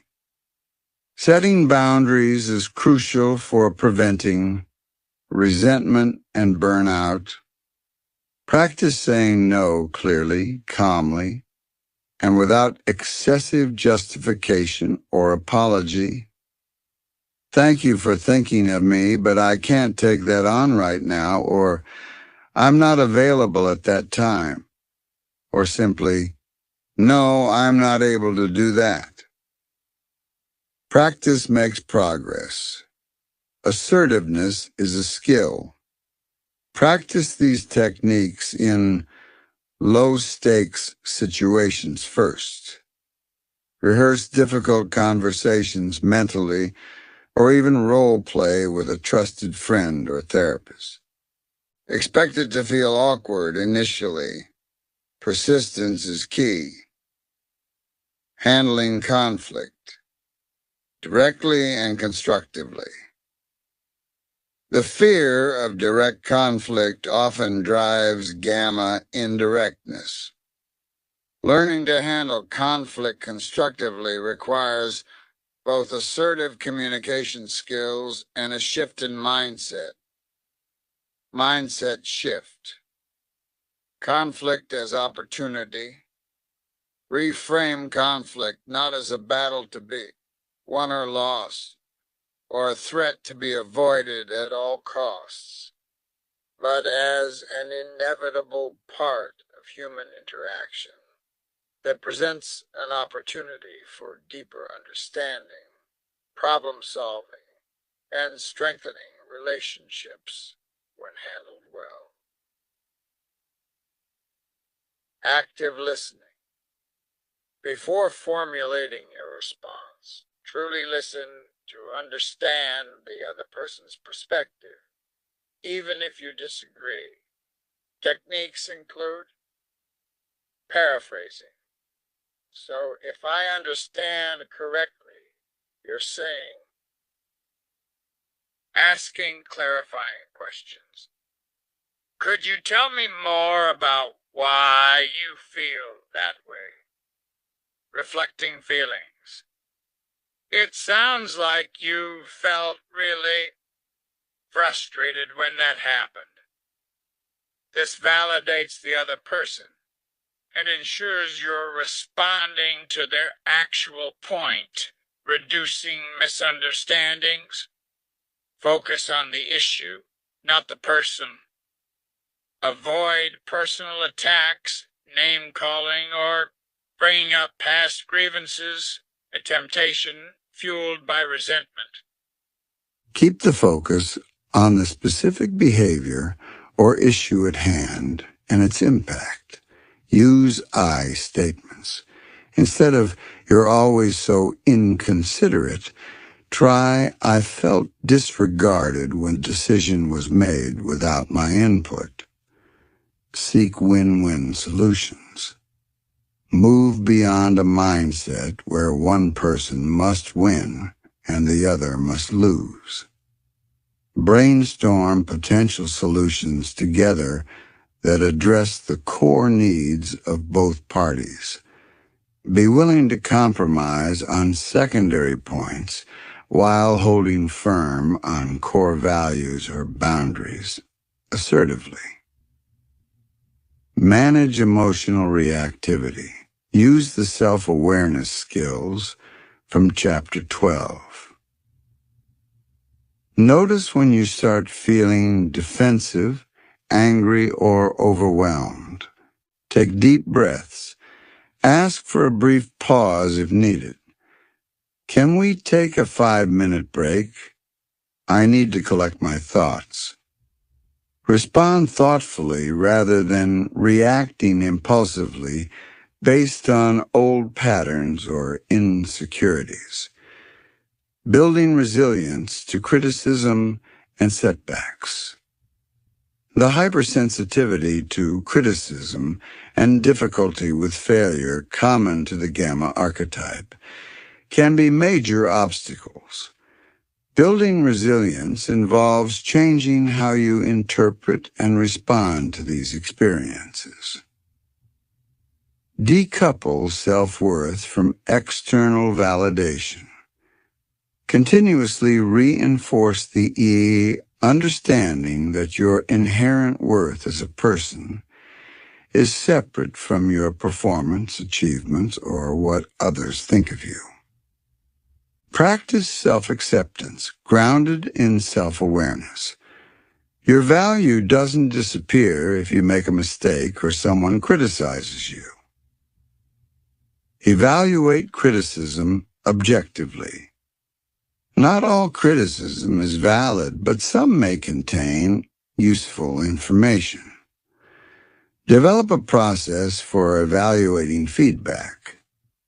Consider the source. Is this person credible? Do they have relevant expertise? Do they generally have good intentions? Seek specificity. Vague criticism, you're just not cutting it, is less helpful than specific behavioral feedback. When you presented the data, it wasn't clear how you reached your conclusion. Ask for specifics if needed. Look for the grain of truth. Even if delivered poorly, is there any part of the feedback that resonates or offers a valid point for improvement? Decide what to integrate. You don't have to accept all feedback. Decide what, if anything, is useful for your growth and discard the rest without excessive rumination. Cultivate a growth mindset. Embrace the concept, popularized by Carroll and Dweck, that abilities and intelligence are not fixed but can be developed through dedication and hard work. View challenges not as threats, but as opportunities to learn and grow. See setbacks not as proof of inadequacy, but as inevitable parts of the learning process that provide valuable data for future attempts. Practice self-compassion. When you do face setbacks, make mistakes, or receive harsh criticism, treat yourself with kindness and understanding, just as you would a friend in the same situation. Acknowledge the difficulty or pain without harsh self-judgment. Remind yourself that imperfection and struggle are part of the shared human experience. Conclusion. Skills for an authentic life. Moving beyond the limitations of the Gamma Archetype is not about becoming someone else. It's about becoming a more authentic, effective, and resilient version of yourself. This requires building practical skills. Cultivating authentic confidence rooted in self-acceptance allows you to shed the fragile defense of intellectual superiority. Developing assertive communication enables you to express yourself honestly and respectfully, fostering clearer understanding and healthier relationships than indirectness ever could. Learning to handle conflict constructively transforms potential battles into opportunities for connection, and building resilience allows you to navigate life's inevitable challenges with greater stability and grace. These are not easy skills to master, especially when overcoming deeply ingrained patterns. They require conscious effort, consistent practice, and a willingness to tolerate discomfort. But they are learnable.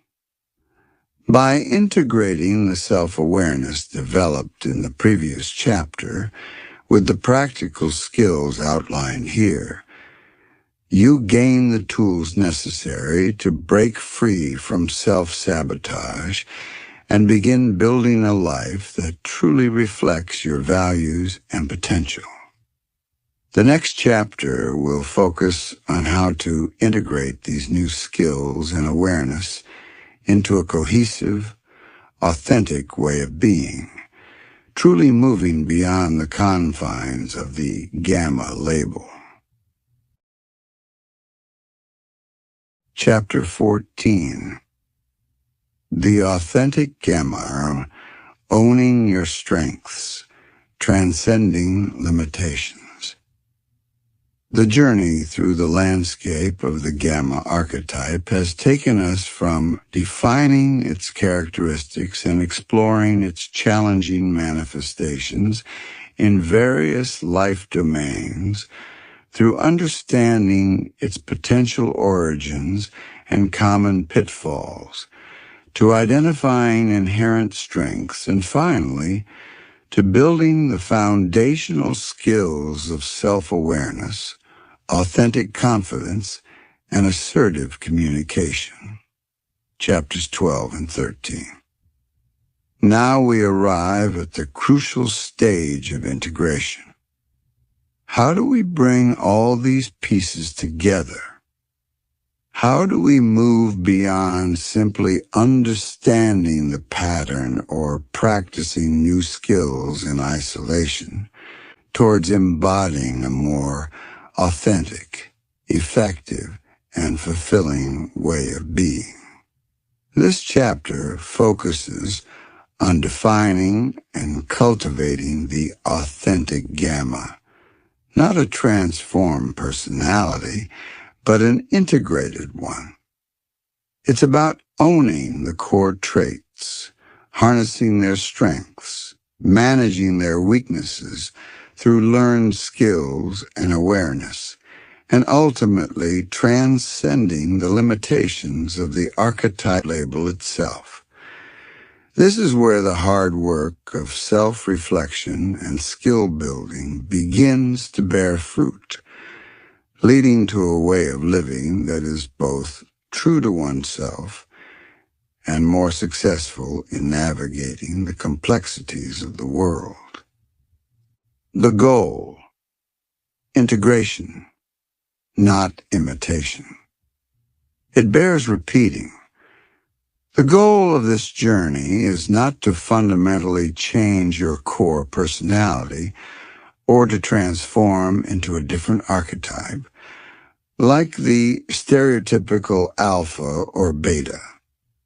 Attempts to simply mimic traits that feel unnatural are likely to fail, feel inauthentic, and ultimately reinforce feelings of inadequacy. The objective is integration. This means acknowledging and accepting your inherent traits, like analytical intelligence, introspection, sensitivity, without judgment.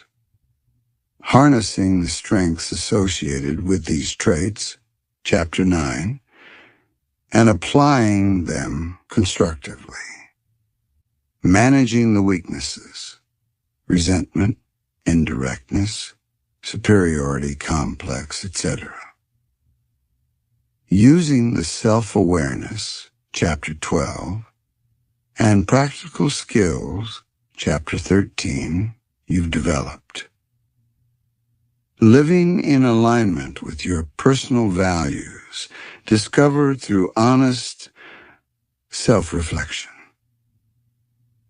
The authentic Gamma is not someone pretending to be something they're not.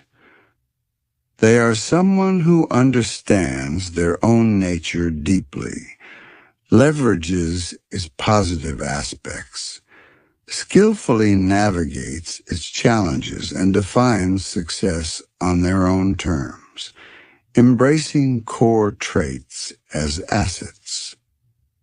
A key part of integration involves shifting the perception of core Gamma traits from liabilities or sources of shame to potential assets.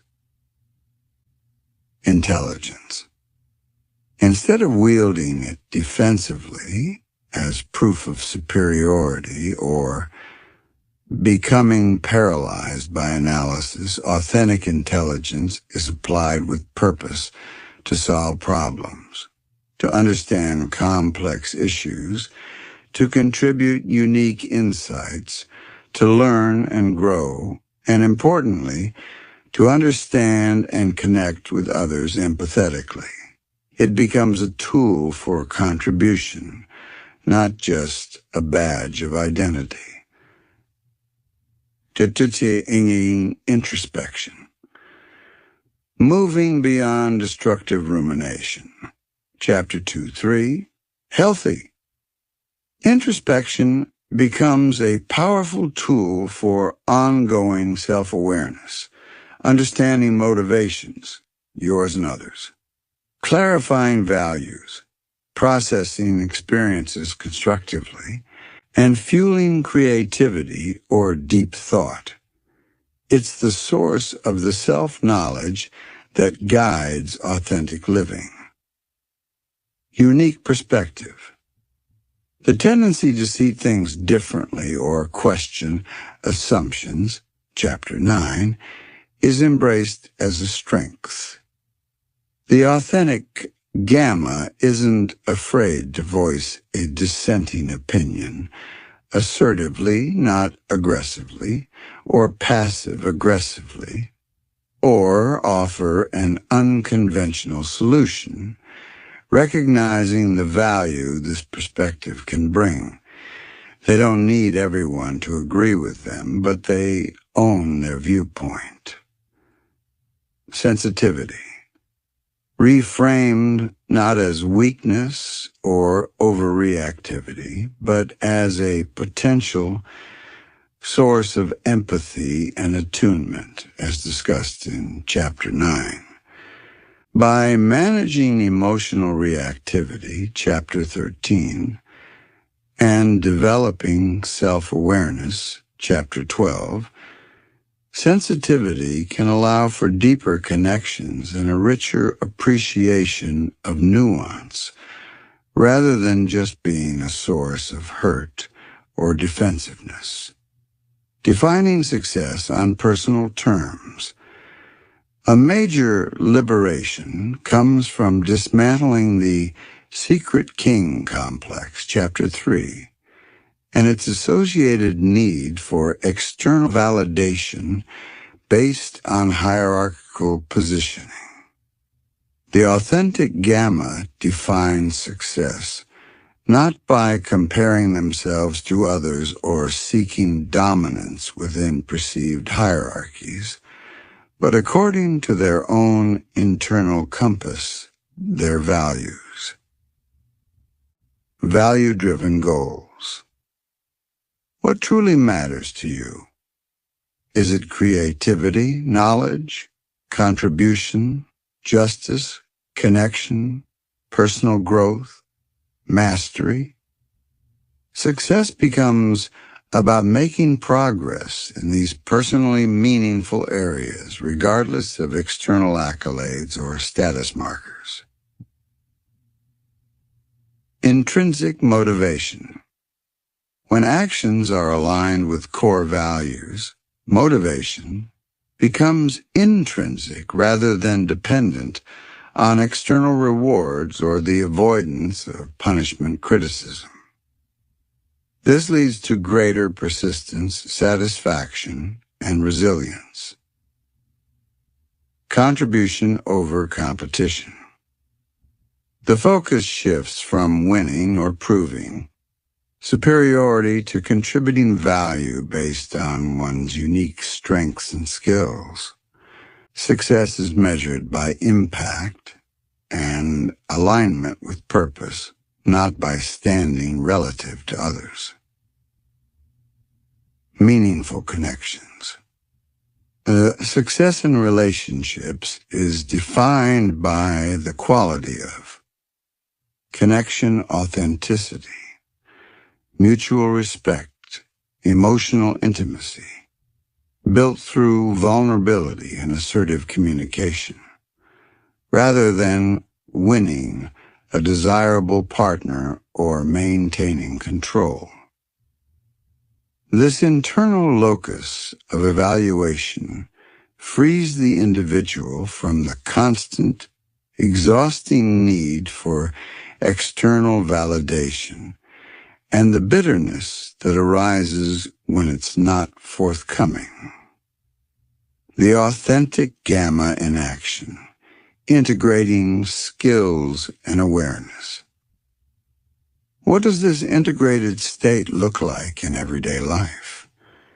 It's about applying the self-awareness and skills consistently. Receiving feedback instead of immediate defensiveness or intellectual justification, old pattern. The authentic Gamma pauses using emotional regulation skills, H13. They listen actively, seek specifics, evaluate the feedback objectively, IH13. Acknowledge any valid points, express gratitude for the input, even if difficult, and decide consciously whether and how to act on it. Their self-worth isn't shattered. Authentic confidence, GH13. Expressing needs, disagreeing, instead of hints, sarcasm, or passive aggression, TH4. They use clear and respectful I statements, GH13. I need some uninterrupted time to finish this report. I disagree with that approach, and here's why. I felt overlooked when that decision was made without consultation. They state their position without apology or aggression. Handling conflict. Instead of avoiding conflict or escalating it indirectly, they engage constructively, GH13. They listen to understand the other perspective, express their own view assertively, focus on the issue, and work towards a mutually acceptable solution. They manage their emotional reactivity, preventing resentment from hijacking the conversation. Collaborating. Instead of needing to be the smartest person in the room or subtly undermining others, they use their intellect to contribute ideas, build on others' suggestions, explain complex points clearly, and focus on the shared goal. They recognize the value of diverse perspectives. Social situations. Instead of withdrawing into critical observation or trying or awkwardly to impress, they approach social interactions with greater self-acceptance. They might still prefer smaller groups or deeper conversations, but they engage more authentically, listen actively, and communicate more directly, reducing the internal pressure and external awkwardness. They accept they might not be the life of the party and find value in the connections they do make. Responding to setbacks. Instead of falling into victim mentality or analysis, paralysis, ACH10, they practice resilience, ACH13. They acknowledge disappointment or frustration, practice self-compassion, analyze what can be learned, growth mindset, and refocus on taking the next constructive step based on their values. This isn't about perfection. It's about consistently striving to respond from a place of awareness, skillfulness, and authenticity, rather than being driven by unconscious patterns, fear, or resentment. Moving beyond labels, embracing complexity.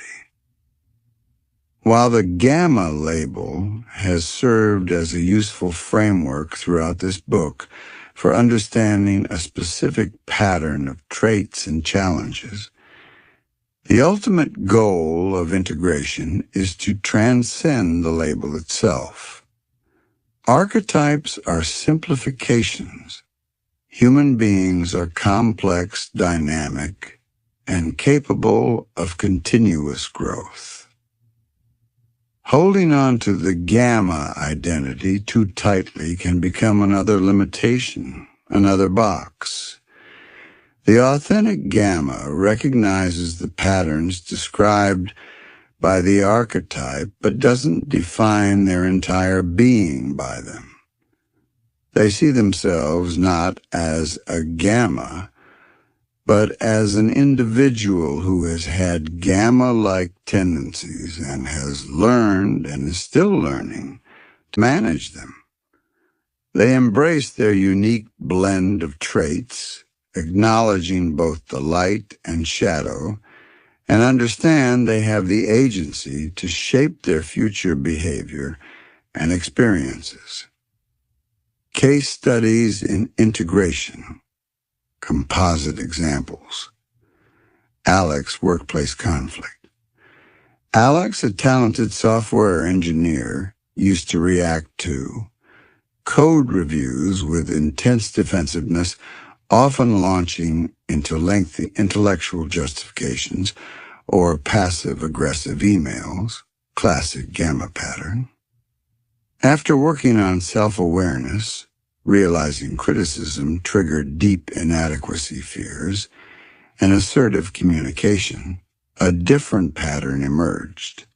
When a colleague pointed out a potential flaw, Alex paused, took a breath, emotional regulation, and asked clarifying questions to understand the concern, active listening.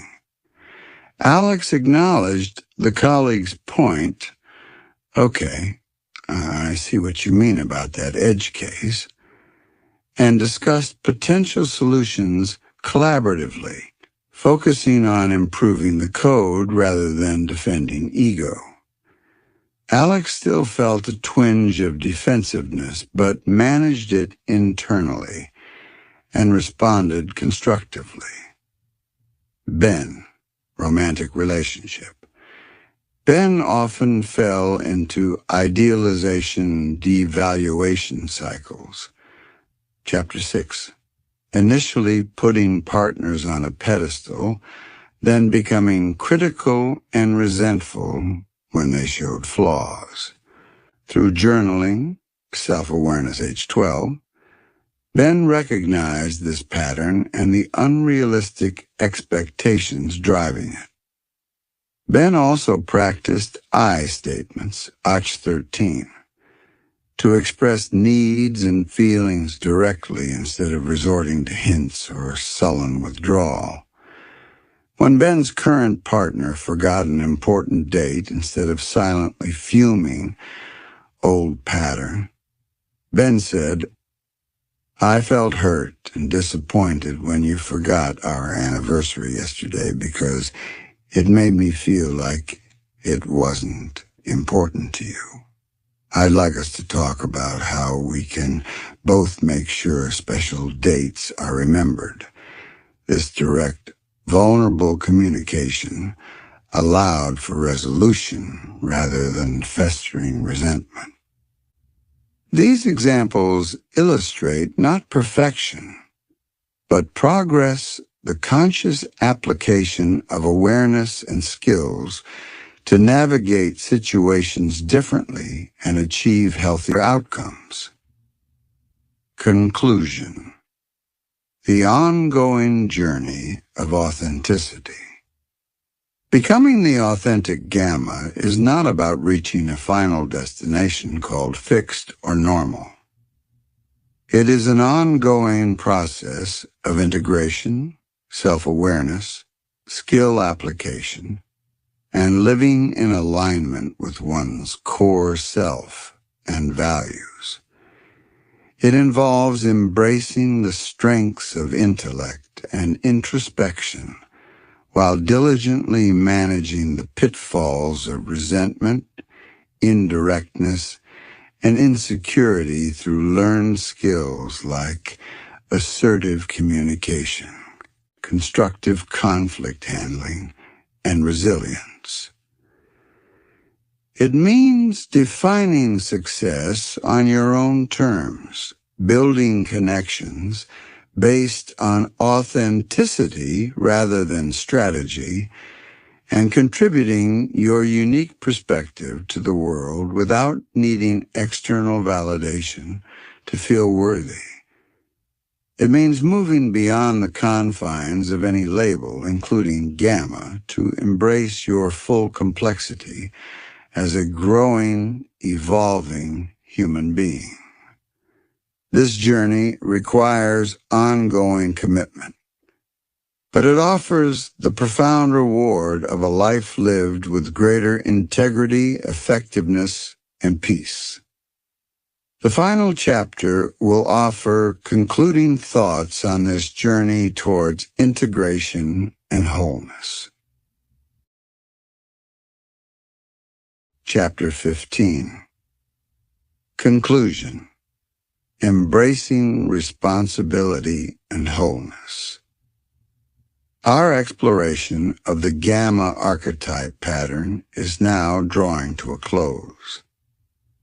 We began this journey by unpacking a controversial and informal label, seeking not to validate its origins in socio-sexual hierarchies, but to understand the recognizable pattern of human experience. It often describes a complex blend of intelligence, introspection, resentment, indirectness, and social difficulty. We journeyed through the internal landscape of the Gamma mindset, examining the double-edged swords of intellect and self-reflection, Chapter 2, and confronting the pervasive shadow of resentment and the secret king complex, Chapter 3. We then turned outward, analyzing the characteristic communication styles marked by indirectness and avoidance, Chapter 4, and observing how these patterns manifest in the challenging arenas of social dynamics, Chapter 5. Romantic relationships, Chapter 6, and the workplace environment, Chapter 7. We pause to speculatively consider potential origins in early life experiences, social feedback loops, and temperament, Chapter 8, emphasizing the complex interplay of nature and nurture while cautioning against deterministic conclusions. Critically, we shifted focus towards potential and growth. We identified the often overlooked strengths inherent in the archetype: analytical depth, creativity, unique perspectives, Chapter 9. Before taking an honest look at the common pitfalls and self-sabotaging patterns that frequently prevent this potential from being realized, Chapter 10. We even acknowledged the extreme negative manifestations, the dark gamma, to understand the full spectrum and the importance of conscious choice, Chapter 11. From there, we embarked on the path towards positive change, starting with the foundational necessity of developing honest self-awareness, Chapter 12. We then explored the practical skills required for transformation, building authentic confidence rooted in self-acceptance rather than superiority, cultivating direct and assertive communication, learning to handle conflict constructively, and developing resilience to setbacks. Chapter 13. Finally, we envision the goal of this journey, the authentic Gamma, an integrated state of owning strengths, managing weaknesses through awareness and skill, living by personal values, and ultimately transcending the limitations of the archetype label itself. Chapter 14. Now, as we conclude, let us synthesize core messages and offer some final thoughts on embracing personal responsibility, the limitations of labels, and the ongoing journey towards wholeness. The power of personal agency, choosing your path. Perhaps the single most crucial takeaway from this exploration is the affirmation of personal agency. While understanding potential origins, Chapter 8, can foster self-compassion and provide context, it must never become an excuse for remaining stuck in dysfunctional patterns. Past experiences may have shaped initial tendencies and coping mechanisms, but as adults, we possess the capacity to become aware of these patterns and make conscious choices about how we respond now. The victim mentality, identified as a key pitfall in Chapter 10, is seductive because it absolves us of responsibility.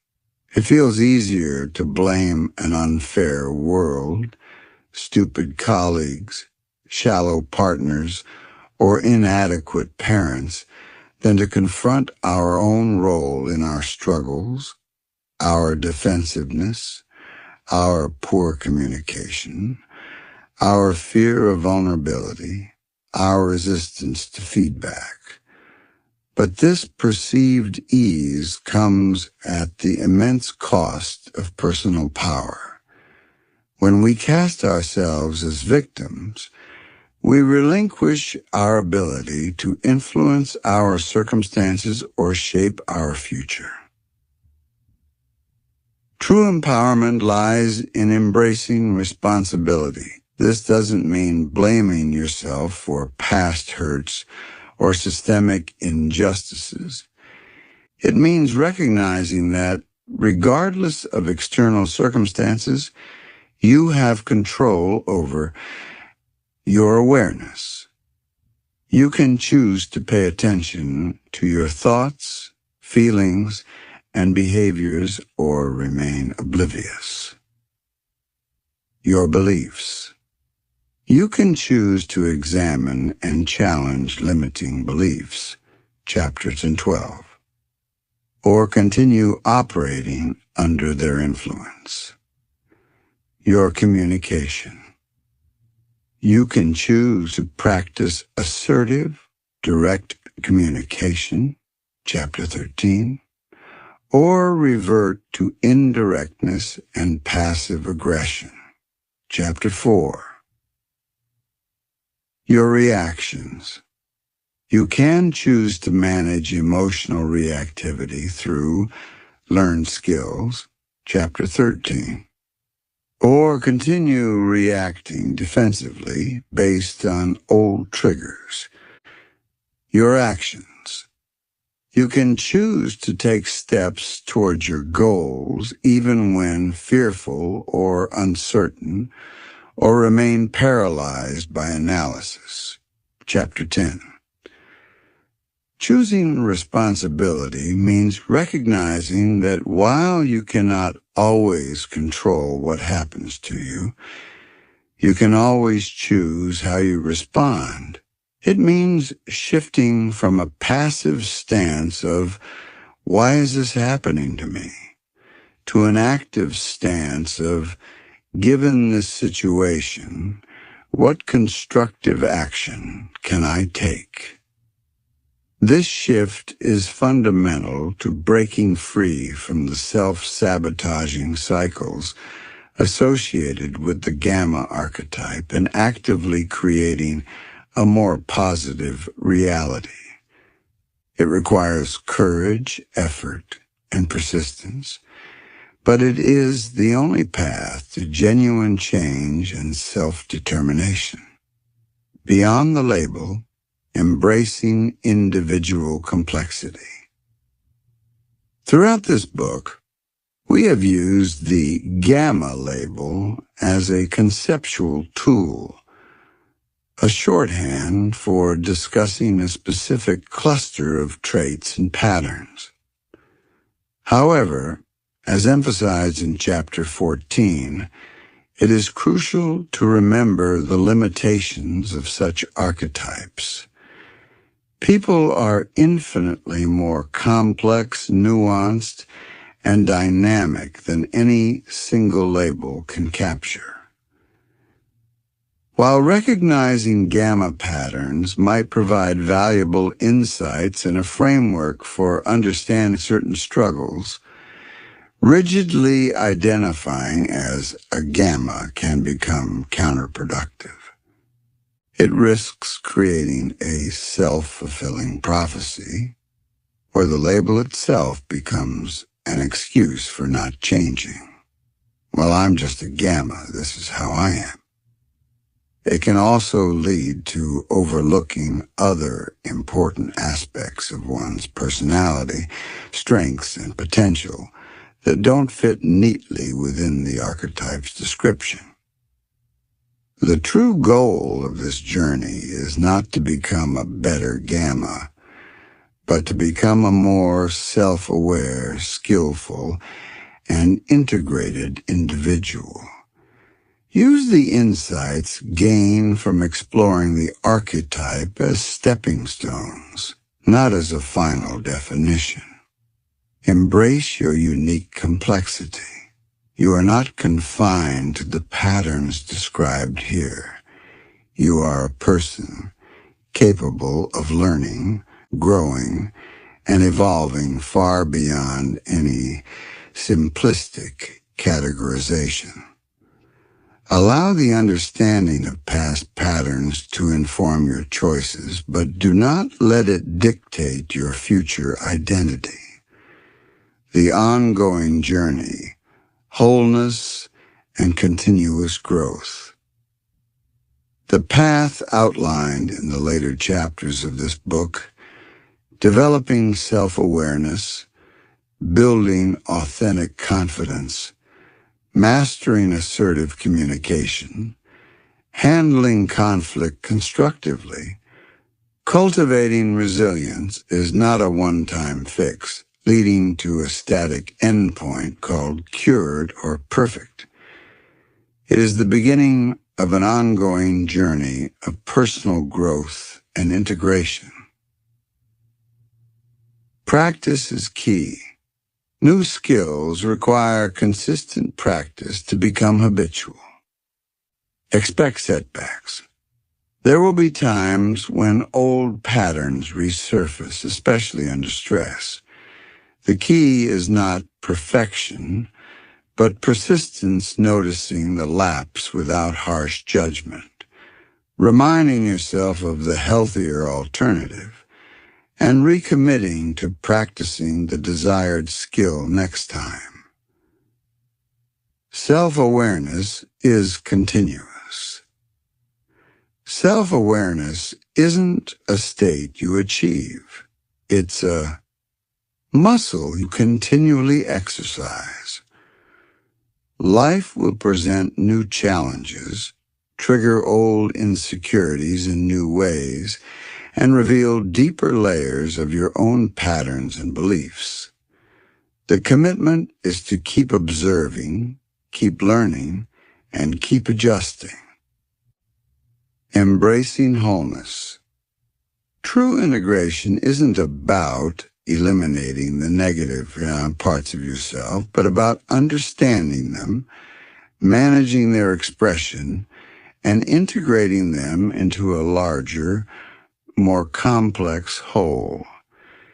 It involves accepting your shadow side, the insecurity, the fear, the potential for resentment, with compassion, while consciously choosing to act from your lighter side, your values, your strengths, your learned skills. Wholeness comes from acknowledging and integrating all aspects of your experience, not from achieving an idealized state of flawless positivity. Building healthier relationships. As you change internally and develop and act healthier communication and interaction styles, your relationships will likely change too. Some may deepen as authenticity increases, while others that were based on dysfunctional patterns may fall away. This can be challenging, but is ultimately part of building a life based on genuine connection and mutual respect. Continue applying your skills to navigate these relational shifts constructively. A hopeful horizon. The possibility of transformation. This book has delved into some difficult and challenging aspects of human experience, often associated with the Gamma Archetype pattern. The struggles with resentment, isolation, frustration, and self-sabotage are real and can be deeply painful. Yet the central message is ultimately one of hope and possibility. The inherent strengths often found within this pattern, the sharp intellect, the capacity for deep thought, the unique perspective, are valuable assets. They do not need to be sources of alienation or bitterness. When combined with cultivated self-awareness, authentic confidence, emotional intelligence, and effective communication skills, these strengths can fuel a life of purpose, contribution, and meaningful connection. The journey away from the limitations of the Gamma pattern is not about becoming someone else, but about becoming more fully and skillfully yourself. It's about taking responsibility for your internal world and your external behavior. It's about choosing vulnerability over defensiveness, directness over indirectness, connection over isolation, and growth over stagnation. It requires effort, courage, and ongoing commitment, but the potential rewards are immense. Healthier relationships, greater professional satisfaction, increased resilience, and the quiet, stable confidence that comes from living authentically and in alignment with your own values. May the insights and strategies explored in these pages serve as a useful map and toolkit as you navigate your own unique journey towards greater self-understanding, integration, and wholeness. The path is yours to choose, and the potential for a fulfilling and authentic life lies within your grasp.